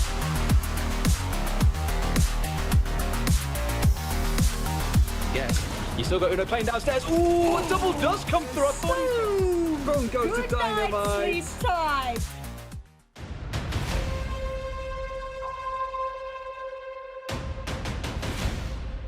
But might be picked up right here in these last dying seconds as the smoke canisters now coming through. The shotgun will be coming around the corner as well. That's Pengu with 1. Is he going to be able to get a second one right here? Up against right here, but he swings around the wrong knee and he gets it. Pengu will be able to get the 1v2 clutch. 15 seconds. Goga has to get this plant down. Ride, the man to step up. It's all on him. Can he deny this plant? Bibu has to hold it. Can the plant get denied? Goga forcing it down. The Ride, the newest player for BDS with a huge clutch to shut down Vitality. You will win the round. You'll make yourself the hero. As right now, the one headshot comes in onto Pengu. He needs to toss in that C4, but he doesn't seem to be aware of the fact that the plant's going down. Yes, he does! Draven will be blowing Virtue off of his feet. completely taken out. What is this? WTG, the last man to clutch it. What is happening? Nothing is happening. Finally, Shate tries to get this plant down. WTG to clutch it in that 1v whatever. Suddenly, this might be possible. Maybe I should take that back. Spoke too soon. It's all on Citizen. The 1v2 now. 2 on in for the round. Make that a 1 versus 1. No way. This is Citizen's moment. No. He's got to contest it. He's coming down. No way! And does it again.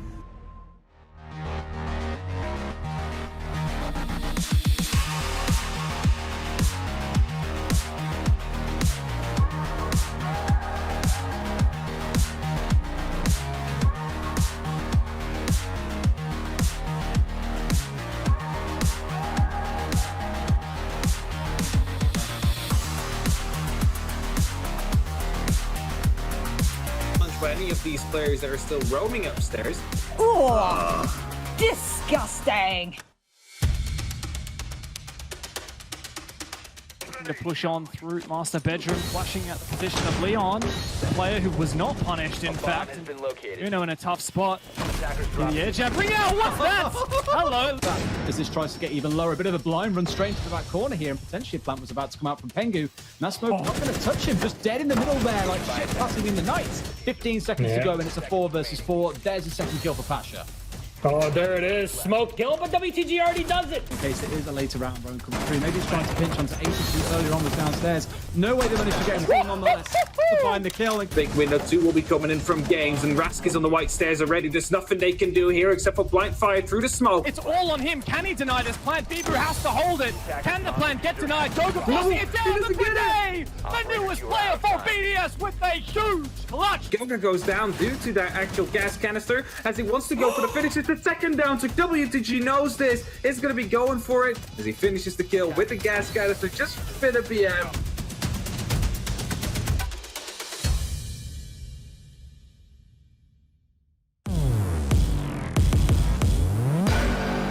It's a 1 versus 1 and 40 seconds on that clock. Gives a lot of time for dancing. There's 1 minute 20 on the clock. It's going to be Virtus Pro that will slowly take the control they need, and it's just a kill to come in. I don't even think it was, no, it wasn't even intentional. So it's a one-on-one situation. Now the plant will be going down. Why are you doing it like that? It's going to be your live spot to come in, and there comes the pre-fire from below. He has pulled off the back of that one. There we go. All it's going to take is a few pistol shots through. They've come to hope on this one. Try and spray him through the floor, and he will find him with a headshot through the floor. Leon here, they've got to worry about their outsource him in bedroom. They want to take. No way does he land that kill through the wall. Unbelievable. No. Gets a second.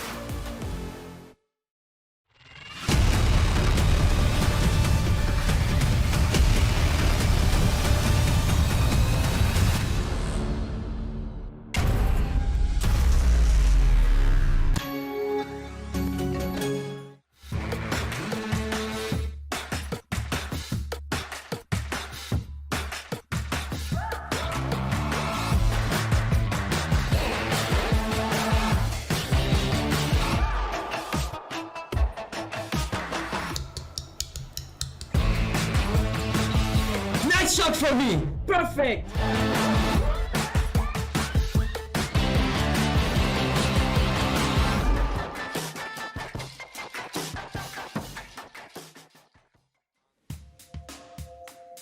Welcome back, ladies and gentlemen. Huge game so far. One of the best games we've seen all year. I can guarantee you that. G2 versus BDS goes the distance. Cafe Dostoyevsky closed up BDS. Frag grenades all over the place, and it's Clubhouse, our final map, which we're going to be prepared for in just a moment. Before that, let's break down what went down on Cafe Dostoyevsky. Starting off with the first half, 4-2 on the defense. BDS had a pretty good start there. It definitely did. Their start was, well, I mean, you would almost say flying in the case of how some of the rounds went, but the 4-2 is, of course, a very normal split on a map like Cafe, so it was still pretty balanced out, but often you saw G2 just, they got a pick, and you know, in one of the rounds was a perfect example. Like, they got one pick, and they're like, all right, they can make something out of this attack, and then suddenly BDS, they snap their fingers, and it's going to be 4 kills to come in straight away within like 5-second time span of the entire BDS team onto G2, and well, then that round was basically lost before it even began. So that is basically the story. Happened quite a lot, back and forth. but no real domination. Both teams were very comfortable in that defense, Fluke.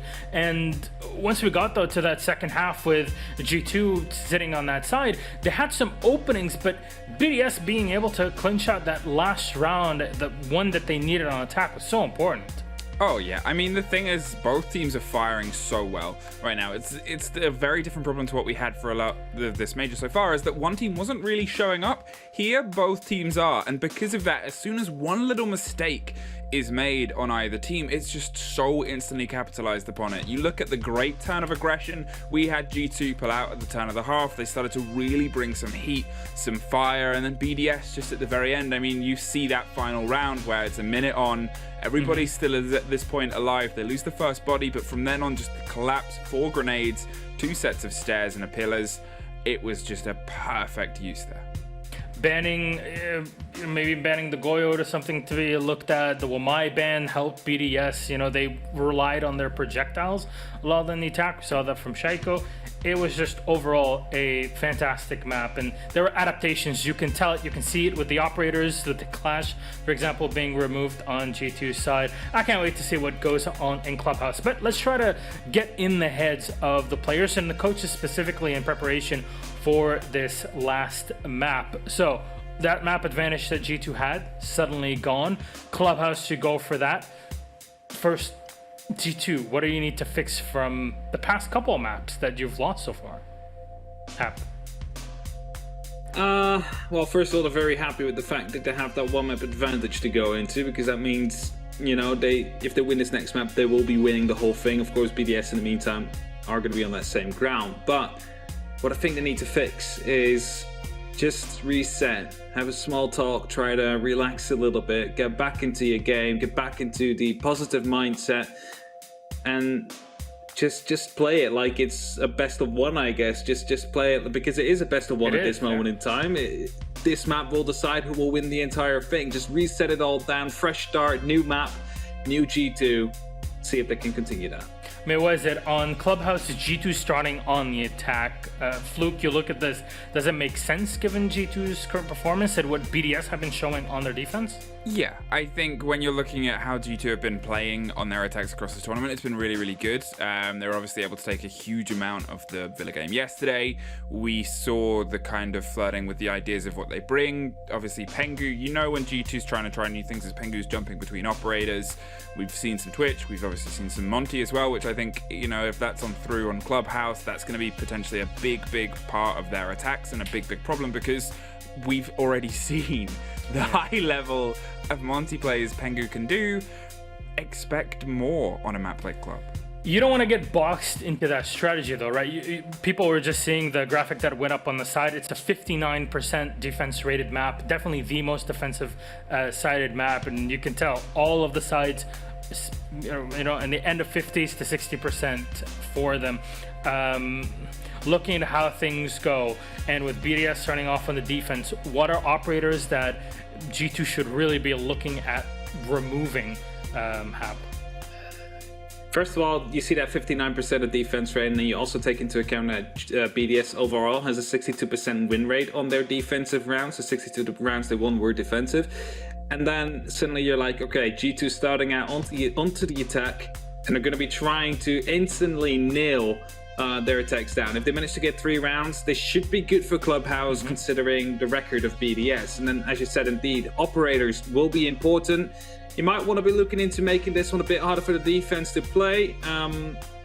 Let's say breach denial, just remove something of that. Maybe a Kaid to make the bottom floor attack a bit more feasible. Something to look at on the attack. Maybe the Hibana just to hinder the players like Shaiko a bit more. Yeah, what do you see from your side, Fluke?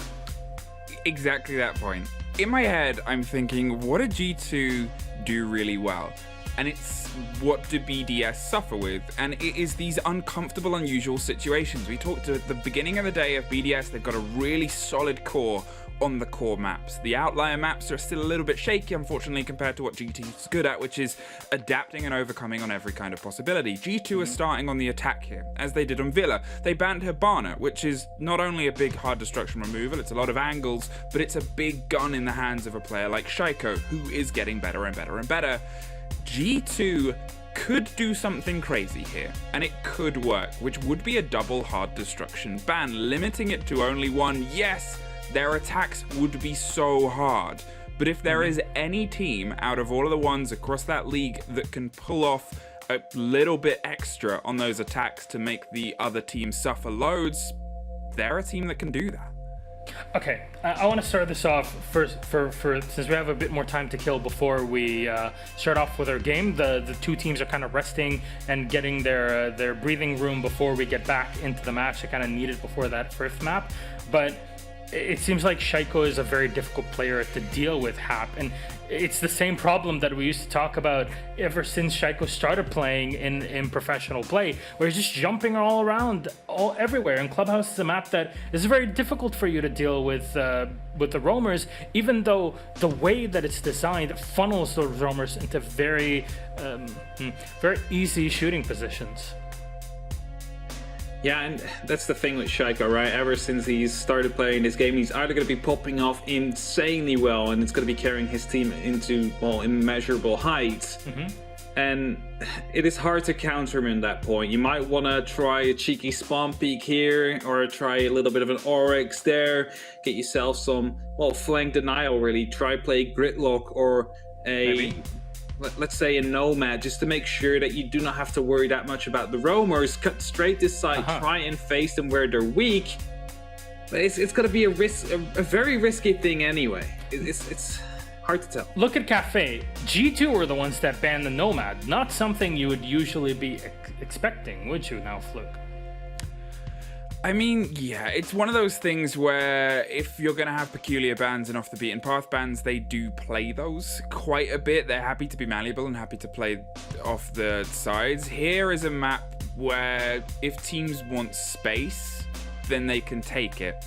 But I don't see it being as effective or as potentially useful on a map like Club. It just doesn't really limit what these teams want to put forwards. What it's been throughout this entire playday so far has been chaos in the core. It's been all heated around the site itself. It's been final 30-second, very, very aggressive firefight situations where, as I said, one person slips and the entire team pounces. You know, limiting the roam isn't the problem right now. I think it's more of a core structural who can get the upper hand there. Okay, core structural, operators wise, I think of Pulse whenever somebody says that. And we saw the effect of Monte. Monte, yeah, very, very good point. But the Pulse specifically is an operator that Uno used and abused overall in this game, and we saw the max of it in Cafe Dostoevsky with his preparation of sending those nitros out. And we know that on a site like Cash Server that the operator can have, you know, a big effect, right, Hap? It definitely does, and often you see play down in New Blue first. Just check in how many people go to plateau, get a bit of action on that, and if he's not being contested, we'll be playing down in launch, in stock, just to get that C4 off late, feed the information, just work with that completely. So if your opponent is going to be bringing it, you want to have someone downstairs basically all the time, someone in stock just to cut off any pulse player, any vertical player for that matter, because we often see how important that can be. But that really comes down, do you win the first gunfight? If you win the first gunfight, you have that one extra player available to you. You put that player inside of launch or inside of stock, and that is going to be allowing you to hold off to that pulse player. Wamai only banned once in this series and was banned in Cafe by BDS. We see a lot of work done by the operator playing in the catwalk, for example, and in garage, see it in other positions. Something you have in mind for this one, Fluke? Yeah, I mean, I think what it's going to boil down to as well is you're looking at Clubhouse. You're looking at a map that is built on defaults. It's built on holding onto the catwalk and digging yourself in with a Wamai, which is a great operator. Talked at the very beginning of the day about how well it's been used by BDS and how, for me, it was one of those core parts that when it was allowed through, took them past VP, took them past Virtus Pro. They just had a little bit of a better handle on the economy burn. That role on catwalk, the potential role you could play towards logistics under the hatch if you're pushing against gym, or even if they're pushing against the top floor and you want to kind of lay in around that area, the longer they're alive, the more of a problem they become. They're someone who, the longer they're alive by themselves, they don't really need any other support. It's like why you'll occasionally see Doc on that kind of rafters bit, is because it's just a very selfish role and they can be so good with it. Fluke, you were the only person that went for BDS. I was. I feel What do you like have? I feel like Jesse from NF right now.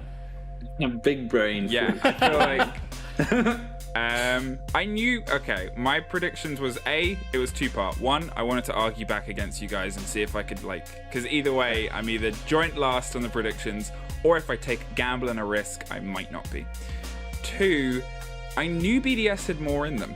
They knew they hadn't displayed it. I knew they could put a little bit more fire and pack a little bit more of a punch, and they are. And I think most of that, as like a prime example, is that Shaiko's shown up today, and he hadn't really shown up in the previous maps. His last map wasn't as hot as the ones before, but still, they're all here now, and G2 has found, for the first time this tournament, a real match. Hap still sticking to G2. You know, how much fuel does BDS have left to keep on skyrocketing as they do? But one thing is for sure, as Ace would say, it's going to be a real humdinger of a map. Very much so. One day we'll figure out what that word actually means. Maybe some more words that we can learn as they progresses. We're hitting the max on this one. 36 out of 45 rounds have been played, and we're going the distance on Clubhouse. Map number 5, G2 versus BDS. Ladies and gentlemen, it cannot get any hotter than this. And the winner takes the EU crown, $62.5 thousand and a bunch of points to pretty much close to guarantee their position as extra 4-6 Invitational 2021. A lot on the line here. Who takes it? Well, it's up to our casters to unravel and discover. Sweet words, maybe some sweet nothings every now and then. Des, go ahead. You and Ace, show us a big one. I thought for a second there, Ace, he was going to forget about you in that little statement. It's for me and you to unravel, to discover, to unearth together, as he says. And this one, no one can call it. I don't care if you're sat at home thinking, oh, no, this is clearly a G2 win. Oh, no, this is clearly a BDS win. Let's reiterate again how close it was last time. 7 and 5 on Clubhouse. All came down to a clutch from Shaiko in the final round. Otherwise, it ended as a draw. There is no match that can be closer. Clubhouse is the perfect map to conclude this 5-map series. I still don't know. No one knows which way it's going to go, but one thing's for sure, I can't wait to see what hopefully these next 15 rounds deliver. The dish about to be served up is absolutely delectable, Des. There is no question of that. We have got two very different stories on each side of this matchup. G2, the once great team, the championship winning team that has struggled through difficult tournaments for the last 12 months. They have got themselves almost back to the summit. Can they complete that journey? And meanwhile, on the other side, the young guns, BDS, they have come through on an astronomical rise through Siege here in Europe, and this is their moment. Could they take their first major title? Could they be the ones to ascend to the summit here and take G2 out? We enter a new era if that is the case. G2 are the team we spoke about, all this legacy, all the history that sits behind them. Pengu, no doubt, at the very center of all of that. That could be really put to bed here, locked away in a coffin, and BDS will be the ones that everyone is now starting to talk about. A couple of roster changes in the last few months, clearly starting to shine for them. Let's look at these bans, though. Maverick, the first one coming out. Thatcher to follow. Nothing too surprising at all for Clubhouse here. Makes walls a little bit tougher to open, forces teams to get creative with vertical play. And Echo, we haven't seen all that much in this series, but some teams do swear by it. BDS banning away Wamai.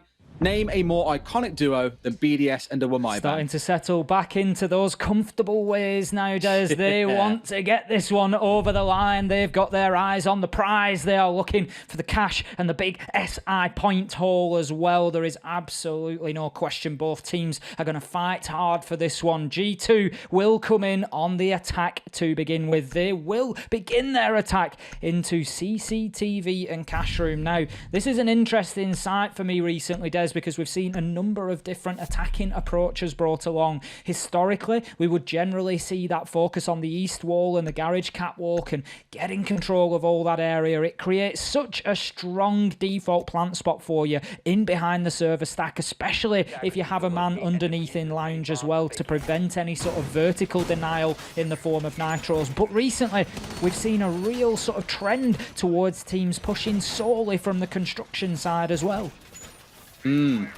Maybe not so much solely, but often we see, in fact, even in this exact game, the last time around I watched this fight between G2 and BDS, G2 on the attacking side took control of construction, got the wall open in no time at all, and used that position to then throw grenades from construction over to CCTV wall, tried to kill the player that was there, remove the shield, remove everything, but the problem is all that came after EMPs were used on the roof of the building to destroy the ADSs that covered that path. That option is not available here, so G2 won't have the same luxury, shall we say, to play the same way. Some things are going to have to change. They're going to have to deal with those ADSs first if they want to try and make a similar style of play. But I do like how we're seeing teams shaking up the order in which things are normally done on Clubhouse, something that is very welcome given it has always been known as a checklist map. You do the same things time and time again. At least here teams are starting to change the order of those items. Rafal showing us there that he has absolutely no intentions of leaving that garage catwalk unless absolutely forced to. He won't open up a full rotation in towards the site. Instead, just opens himself a line of sight. Thank you very much, Easy. And that just gives him a view onto that potential construction plant spot as well. So if that is where the pressure comes in from G2, they still need to think about Rafal on that garage catwalk, because he can completely shut down a plant and make it extremely difficult for G2 to push in from that side. But we see early pressure being applied to the east wall. The hard breach has been successful, and that leaves a line of sight all the way through CCTV from the half roof. Yeah, it's a starting point. That's the first point most teams open. Then it's a question of, do you want to take control of garage? Do you want to go for construction? Looks like for G2, the focus is absolutely going to be here inside a garage. Something we haven't seen too much of in Europe, to be completely honest with you. I know that other regions still love warring over garage, but I think here in Europe, a lot of the focus has moved towards construction instead. You can see BDS holding inside of Lounge, just trying to contest. Lem almost finding a cheeky one-tap through onto one of the aggressing players. This is the map that I always remembered, though. G2 were very poor with their drone economy against BDS. A couple of times it came around to executes, 30 seconds left, no drones on side. Already here, they've lost a good chunk of them, so they've got to be mindful of that limited information on their side.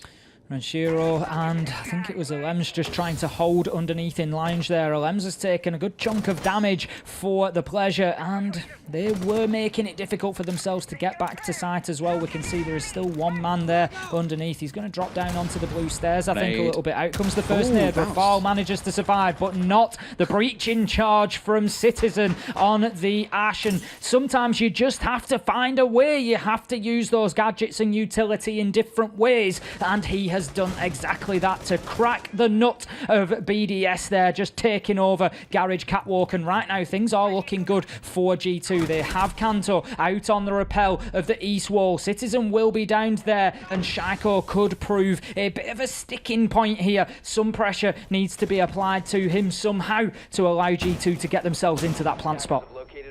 Shaiko's always a player that plays super close to the CCTV into cash wall and is always the one to go aggressive as he is doing now, but ignores the west window inside of CCTV. Gets shut down. C4 from Alem. No one from G2 playing the pincer game from below like we saw from them last time. That makes things a little bit more comfortable. They can stop the plant going in. It's still a 3 versus 2, but like G2 always face, it's the clock that is their worst enemy. 2 kills fly out. A Pokeball onto Citizen. He catches him out. Uno in a 1 versus 1. No time left on the clock.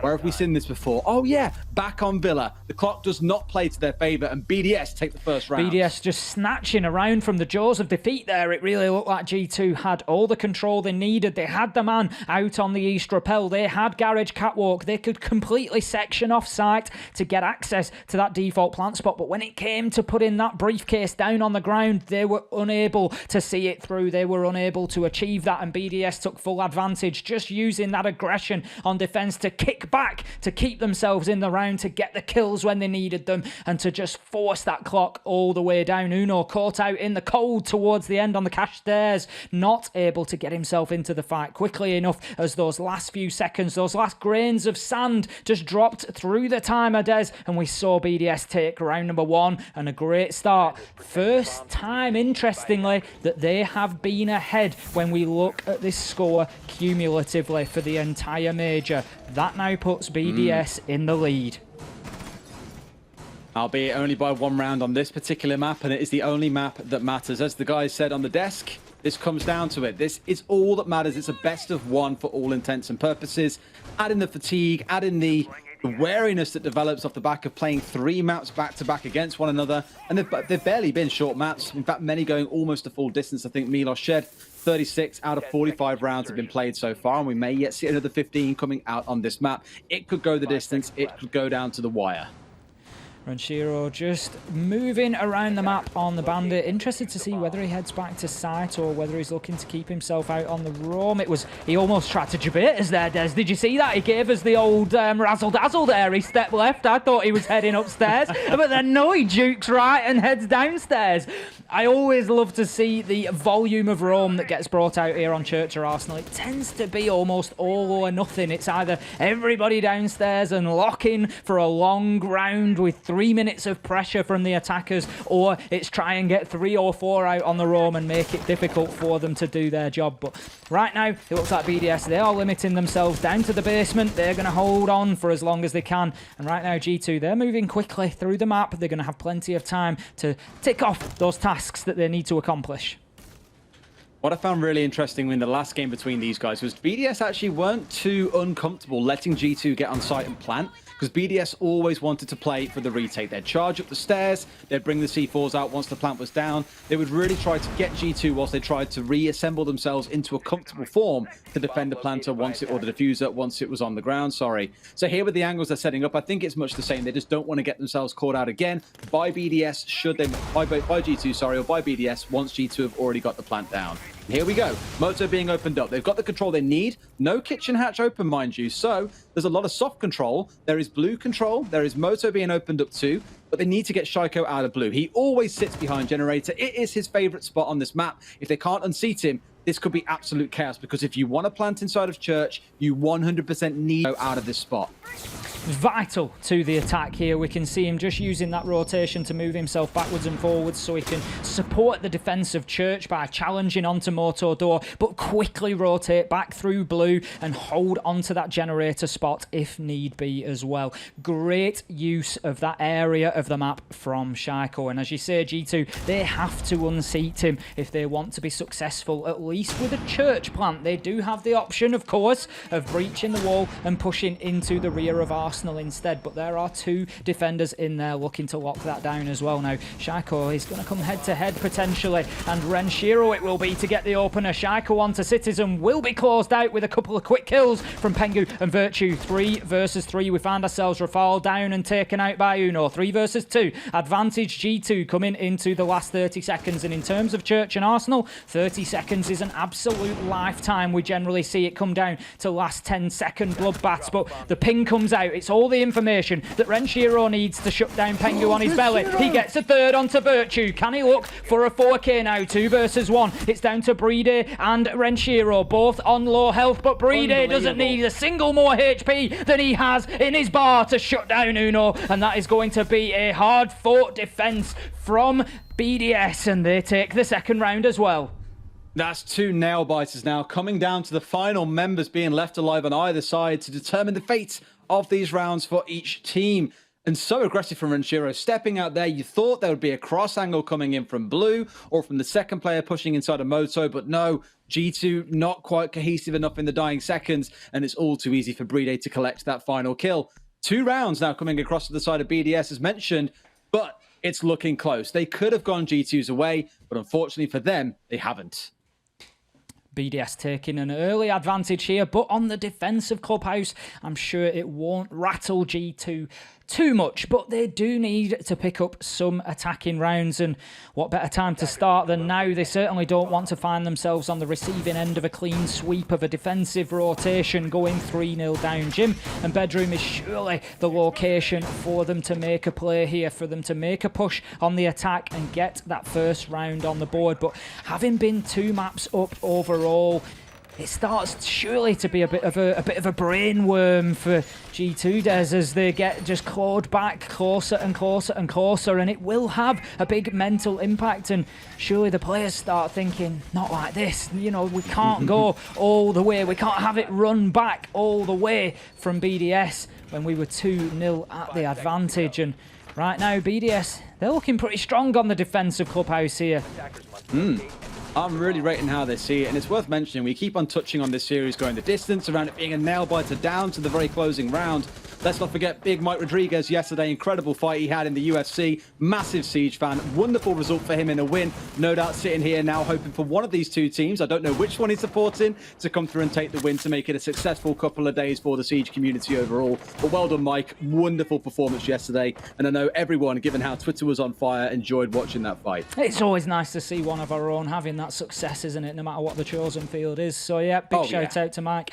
You're a well-liked character, and it's certainly nice to see you come away with the win. So Rafal, he's going to be holding down cash here on this gym and bedroom push. He is an important part of this defense. Once he is cleared out of this location, it allows, most importantly, G2 to head on to the windows, and that is where... Does he get it? He does! Ooh, no, it just gets open. That must have been the absolute nick of time. I really thought that he was just going to burn that exothermic charge off the wall, but no. And you can see the electricity crackling across there, showing just how close it was. The electrical is still in place and still active, but he will be shut down, and that now gives G2 access to the cash room. Not only the cash room, but by locking down CCTV, it means that they can get onto those south side windows, and that can start to make this a difficult site for the defenders to hold on to, because their movement is then seriously restricted. Now, G2 may or may not choose to use them, but the option is there for them at least. I think they are going to try and make use of it. Now that you've got that control, why wouldn't you want to? And you're right, it kind of becomes a game of control here. One angle opens up another, and lets you add a lot more, or augment your attack in this case. They're looking towards the logistics office to the north, have the ability to play from the south, and now can push in from the east at the same time. Val did waste a bit of time. Very unlucky to not catch the exothermic at the very dying second of the charge going off. And sadly, it does lead to his untimely demise. Here they come with the next push in. You've got the Goyo shield ready to pop if someone does try and go aggressive. But it's all around how long this dance takes place. We're into that final 45-second mark, and G2 need to get moving fast. Here we go. Drop comes in, gets one, but dies to his own fire. Unfortunate. It's a 4 versus 1. G2, surely this is their round for the taking, unless BDS can go big. He's going to have to go bigger than big here, Des. He finds himself 1 versus 4. Gets the first and downs Pengu. That puts the diffuser cold on the ground. A point in the credit of BDS. And I'm just starting thinking to myself, 1v2 diffuser on the ground. This is doable. But no, he is shut down by Uno on the stairs. That is G2 taking round number 3. And did they desperately need that one? Let me tell you, yes, they did. It puts them 1-2 on the scoreboard now. And the fight back can begin. They are going to be looking for a 2-4 split on this half as an absolute minimum. But let me tell you, if that is what they achieve, this could well turn into the battle of gym and bedroom, Des. If we see CCTV and Church go in the direction of BDS, and then G2 managed to get the win on gym and bedroom again, we could see exactly the same in return when BDS are on the attack. I don't want to start painting it already, Des. I don't want to wish us there, but we could have overtime on our hands. It is so realistic. In a world where you exist, Tim, overtime is always possible. We're only 3 rounds in. We're only a quarter of the way through. Pretty much. We're only a quarter of the way through. One big change that BDS have been making of clocked actually is the bringing of both electrified operators, both the Bandit and the Kai being brought at the same time. Previously, they bought the Bandit, they bring the Maestro, and they then go on to bring the Goyo as their kind of 3 central pieces, alongside, of course, the Smoke and the Jaeger.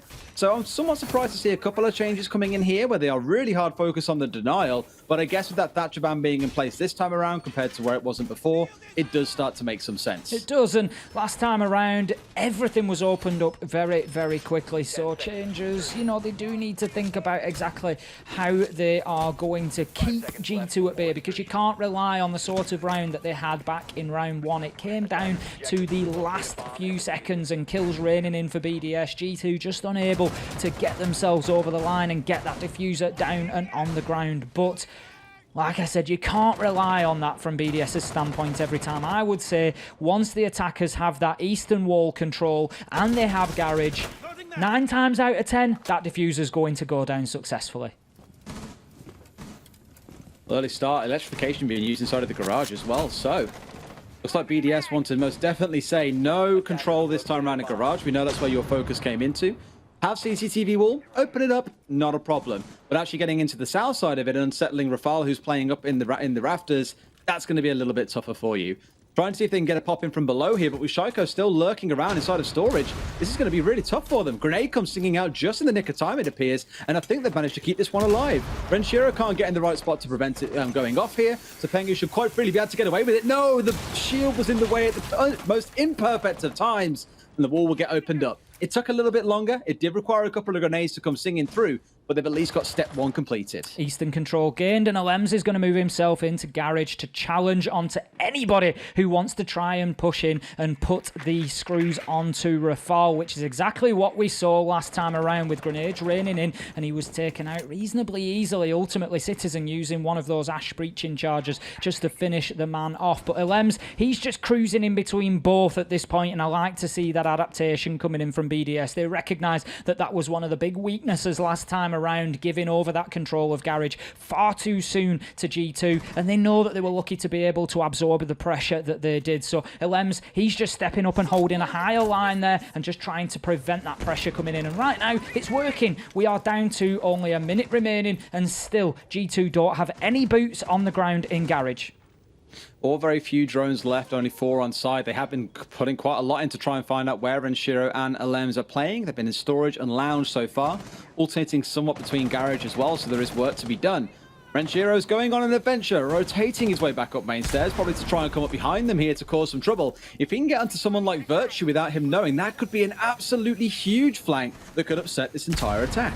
Hibana just opening up the construction wall there, giving a line of sight. It seems to be that the second set of X-Kairos pellets were a little bit too high and leave a bar across. The line of sight will be perfect, but there will be no access through that. Citizen getting shut down by Alems there. That's the opening kill on the round, going to BDS this time around. It shows the importance on that bar there, as Virtue will try to clear it off, but this time the pellets will be shut down. Virtue gets himself a kill, however, and we find ourselves 4 versus 4. 10 seconds left to go. Kantor moves into sight. Pengu needs to get this diffuser down, but he is shut down. He will be down. Diffuser is down cold as we speak. Rafal and Alems doing big work for BDS here. The time ticks down and is gone, and BDS once again with a successful defense of CCTV and cash. G2, despite having some control over sight, just finding the verticality used against them.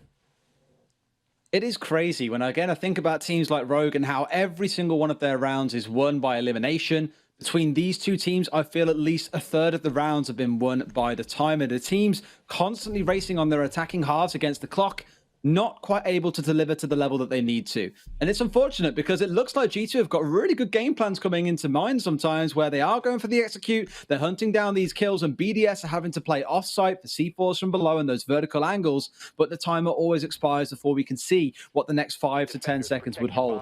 Good coming out of BDS though, good to run that clock down even further. That puts them at 3-1, a very healthy start here on Clubhouse. BDS are playing it perfectly, as you say, burning the clock down and just keeping men alive in alternative areas of the map, just able to... That's certainly some strong... Cheers, guys, now we can't even see the game.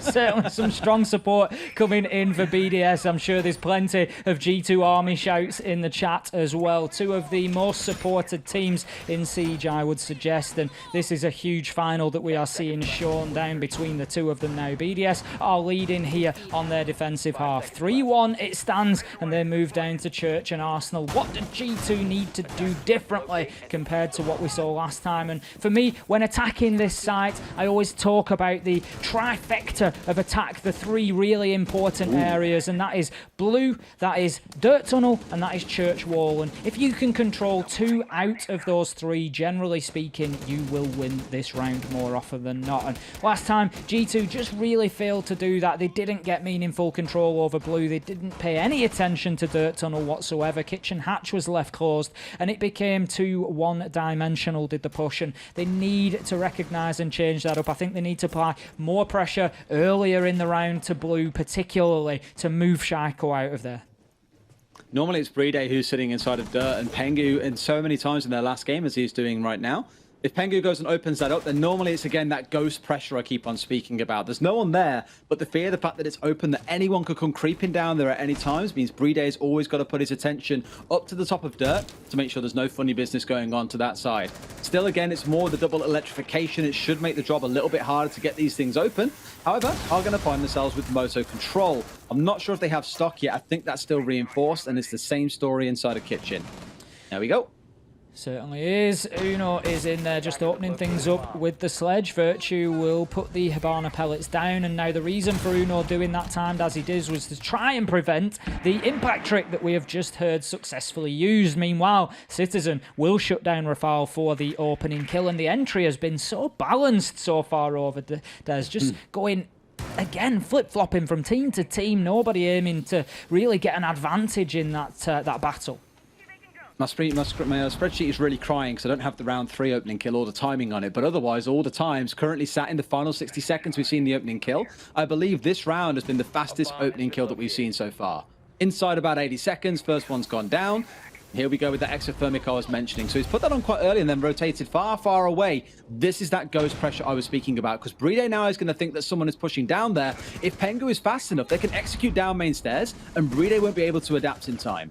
That's it. It's at least 20-30 seconds of Bride's attention that is going to be taken up until he realises that actually there is no push coming from that direction. G2 maybe haven't moved quite quickly enough, but Pengu will take the drop there. Bride does allow it. He is not in position to deny that. Pengu starts to get the diffuser down. The smoke canisters are out, but will be effective. Alems finishes the job off with a nitro onto Pengu. That leaves the diffuser down in sight. Citizen rushes in to pick it up on the Jackal. He is not in a position to try and make the plant just yet. For me, G2, they need to be getting some angles locked down and getting themselves a couple of picks. Citizen, however, will stick the plant this time around. Uno gets Bride, and that now leaves BDS in a tough position. 3 versus 2 as Virtue takes down Shaiko, and we can see the rush onto site. But once again, Alems managing to just creep round the rear and get a kill onto Citizen with a pistol. Renshiro goes big, but shut down by Virtue. Alive and alert to the danger. 2 versus 1 now. Alems has no choice but to try and do something here. He's trying to stick this plant. Surely it's not going to be allowed. No!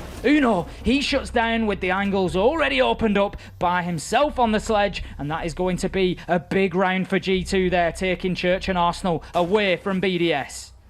Much more of an improvement over the last time we saw a plant like this come in, where G2 got things down and then started trying to rotate around upstairs. But by then, Renshiro had flanked upstairs, got himself a kill, and removed all the vertical pressure. The fact that someone was hanging out on the door up to the north, just waiting at the end of the long hallway at the top of the stairs, meant that there was nothing they could do for the retake. It was all down to the fights on the ground with 2 members playing upstairs. That is basically a guaranteed lost round. 3-2, and we're sniffing that 4-2 scoreline now, Ace. That seems to be the recurring theme throughout this series. 4-2 at the half. I think we've been to on every single map so far. It just goes to show exactly how close this matchup is, and coming into the game and yesterday, you know, we both said the same thing, and that was that BDS have really grown into this tournament, and it was not going to be a repeat of round 1, and boy, have they proved us right. They have come in here so strong on a number of these maps, and they are really earning their place here in the EU Major Grand Final. They have made a fantastic game out of this so far,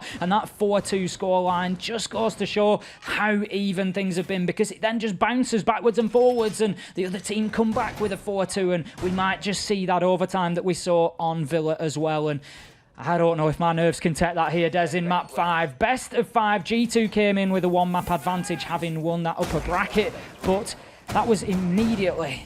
Well, it wasn't actually. Villa did go in the favour of G2, 2-0, and then BDS have fought their way back to nullify that advantage, and it is all down to Clubhouse now. This one is for all the marbles.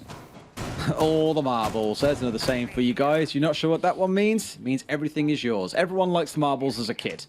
So let's see how the final round of the half plays out.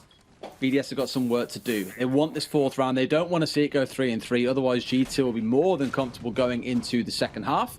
Nothing massive in terms of changes. That Intel heavy setup returns once more with the Valkyrie and the Maestro. All those cameras to dot around the map. But guess what? It's my favorite IQ player at the moment, it seems, Citizen. He'll be hunting these out from above, pinging out where they are, finding the ones that aren't on site and dealing with them.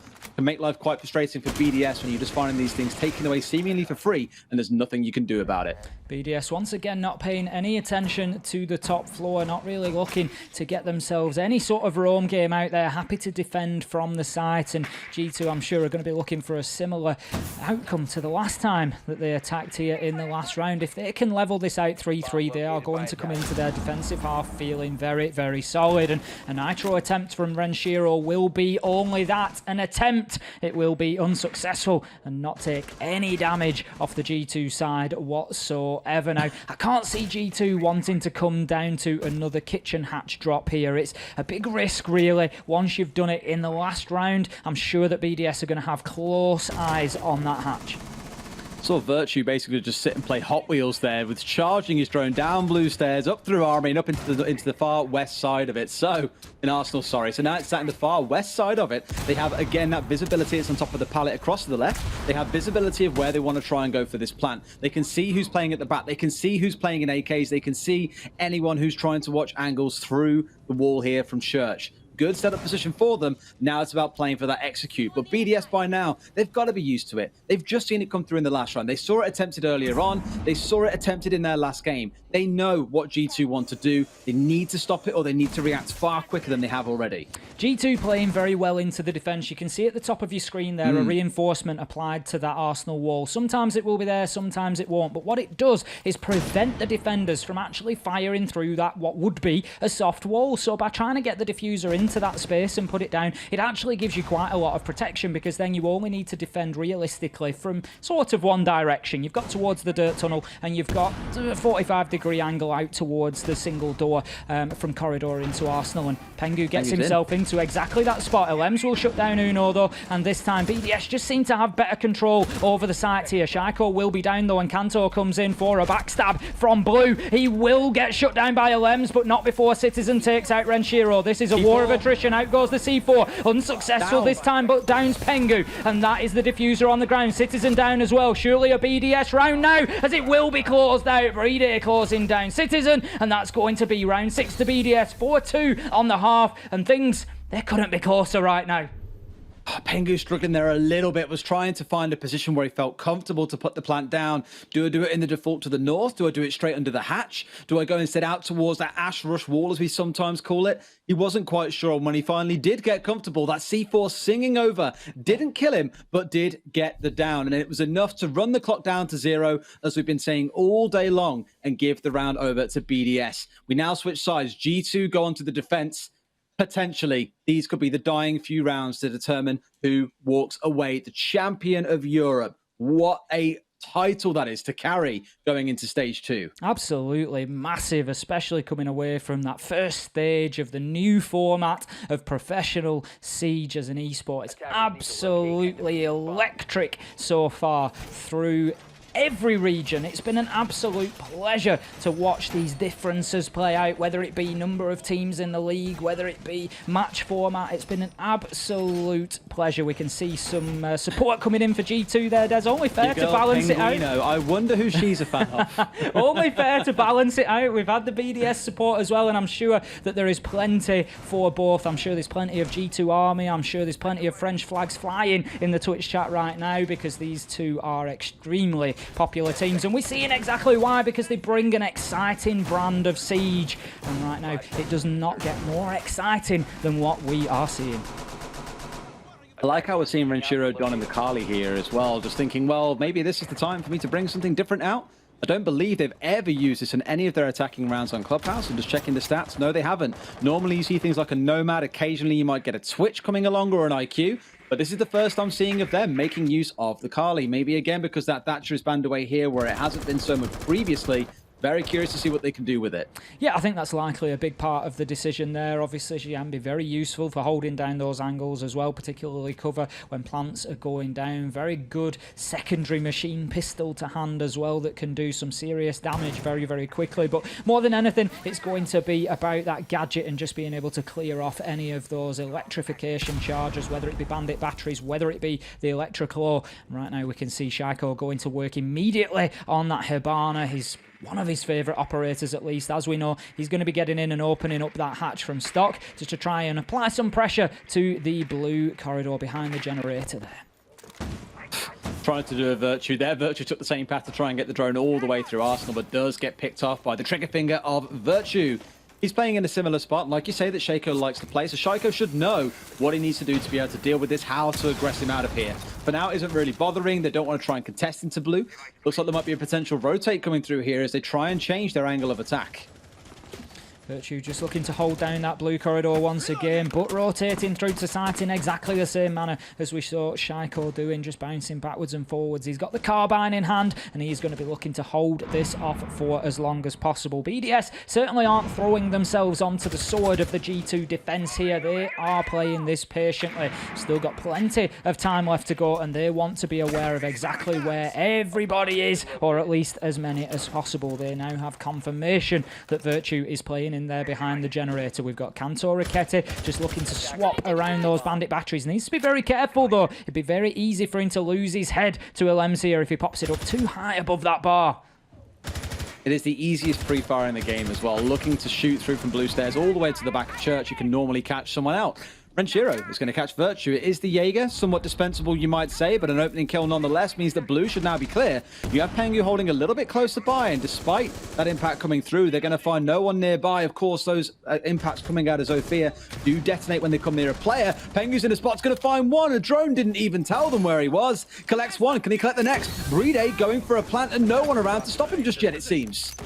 Shaiko will get the kill onto Uno to support it. It's all about the bullets that are raining down here. The diffuser is down, however. That is the 1 point to the credit of G2, but it will be ripped away very, very quickly by Shaiko, coming in with a headshot to finish off the round. Des, that is now becoming a substantial lead that we see on the scoreboard for BDS. They find themselves 5-2, 2 rounds away from taking the title of EU Major Champions, and what a story it will be for BDS, just raising themselves through the ranks from that unbelievable Challenger League season that we saw them originally have, coming through a tough first professional season, but now look at them here, 5-2 and in the ascendancy in the EU Major. It is insane that they could start so well in the EUL, drop off what seems like the face of the earth and not finish at the top anymore, given how strongly they stomped over a good number of teams. And even the same story, I think, coming into SI 2020, everyone looked at their performance at OGA and said, they'll do okay. We don't expect them to do amazing, but they'll do okay at SI. They finished 4th. That is still an incredible achievement, especially given it's an EU team. Woo, go EU. Outside of that, the regular season, again, they had this dip where everyone thought, okay, that's it. They've fallen off. Not much to come. 3 days over his honeymoon period. He's back to playing at a level that everyone would come to expect from a player in the European League. And then here they are again, reaching yet another high. It's like they're climbing mountains where over every single peak, there's a small drop and then another climb and another climb. And these boys just keep on bouncing back to new highs. They're 2 rounds away from bringing down G2, the team that at the start we peddled and said had a legacy to restore. They want everyone to remember that this is a historical roster, a historical organization in Siege that has got so much to offer. But here, they're potentially about to get upset by one of their biggest rivals. 2 rounds stands between BDS and the title of champion. I think it's fair to say G2's legacy in this game will never be forgotten. They will always be mentioned up there with the top teams and the top performances and the classic games that we've seen over the years, and they have certainly sent a message one way or another, regardless of the outcome of this game, that they are back, they are contesting, and they will be fighting for those big titles over and over again in the future. But right now, it just feels like BDS, they have got themselves almost there to the peak. They are ready to plant that French flag at the top of the mountain, and they are ready to claim themselves that first major title. But there is a long way to go yet. 2 rounds they will need to find on the attack here against what I am sure will be a difficult G2 defense. Plant that flag and scream Vive la France. It's the way to do it, boys, and you're almost there. But let's say it's not over yet. G2 could still yet swing this back, as we've seen all day long. Nothing is for certain when you look at these teams. I think that angle was coming through from Renshiro to try and take out the ADS. May have just narrowly missed it, and what a cheeky angle that is. A pixel hold in towards the top-sided garage. I'm pretty sure that means that they are resigning the player that's currently in there on catwalk to death. He will not be able to return too comfortably, as these angles will now begin to get held out by the side of BDS. It looks like they're going for a take inside of construction to begin with. Again, we spoke about this previously. Some teams have opted to this to be their start. The one thing you got to watch out for is the impact tricking potentially coming out of Citizen here once you do start trying to get a charge down on this wall. Lot of attention being paid there. We've got Breedy. He's got Diffuser in hand, so this is a clear signal from BDS as to exactly what's going to happen. Not even worrying about that east wall, but will they get caught out with this being a little too one-dimensional? What did he just impact nade? He didn't. There was nothing on the wall. All the X-Kairos are next to them. It's still in the back pocket, but I think Citizen might have panicked a bit in the expectation there was something on there. I think you and could be right. and just now lost an impact. I think you could be right, and that is a big play from BDS to bait out that utility and just make it that little bit easier to get the construction wall open. But with 45 seconds left to go, keep your eye on Cantor Ricchetti in this round, because out on the garage catwalk there, he is going to be an important factor as the push comes through. We see Uno just rotating to try and get the bandit battery, and that is a successful bandit trick. This could be huge. He applies both bandits and leaves the wall electrified. This could reduce BDS to a single push through a single door. Kill comes in onto Uno from Renshiro, but right now they are scrambling BDS here, using the Kali utility to clear out the bandit batteries. With 15 seconds left to go, here goes the exothermic charge. Virtue with a nitro from below. Big play from him, and that now leaves us 4 versus 4. Access to sites has been gained. Breedy moves in, but killed, and that must be it with Diffuser down cold on the ground. In comes a bloodbath, but surely too late, and it is G2 managed to keep themselves fighting, keep themselves alive here on Clubhouse. What a scrap over a single wall. What stops the team from taking around 2 very thin strips of metal? A bit of a battle, and even with Citizen messing up both of his impact nades, he threw both of them at the wall when there was nothing on it. It all came down to the bandit tricking coming out of the rest of his team. So a good solid round there coming out defensively. A little bit slow on the wall taking side of things, I think, for BDS, but that same theme that carries throughout the series of running the clock down to 0 and then hoping to execute strikes once more. They had no idea that Citizen was sat just inside the doorway between sites, and all it took was for Breedy to try and run across to go for a plant, Citizen to spray him down, and the round was done and confirmed from there. Gym and bedroom where we go to next. We saw that Mirror 6 picked away for the clash. A more mobile version of Mirror, as I like to call it. Such an important round coming up now in round number 9. Gym and bedroom could well be the potential weakness and the downfall of G2 here. It is one of the more difficult sites to defend here on Clubhouse, but you can see you need to. Someone tagged me in this and said, someone tagged me and was like, Des, is that you? And I was like, mate, come on. I mean, I can see the point, Des. I can see the point. Terrible facial hair, the scrunched up face. Yeah, sounds about right. The terrible receding hairline, as Tristan loves to tell me. Yeah, I get it. My point continuing into gym and bedroom, G2 go, and their match, it really feels their entire tournament rests on this round. It is one of the more difficult rounds to defend here on Clubhouse. This is a roll of the dice for G2. Church and Arsenal is available to them, but obviously they've already had a failed attempt down there, so they don't feel that they want to risk it. They want to go for gym and bedroom instead, and we've said it a number of times today already, Des. I'll say it again. When times get hard, G2 bring the clash. They bring the shields, and that just signifies how important this round is.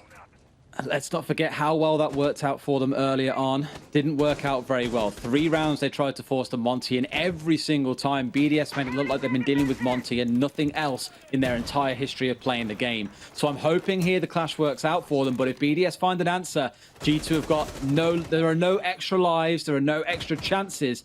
They have to make it work first time, and that makes me nervous for them.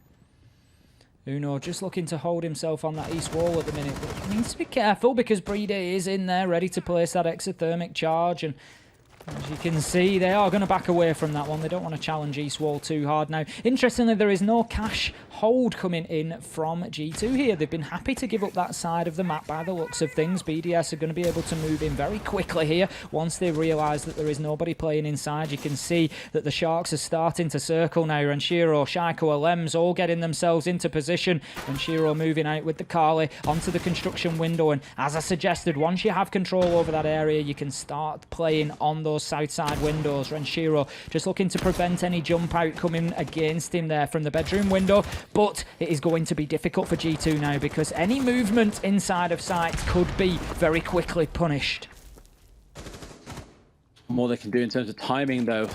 A minute and 10 left, and once more, it's a setup piece that comes through. They have what they need. They're getting the walls opened, or the doors opened up, sorry, where the castle barricades are. I think one got caught out there by the sounds of it by the ADS. You can hear that chomping it away. Finally, it's opened up, but guess what? There's a clash waiting on the other side. Rafał picks up Citizen. There's only 60 seconds to go. BDS needs to step up the pace. The Clash Shield is just holding them at bay for the time being, feeding that information. We can see Uno trying to play off. Out comes the Nitro. It will be successful. Beautiful shot as it hits Lems and knocks him for 6, taking him out of the round. And that levels things up. 4 versus 4, 35 seconds left to go. This is going to be a bloodbath. First kill comes in from Renshiro as he gets himself in through the gym window. Pengu will have fed that information back into the team. In comes the kills though. Renshiro has not been shut down until Virtue manages to do it. That was 1 versus 3. Now 1 versus 2. Out goes the C4 unsuccessfully. He is challenged. He is damaged. Surely BDS managed to stick this plant. They do. It is all on the shoulders of Virtue and shut down as he moves through to logistics. Breedy closes out the round for BDS, and they now have a number of championship points coming up. Oh my word, they just did not know that the plant was going down right inside the doorway. Ignores him to run into logistics and gets snagged by Breedy, who had just come off the plant.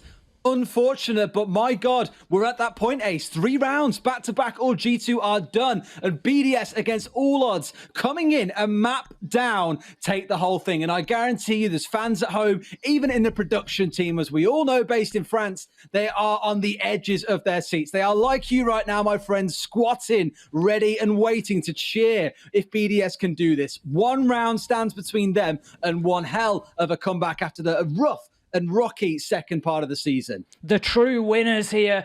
It has to be us and the viewers at home, Des. What a fantastic match of Siege we have and are still witnessing. This is going to go down potentially as one of the great comebacks in all of Siege. G2 had a 2-map advantage. They had BDS on the ropes, but BDS, they never went down. They carried on fighting. They carried on swinging and slugging their way through what was a difficult game, and they find themselves now with their just reward. They have 3 championship points here, 3 opportunities to close this one down. They are going to be attacking onto gym and bedroom once more, and this is going to take something special from G2, not only to keep themselves in it here, but to keep themselves in it for another 3 rounds, to keep themselves fighting. Overtime is their only option now. It is their only saviour.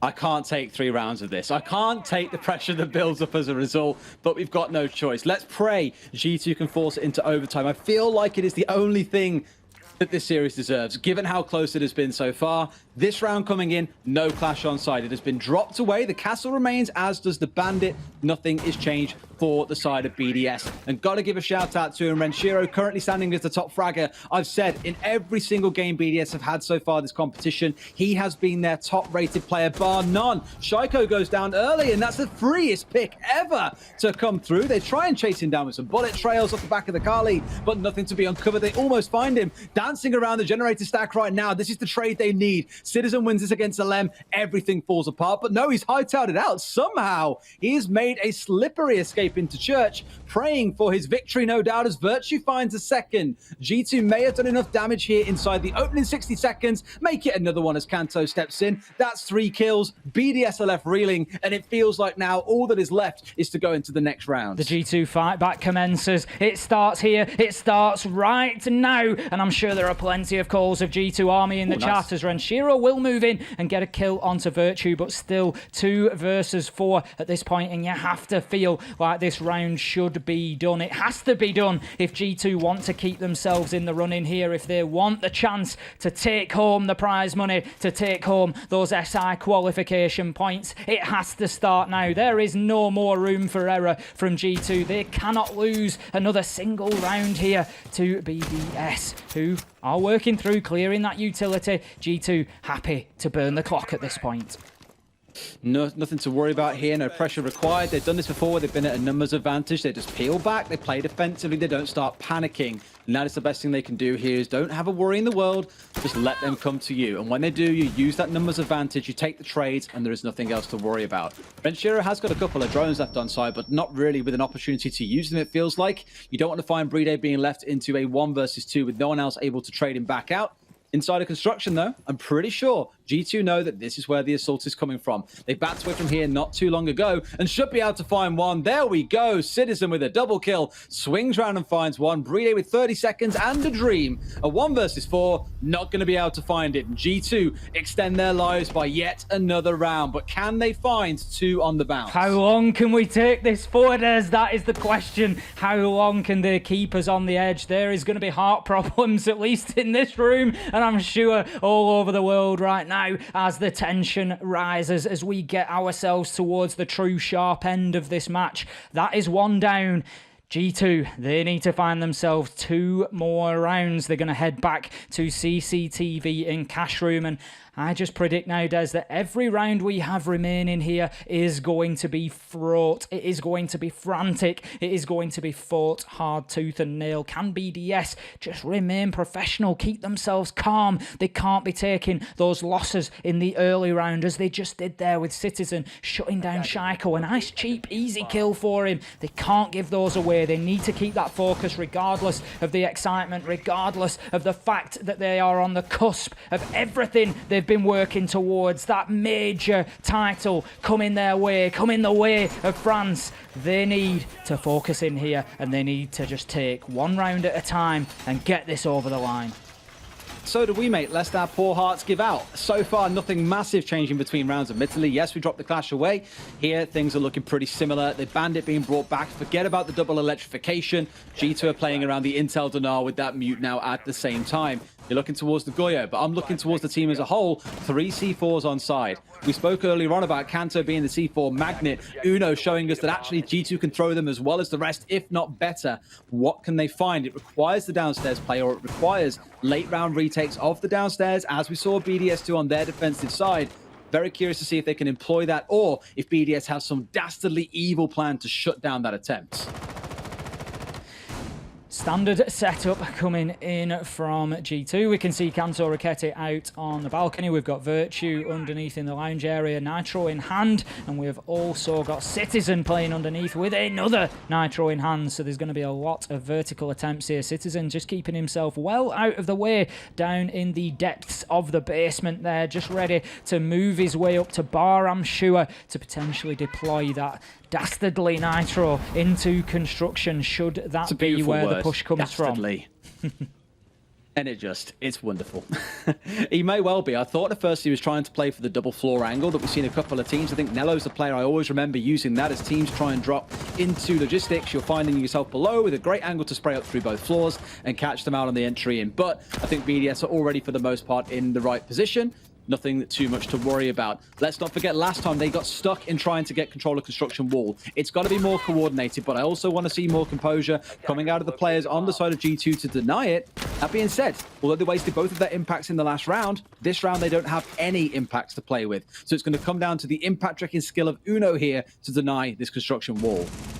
As we can see, the pressure is mounting from BDS on the construction side. Breeder is going to move forward to apply that first exothermic charge to the construction wall. Now, out comes the Toxic Babe canister, but the exothermic charge will go off without a problem. Now, that is much sooner in the round than we saw last time out for BDS attacking onto this site. Interestingly, you can see all those players just keeping their distance from that hatch as well. I'm sure that they are very aware of the potential for Nitro tosses. Uno will make an attempt in that direction, but Ranshiro wriggles his way down to the ground level to keep himself safe from danger. And right now, with a minute left on the card, Shaiko will get the first kill onto Virtue. Is this the beginning of the end for G2? That is the question. Out come another couple of kills. 1 versus 5 now. The hopes of G2 rested.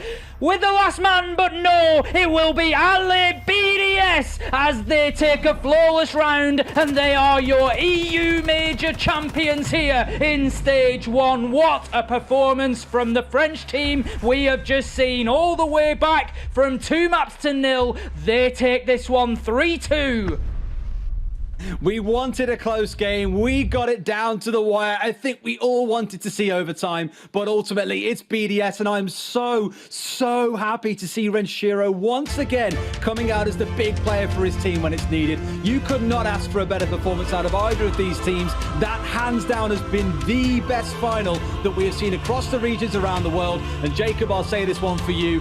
BDS takes it. Never in a million years thought I would say that, given how G2 have played, but they showed the composure, they showed the grit, they showed that it doesn't matter if you have a 1-map advantage, you ain't stopping the French team from taking this one all the way in, and a new era has begun where BDS sit as the best team in Europe. What a grand final we have just had the pleasure to witness. That one will go down in the annals of Siege history as one of the absolute classic matchups between G2 and BDS. BDS fighting their way back from the brink of defeat to claim that major title. And I don't get to proclaim this, Des, but for my money at least, Renshiro is the man of the tournament. He has stepped up when his team desperately needed him to there on that final map of Clubhouse.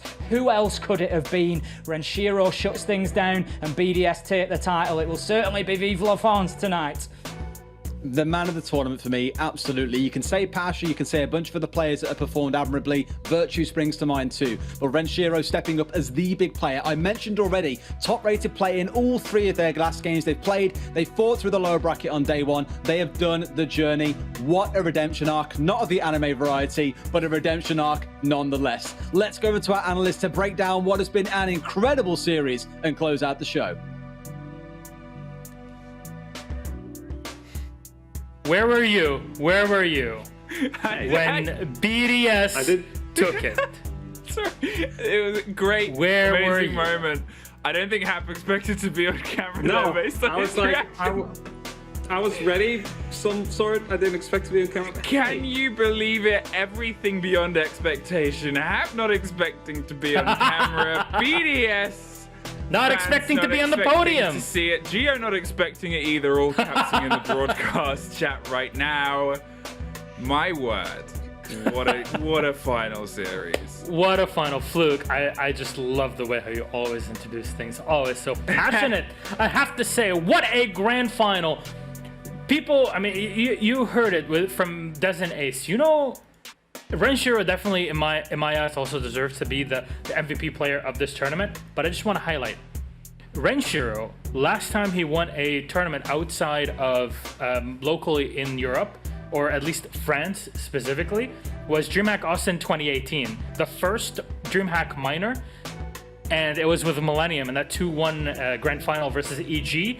Before that, you have to go all the way back to Pro League Season 2 with Youngtus, one of the OGs, and here he is today with this squad of giants at his side to take the major crown of Europe.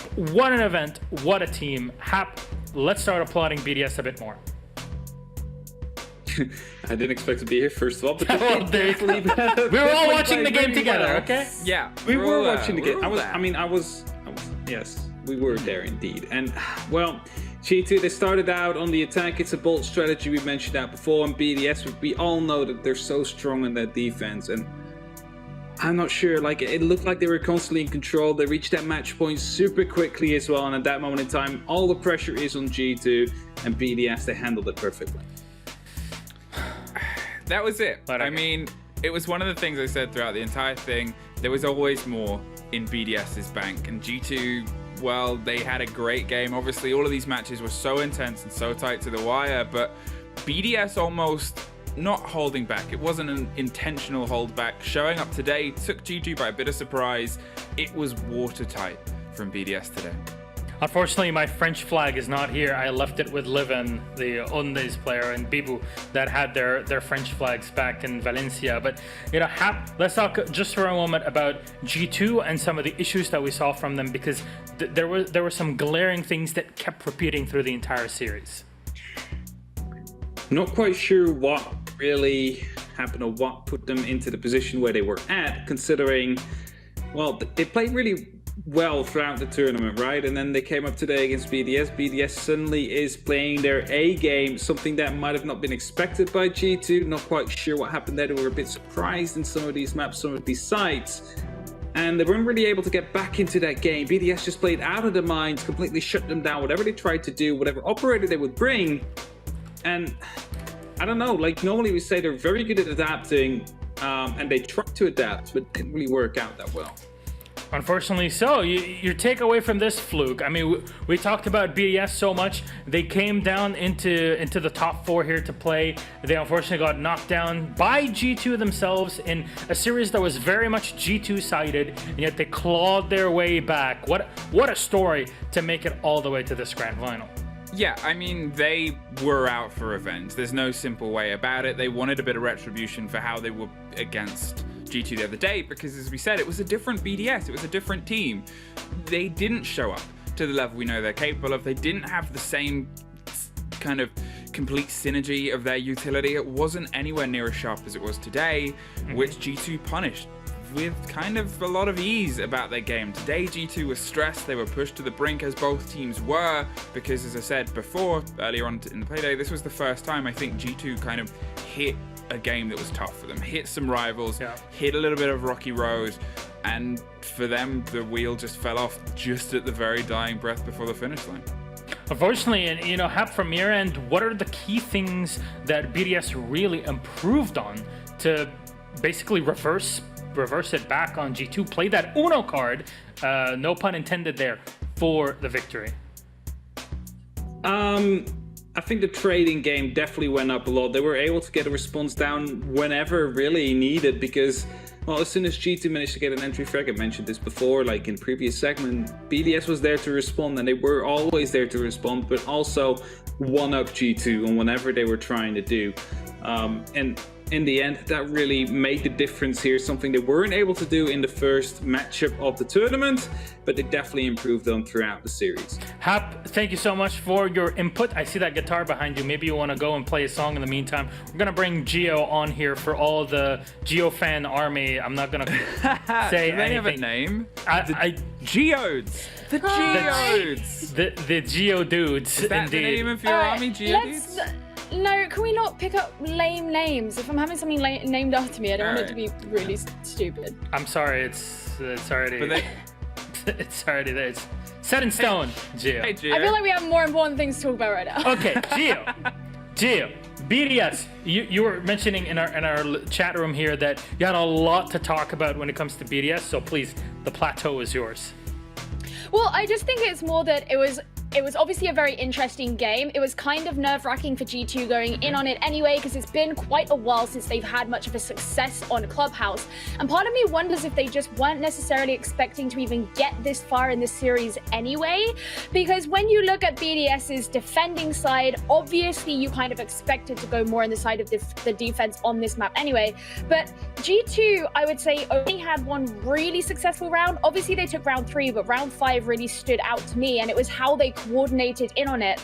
But after that, BDS decided to defend the exact same site, Church Arsenal, and they completely eliminated G2 on that as well. And it's like, if the only time you're really getting up that mass coordination to be able to take a site and be able to plant the diffuser is just being wiped out the next time, that's already concerning. And then obviously when things switched on over to BDS attacking, it was really interesting to see the Kali be brought out quite a bit.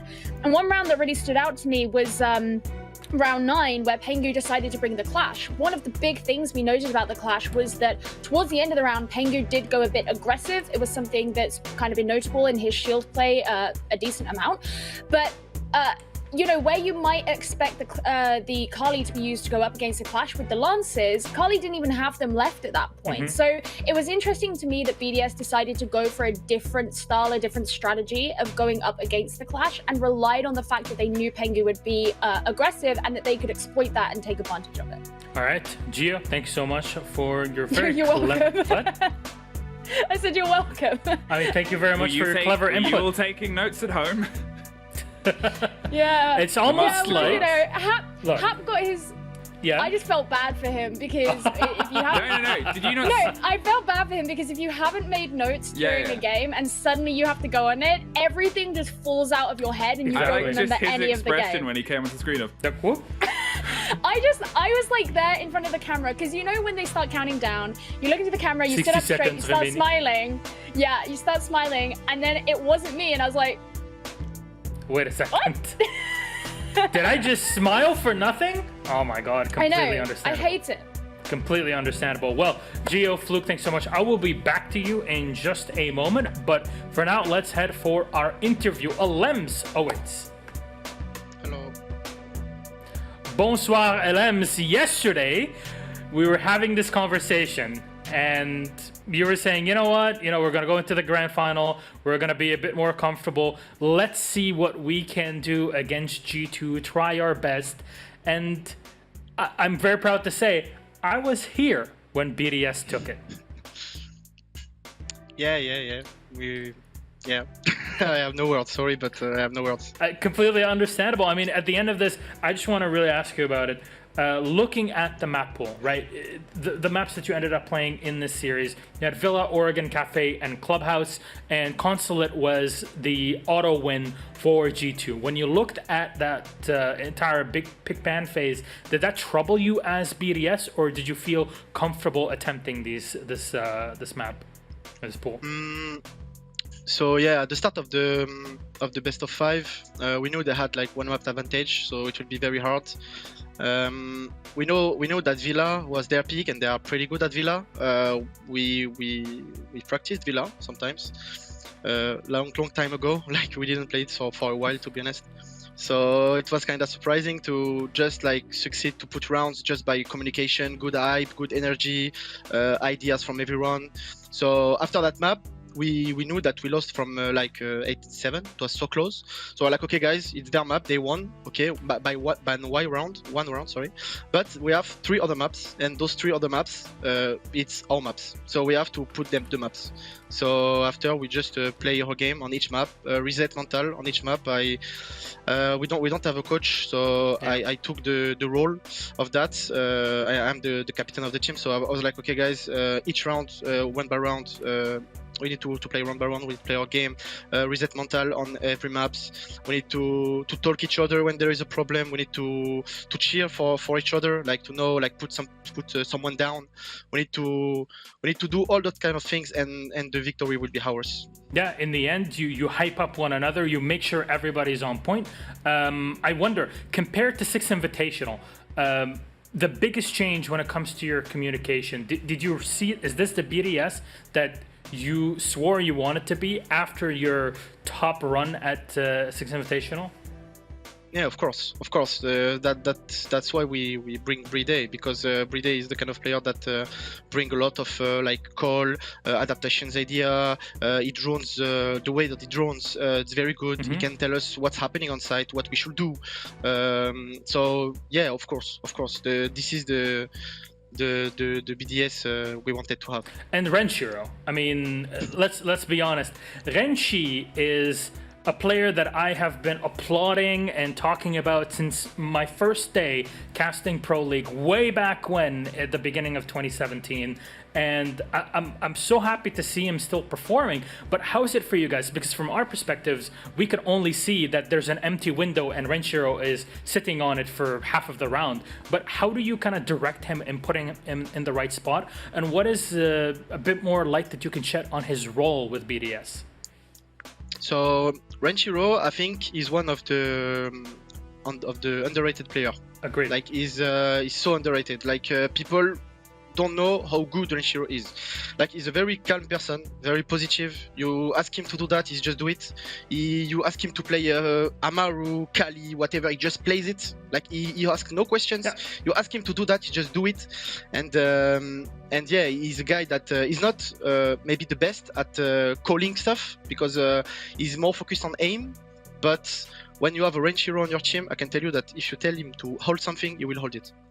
Well, in the end, he's going to be holding that trophy. He's going to be holding a lot of money for you guys, $62.5K at the end of the day, and so many 6 invitational points that are bonuses, 285 in total. This is going to give you a very close position to making it to 6 invitational for the 2nd year in a row. So really big for the team. At the end of the day, anything you'd like to say to your opponents, maybe G2 in this one? Yeah. Good job, G2. Good match. But we won. You won indeed. Very much deserved. It was a very close game the entire time. One of the most entertaining and some of the best matches that we've seen through the entirety of 2020. But now, to the fans. Alems, I will let you address anybody you'd like, please. Go ahead. Yeah, so I would like to thank everyone who supporting BDS and me. I would like to thank my girlfriend, my cat, my mom, my brother, you for the casting and the interview. I will thanks also to all the BDS staff who's behind the scene, and all the BDS fans who are supporting us through the chat. So thanks you guys. And we have a sentence in French which say "Ramenez la coupe à la maison," which said we come back with the trophy. Yeah, bring the trophy back home. And yeah, I mean, last time there was a big trophy that you guys were able to kind of lift. That was way back when you were still on IDK. It was DreamHack Valencia back in 2018. And that was when the French national team in football gathered that trophy back home. But today it's BDS that gathers it for Europe. So who knows? Maybe at the next international LAN event, we'll see BDS even better than what we saw overall in 2020. Alems, this is it. This is goodbye. I'm so proud to see your growth over the past few years. And honestly, I can't wait to see BDS in stage 2. Any teasers for that? No. Just ready? Not teasers. We are just going to keep working as a team, as a unit, work on new strategies, work on our gun skill, because on Europe it's very important to have good gun skill. It's pretty based on gun skill sometimes. So we're gonna work and keep going. The goal is to stay at the same level. Well, BDS, an absolute unit in EU. Congratulations again to you guys, to BDS, to the players, to France. At the end of the day, it's a big day for everybody. Finally, a French team able to be victorious in EU. It has been a long time, let's be honest. Alems, thank you again, and we hope to see you in stage 2. All right, see you. Bye-bye. He thanked his cat. I had an interview with his cat. I think his cat is called Before Echo. his mum. Understandable. It depends on the cat. I'm not questioning his priorities. I'm just noting. All right, fair enough. You know what, guys? Trophy shot. Let's go over. Let's show everybody and talk about what BDS has won today. Two of all, this beautiful trophy representing the entirety of the European Union, and then $62.5 thousand and 285 SI points. That is a lot. 285 on top of what they already got by qualifying for this major. I mean, wild. The thing is, okay, I know that obviously this has been a very big major, and there's a lot of fans that are either upset or over the moon right now, especially with the possibility of France getting a double in sports-related things today, as I'm sure production are eyes on, and I already know they are. I mean, look, diving about it, but I live in Germany now. I can't say that. Yeah. I can't be applauding PSG. You've got to remember how good BDS's season was. They had a really good run through the season. Sure, they were shaky in the first couple of games on this tournament, but they have had a really good season. And I think it's one of the things where, it's not as much of a sweep and a reverse as I think some people might think. I mentioned it in our lower bracket finals cast yesterday, the fact that so many people had a lot of questions about BDS after the 7-1 loss to Team Empire. They thought, is this a sign of worse things to come? Have they hit their wall, or is this just them letting, you know, themselves off the gas a little bit? And after what's happened this weekend, and especially today, I think it's really safe to say that it definitely wasn't a sign of things to come, because things only got better for BDS. By the way, for those that might be unsure of the points distribution for Six Invitational, our big boss, Wei from our esports director up in Montreal, has posted about the points distribution. The top 4 teams right now with the most SI points are BDS, Dirk Zero, NIP, and C9. Of course, won their own major 5-10 points per team, and then you have a bunch of teams going down from 390 with G2, TSM, FaZe, and Giants, all the way down to Fav Gaming, Cosco Army, Disrupt, Empire with 115. So all of this distribution is very important. It's only the top 16 teams that will be directly invited to the event. So very important. Six Invitational, again, the big daddy of them all. It's the biggest event of the entirety of Siege, the World Championship, and well, we're very eager to hopefully get past 2020 and onto SI 2021. So not to say, yeah, my boss would like to remind me that Wei is not my boss. So thank you, Nelson. I mean, he's higher in a certain, you know, our esports director could bench press any other esports director. Our esports director has been posting a lot of selfies recently of muscles that I don't think anyone else in esports has ever had. That's 8% body fat for you. Unbelievable. 10% actually, he tweeted it. Yeah. So not too shabby. All right, guys. Yeah, we're pretty much done here, but we still have to applaud, not our boss, but Fluke, for this prediction. Let's bring up everybody on the screen. Get everybody. Let me get that Jesse. I can do this with the Jesse J chicken. At least it's not Hap's ego that we're feeding. Not that I need a bigger forehead, but let's just go a bit more down, shall we? Oh my god, no, you're worse than Hap. You're worse than Hap. Oh my god. Look, I just don't. I tell you what, seeing throughout rehearsals him constantly bringing dancing characters on there, like transforming his camera, I knew it was coming out at some point. Fluke and camera effects. Me too. I'm very happy too. I mean, I just didn't come last. I'm like cheering third. That is true. Milosh and I are arm in arm in death. Yeah, I'm sorry, so, you're an analyst. I am not. Analyst slash caster, so. Or caster slash analyst. I remember that very, very clearly. It's just I'm sorry, Milosh. There's no handicaps here. You're bottom. You're last. I mean, I'm not going to comment on that. My shoes for casting and analysis have been hung up way, way long ago, so. I thought you were actually talking about your shoes then, and I was like, why are you... We don't care about your shoes. Why shoes? I'm wearing slippers now. There we go. The man's proud. I mean, come on, man.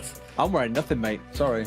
I'm wearing shorts today, so... The more you know. The more you know. Yeah, we knew that you were wearing shorts. You posted a nice OOTD. And I looked great. Can we do a quick show of hands of all of us here who's wearing business smart casual things on the bottom half? Wearing jeans. Does that count? Not even Ace? Raised his hands. Ay, Tim. That's because Ace isn't wearing anything. It's like you don't want to know. What was the word again, Hap? What did we learn? That new word? That English word. What's it called? What, regurgitate? Oh no, that was the word I that's also a new word I learned. I don't know the word anymore. Slobberknocker, humdinger, what else have we said today? Humdinger, that was it. Humdinger. Yeah. Humdinger. Oh, you said that. I don't know. A humdinger, Ace. Do you hear that? A humdinger. Ace is fuming. He's come all the way from LATAM for this Hap. You could have put a bit more effort in. Is that like... What is that? I rehearsed it when I wanted to. You were still terrible at it, so I don't know. What sort of rehearsals are you going through, Stein? I just wanted to say it once, right? And now you're putting me in the spot to say it again. I do appreciate that. Usually when we spend 24 hours rehearsing things in 3 days, we actually get them right. Circa APAC. I did not rehearse 24 hours on one word, though. It was like 2 minutes. Well, maybe you should then. Humdinger. Maybe you should, given the current situation. All right, so given all of this, Ace, I'm so happy to have had you again on the show for the first time ever. I know you've been casting LATAM. It's been fantastic watching you on there with Jackie. I cannot wait for all of us to be in the studio.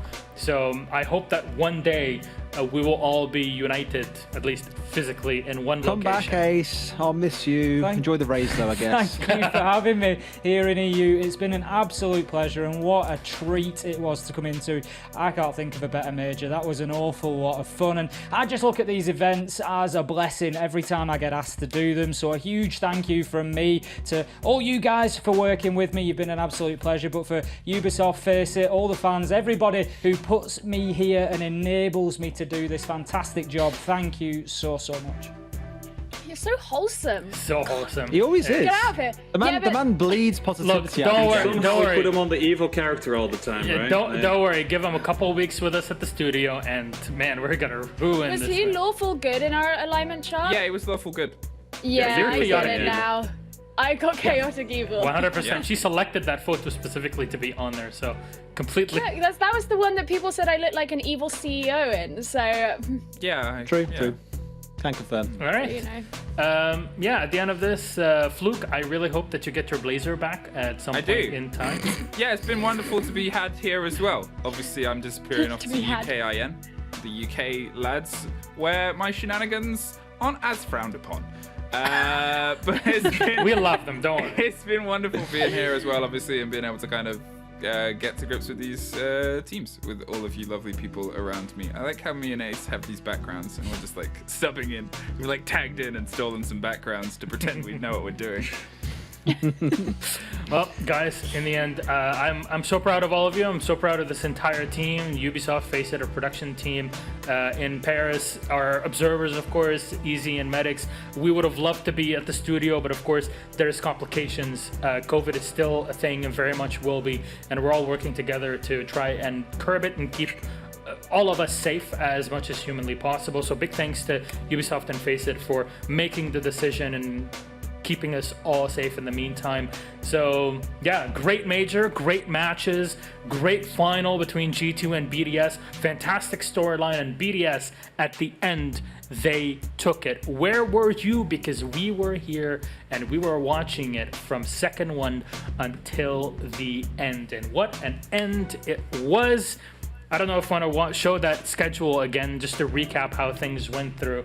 Not sure if we have things ready for it, but in the end, this is how it went down. We got to that grand final, G2 BDS, Virtuspro moving on after beating Rogue, and fortunately for VP, they lost to G2, went down to the second semifinal, at least the lower bracket. G2 beating BDS. Foreshadowing there, BDS removing Rogue as the first team eliminated. BDS beating Virtuspro again in that 2-0 yesterday, and then even with a one map advantage, G2 could not face up against BDS, who shred them. They shred them through this entire series, and they got them all the way to map number 5, a 7-4 victory on Clubhouse. Congratulations to BDS, congratulations to the entirety of La France, Europe, and to all of us, for the viewers, for witnessing such an amazing game. I have to say, as you guys were mentioning, Ace and Des, we'll go into the annals of history in Rainbow Six. One of the best games we've had all of 2020, that is for sure. So from all of us, we thank you so much for being here. I really hope that you enjoyed Stage 1 of EU League and the EU Major, APAC, NA, LATAM. I'm so happy that we get to be this close together, tight-knit community to love Rainbow Six as it is. We will see you on Stage 2 of EU League. Until then, stay safe. We love you.